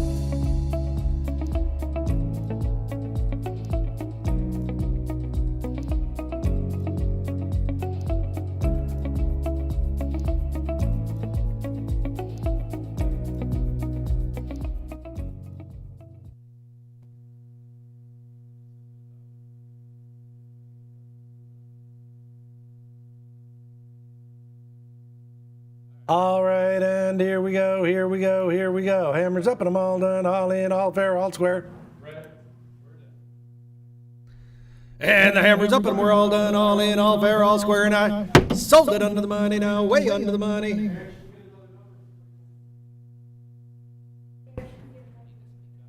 All right, ladies and gentlemen, you just saw artist proof number 1 sell for $1,100. I did waive the buyer's premium for our winning bidder. Now, I have 4 other opportunities here.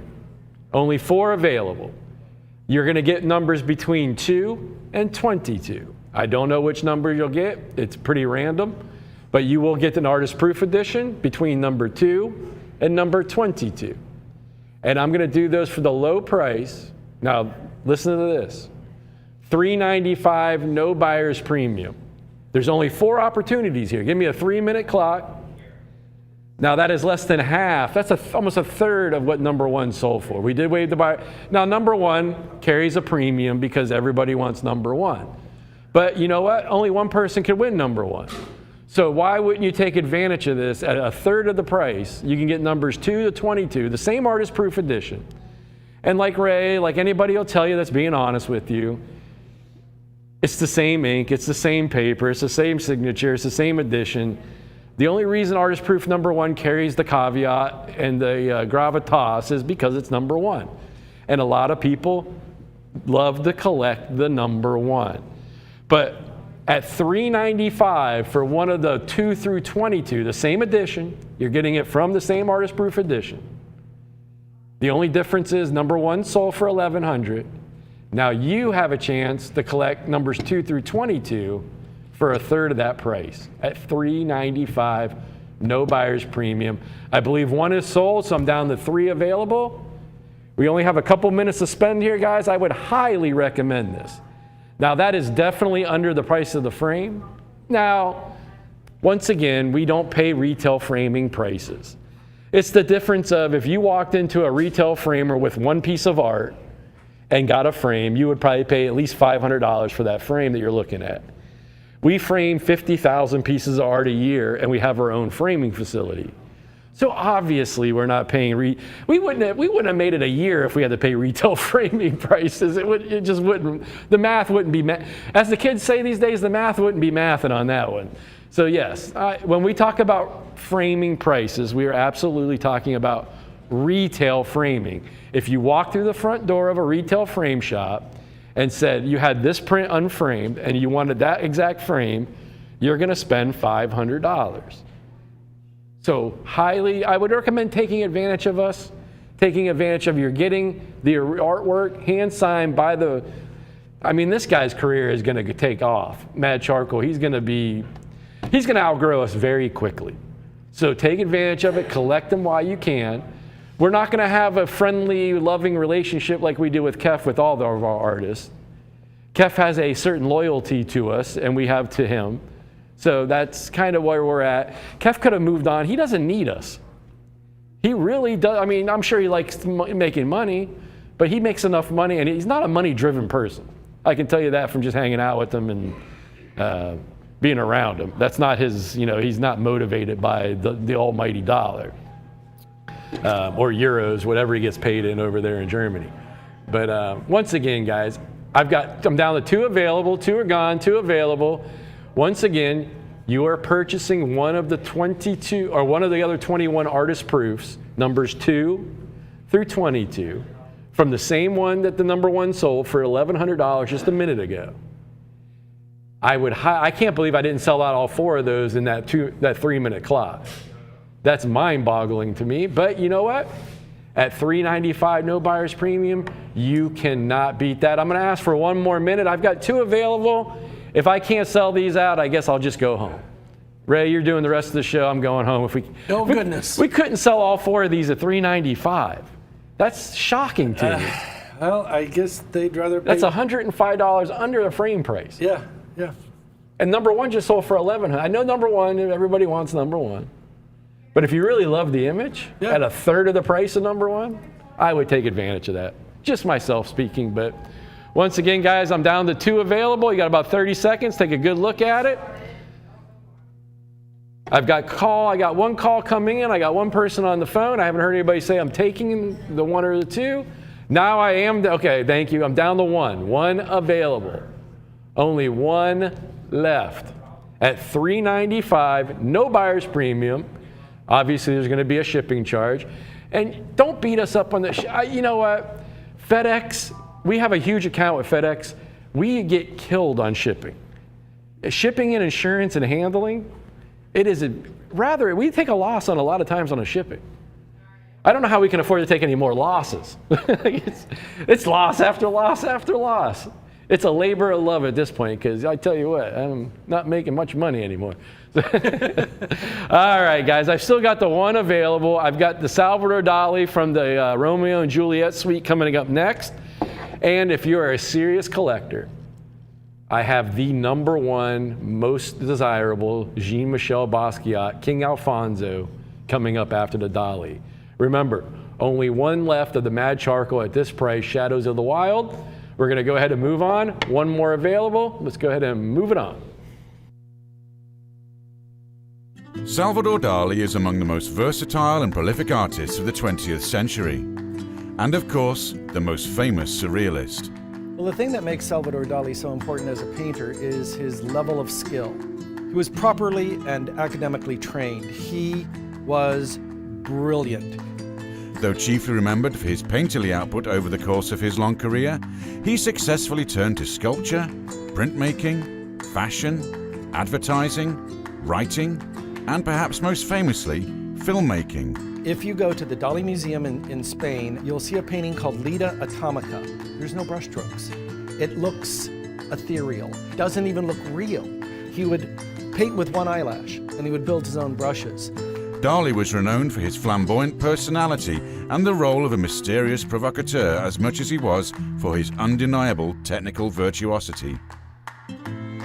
His paintings also reveal a fascination for classical and Renaissance art, clearly visible through his hyperrealistic style and the religious symbolism of his later work. In 1926, Dali took a life-changing trip to Paris. he visited Pablo Picasso in his studio and found great inspiration in what the Cubist was doing. He was like a bull in a china shop. He wanted to have exhibitions at the greatest galleries in Paris, and Picasso was like, cool your jets.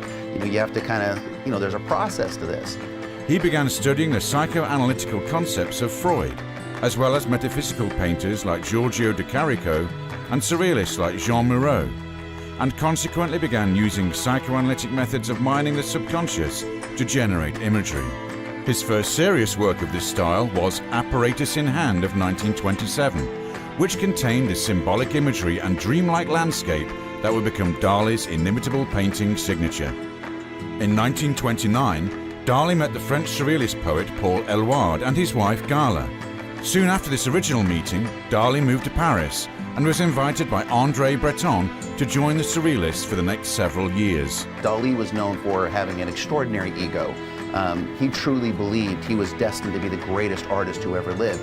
He also collapsed in this kind of sadness and melancholy of the other kind of modern school. I see. So that really you feel that surrealism, having started when you were with it as very gay, has now sunk into melancholy and despair, and that you alone remain as a true representative of it. Absolutely. Undoubtedly, Dali's true magic moment came later that year, when he met his hero, Sigmund Freud. After painting this portrait, Dali was thrilled to learn that Freud had said, "Until then, I was inclined to look upon the surrealists, who have apparently chosen me as their patron saint, as absolute cranks." That young Spaniard, however, with his candid and fanatical eyes and his undeniable technical mastery, has made me reconsider my opinion. Dali epitomized the idea that life is the greatest form of art, and he mined this with such relentless passion, purity of mission, and die-hard commitment to exploring and honing his various interests and crafts that it is impossible to ignore his groundbreaking impact on the art world. Before we even began on Romeo and Juliet, Act 1, Scene 1, by Salvador Dali. Many people consider it the most valuable in the portfolio of the prints, and I'll tell you why in a moment. Go to my computer. This is March 7th, 1982, the opening day of the Dali Museum in St. Petersburg, Florida. It's the old building. It was chosen because it was a hurricane-hardened boat marina. The walls were very thick concrete, and then they had a purpose-built museum.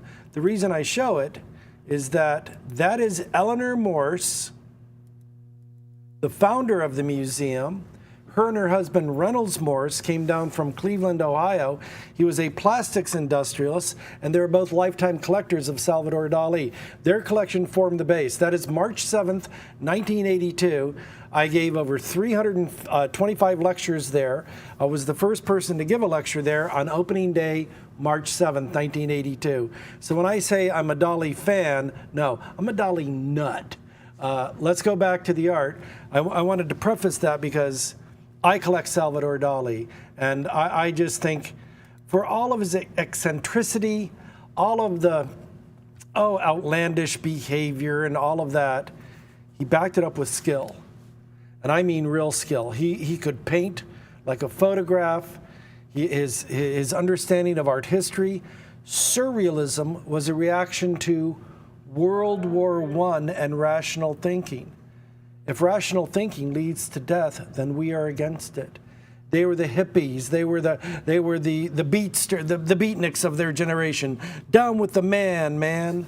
There was a young writer by the name of Sigmund Freud who favored the inner workings of the mind over rational thought. So if rational thinking leads to war, World War I, we're against it. Now, he was a genius. If you doubt me, read his own diary, The Secret Life of Salvador Dali. The first half is fun. The second half, you better get a pot of coffee, and you better sit down and get ready for some deep theory.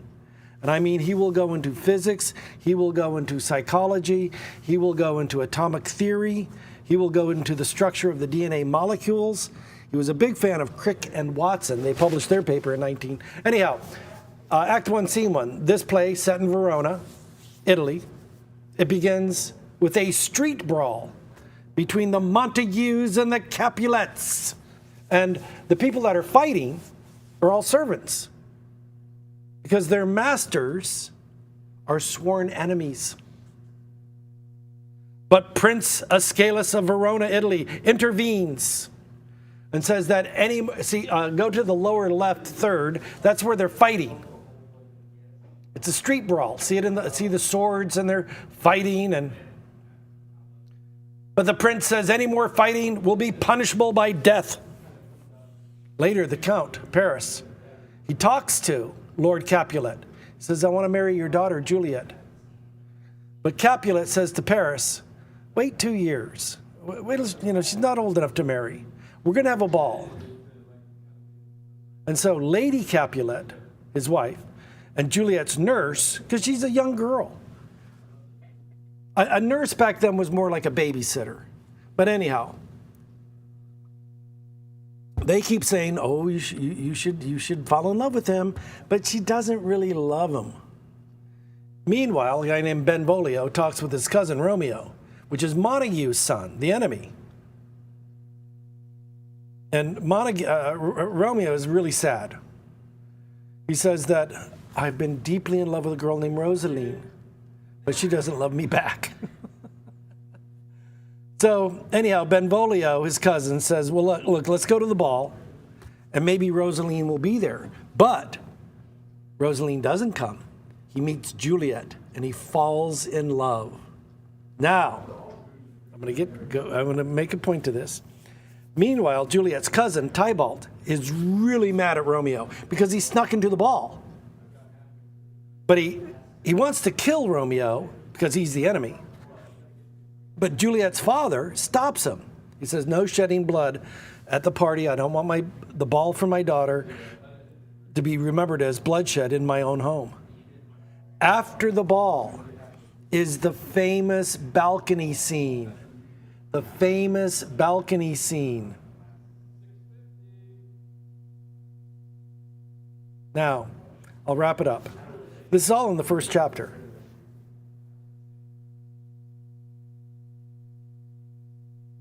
Romeo, of course, sneaks into the Capulet below the balcony, the orchard. He's in the orchard. See the trees? And he vows to be in love with her in spite of the family's hatred of the Montagues and the Capulets. And they agree to be married. And with the help of Friar Lawrence, thinks that if the children get married, the two families have to reconcile. And they are secretly married the next day. So this is full, absolutely full of symbolism.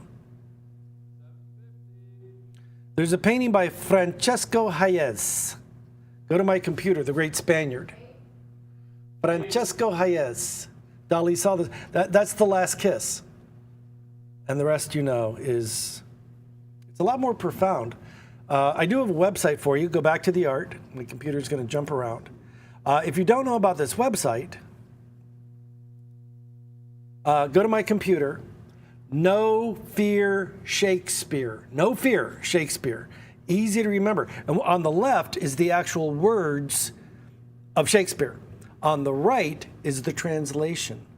I'll give you the opening sentence. They're about ready to get into a battle.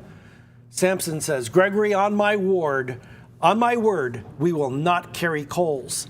And what that means is, Gregory, I swear, we can't let them humiliate us. I won't take their garbage. No, for then we would be colliers. A collier is a coal carrier. No, because then we'd be garbage men.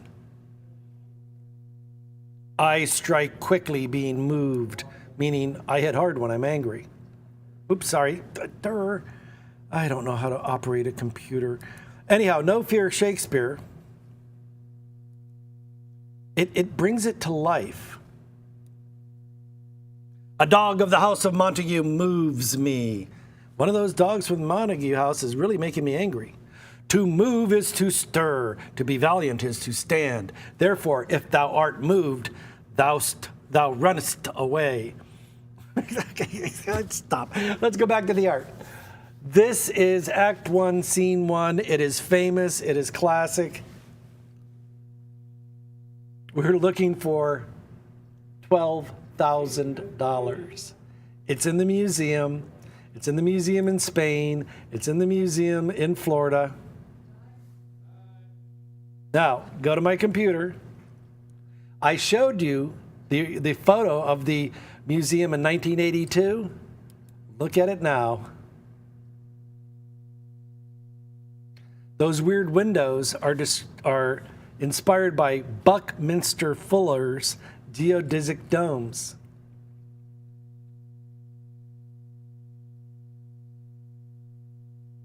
Yep. I was lucky enough to see Buckminster Fuller speak at the University of South Florida. And when you go to the Dali Museum in Spain, he is buried directly beneath a geodesic dome designed by Buckminster Fuller. Ladies and gentlemen, make no mistake, these are valuable. Let's go back to the art. $700 frame. Guys, the prices on Dali they just keep exploding. Go to my computer. See this one? We sold this on the show for $600. Look at the price today. Sure you don't want to bid? That is not signed. That is not signed. See this one right here? Unsigned. You see how the prices have jumped? Dali is a contrarianism. While the art market prices are going down, his are going up. It's crazy. It's across just his autograph now. Boom. Buy Dali. Well, buy Dali here. The gallery prices are going crazy.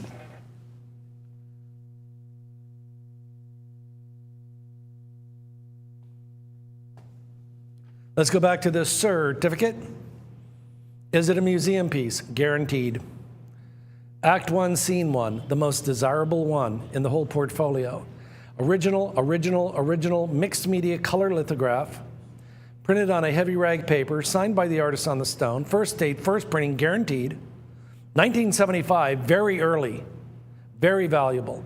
Published by Rizzoli Editions in Milan, extremely rare. At a gallery, you're going to be dropping, I don't know, $8,000, $10,000. It's in a $700 frame, and I'm not kidding. I want you to check. Why? Because of the thickness of this ornate gold, the gold fillet and the linen wrap all the way around. What I like about it, it has the 1, 2, 3, 4 angels. Beautiful. There's a Montague Tower here, a Capulet Tower here. This is beautiful. Oh, yes, I'm standing here admiring it. I forgot what I was doing. 26 by 29. There's a yardstick right there. The frame is very thick. And that is wood. Who is it? There was a guy in Denver that said, Ray, every time you do that, all 3 of my dogs bark. So I'm gonna prank him. Are you ready? I haven't done this in a long time. This is for you, Denver. Who is it? Dogs are barking across America. That's just awful. Scene 1, Act 1. And that's the fight. These are the angels. 4. 1, 2, 3, 4. House of Montague, House of Capulet. Dali, 1967. The printing was done in 1975. At Rizzoli. Rizzoli Editions.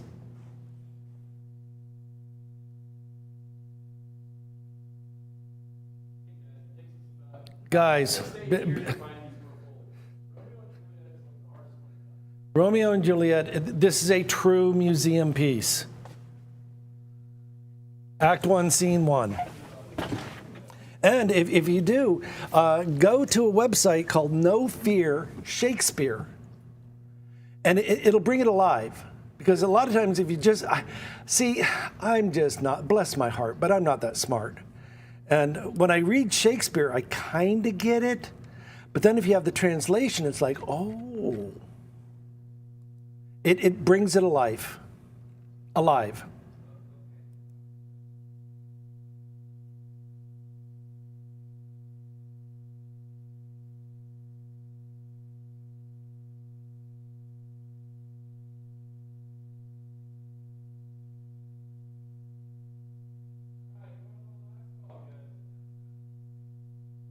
Wow.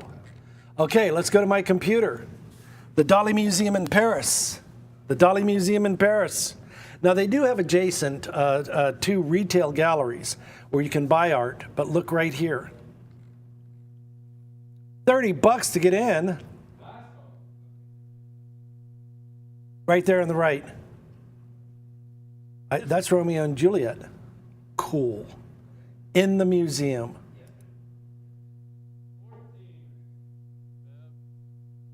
Is that Romeo and Juliet on the left? It looks it. I'll have to do more research. I love that. That's awesome. Oh, and for those of you who ever bought a Pantagruel, there they are in the museum. Yep.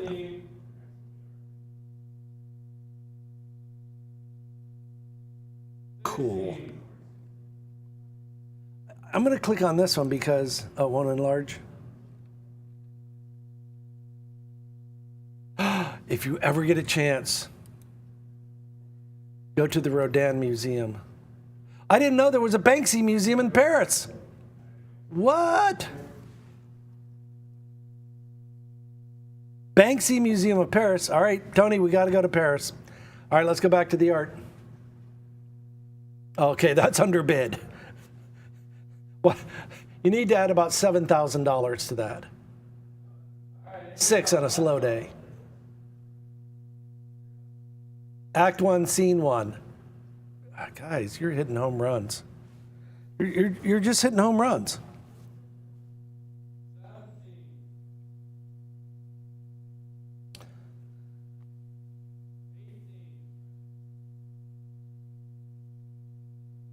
And no, I don't have another one. I can't run back to the Dali store.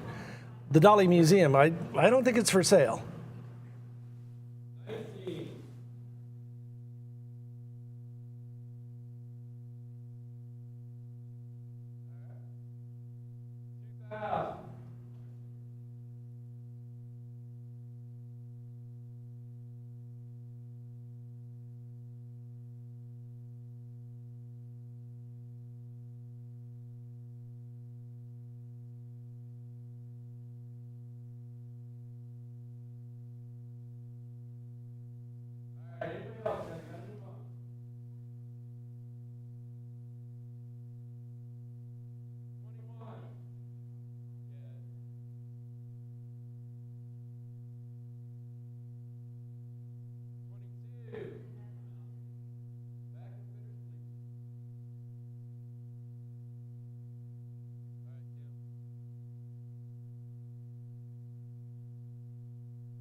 All right, we have the quintessential Basquiat coming up. I must move on. Congratulations. And the hammer's up and we're all done, all in, all fair, all square, and I sold it under the money now, way under the money.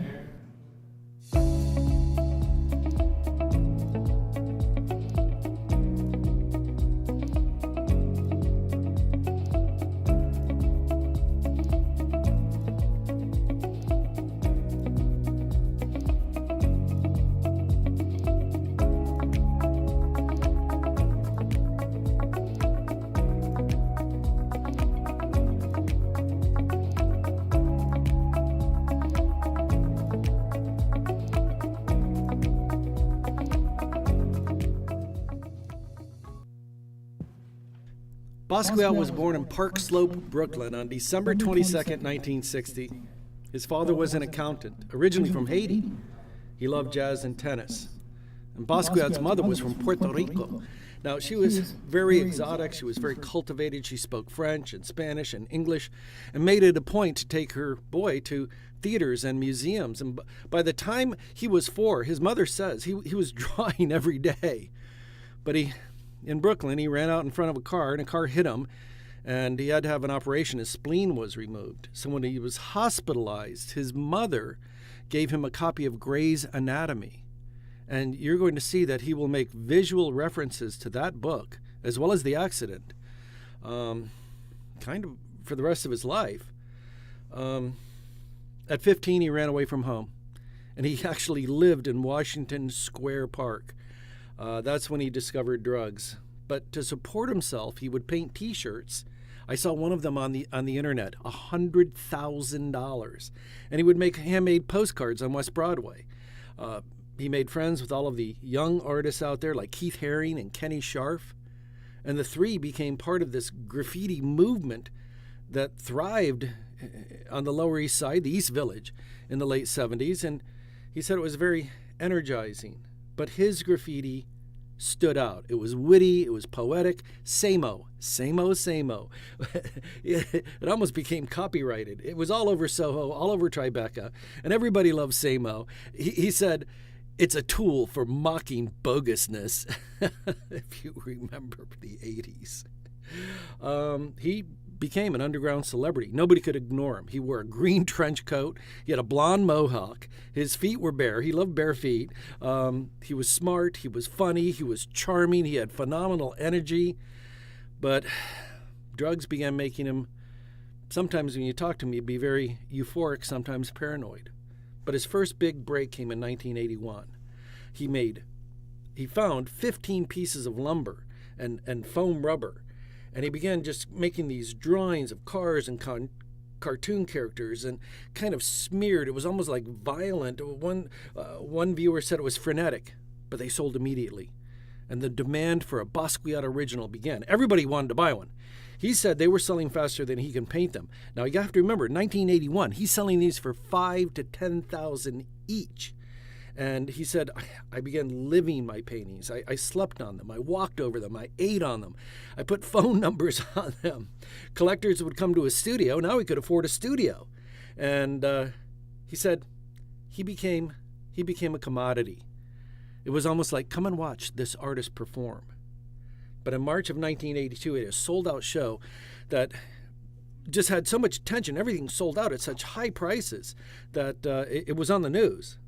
And that attracted the attention of one of the most famous Manhattan art dealers, Larry Gagosian, the very first of a series of powerful art dealers that would wheel and deal for him. One of his most famous clients, Larry Gagosian's famous clients, was David Geffen. And he knew he could make a lot of money on flipping these paintings.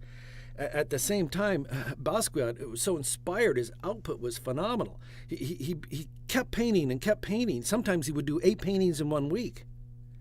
And then the dealers began to pressure him. And with that kind of pressure, he would sometimes just fly into a rage and just slash up his canvases and not deliver them. In any event, Larry Gagosian arranged for him to have a show in L.A. in April of 1982. Every painting sold in a matter of minutes. They came in and said, I'll take it. The show was sold out. By November, he was back in New York at the Fun Gallery of New York. He said, I look back and those were the best paintings I ever did. They had a rough energy. They had a nasty edge. There were portraits of my heroes, Charlie Parker, Jackie Robinson, St. Joe Louis, surrounded by snakes. And in other paintings, he said, you know, boys never become men. I had to paint my skeletons and my skulls, and I became obsessed with deconstructing my images and the languages of my fragmented world. He said, I had to hide my best paintings so they wouldn't sell them. And get to the meat and potatoes. Go to my computer. I am offering you the Lifetime First Edition. This was printed a decade after he died. This is, do you see the same image? This is $55,000. It is estate signed. What year was it made? What year was it made? Year of production, 2025. Year of production, 2025. Item description, year. It was done 1 year ago. 1 year ago. The work bears the signature of Lisanne and Janine, his sisters. It was done 1 year ago. It is $55,000. I am offering you the premier image. I am offering you the premier image, but there is a difference. Let's go to the certificate. The difference is night and day. Jean-Michel Basquiat passed away in 1988. This was done in 1985. I am offering you the true lifetime first edition. It is extremely rare. It is the only one I've ever seen. Go back to my computer. That was printed last year. $55,000, estate signed. It was printed. The one on eBay was printed 1 year ago. Now is it good? Yes. It has the contract. Janine and Lisanne, they inherited the contract. That's his sisters. Go back to the cert. This is the lifetime first edition. I'm offering you I am looking for $70,000. I am offering you the lifetime first edition. Go back to the computer. That was printed in 2025. Look in the upper right. It is signed by family members. He had been dead for 30 years, almost 40 years. Go back to the certificate. This is guaranteed the true lifetime first edition. This is guaranteed a true, the premier image is so raw, so powerful, and it has the same-o crown, which makes it very valuable. On the frame now, this document, 27 by 24, 27 by 24 is flawless mint, flawless mint.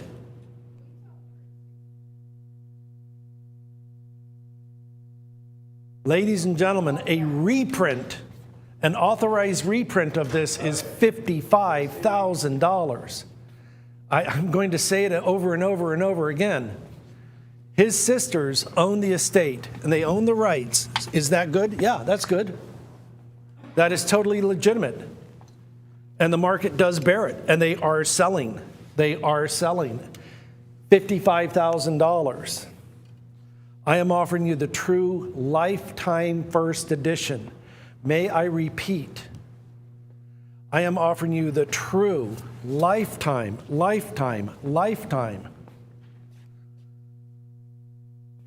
Let's go to my computer. What year was this printed? What year was this printed? It's $55,000. This is good. There's nothing wrong with this. It is authentic. It is honest. The description is honest. Year of production, 2025. Year, 2025. This is the estate. He was not alive. He died in 1988. He died in 1988. How much is this one? It's $55,000. Go back to the certificate.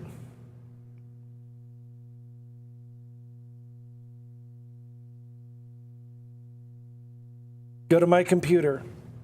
So who is Bruno Bischofberger? There he is. On the left is Jean-Michel Basquiat. In the center is Brooke Bartlett. On the right is Bruno Bischofberger. He's very much alive.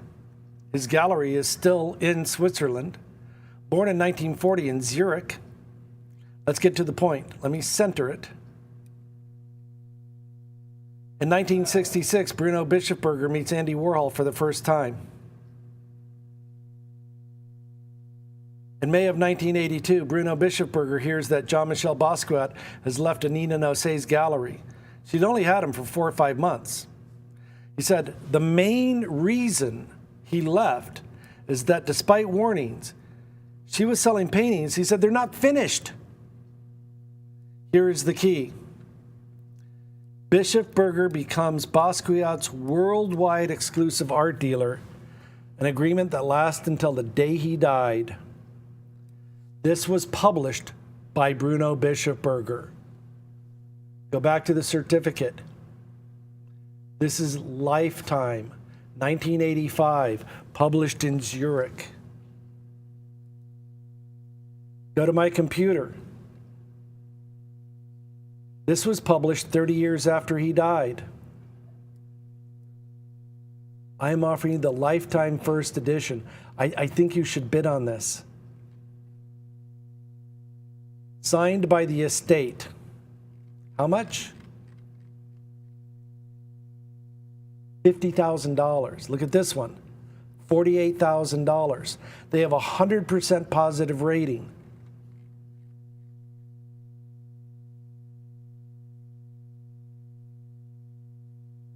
Published in 2023 with the estate stamp. That's $77,000, and it sold. It sold on November 4th at 11:08 a.m. It sold. Go back to the certificate. I'm offering you lifetime. Lifetime. Guys, bid on this. Oh my goodness. I am offering you a lifetime, real, first edition. The real deal.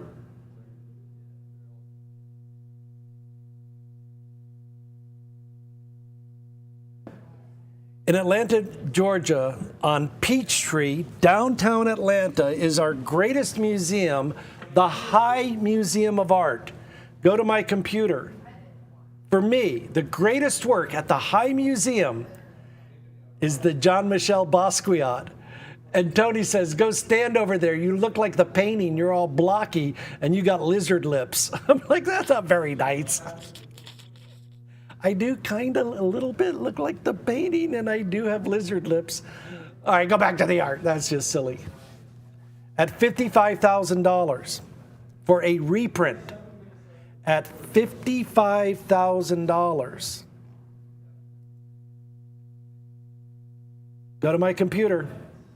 Look it up right now. Go to eBay. Same thing.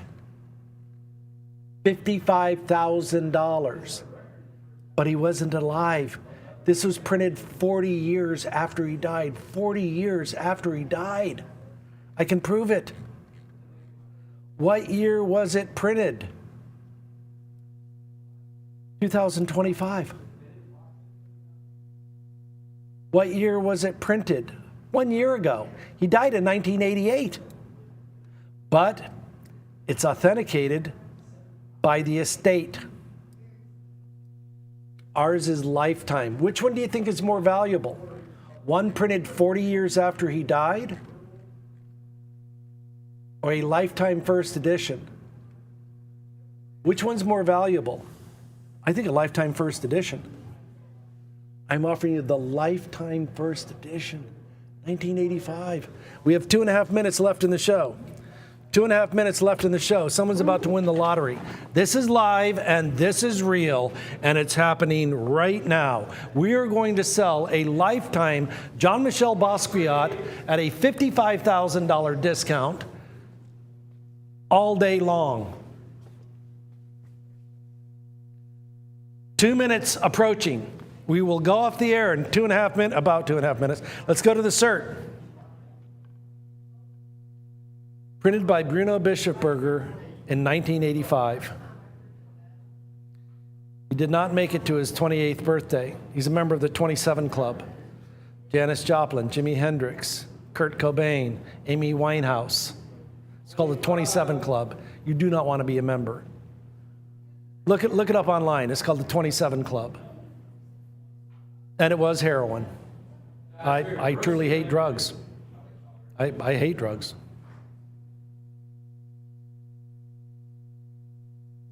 1985. He died in 1988. Go back to my computer. That was printed last year. $55,000. Which one do you think is worth more? Which one do you think is worth more? I think the lifetime first edition is better than one printed 40 years later. Down to the final minute. Let's go back to the art. We approach, I am $50,000 below the reprint. $50,000. Actually, $52,500. I'm losing my mind. There will never be another show like this. Would you sell this for $10,000? Let's go back to the cert. I'm going to pitch a fit. Printed in 1985 by the man who had the global contract to print these. He would pass 2.5 years later. All right, we're at the final minute. Ladies and gentlemen, I really am going to pitch a fit. You know what? Thank you for watching. Whether or not you bought a lifetime first edition Jean-Michel Basquiat, or maybe you just wanted to watch and take your mind off all the cares and the worries in the world, and my goodness, we've had our share, haven't we? But I think by looking at art and just watching the show, it brings out your higher self. Go to a museum. Yeah, you should go. And go see the Jean-Michel Basquiat at the High Museum in Atlanta. It'll perk you right up. You know what else is good for you? Plant a tree and do it with kids. And then when they grow up, they'll go, remember? I have found that planting trees is a lovely hobby. It's very affordable too. We broadcast every Friday, Saturday, Sunday, and Monday, and only here at the Fine Art Auction. I'm glad you're here. I'll be back soon, and I'll see you at the auction.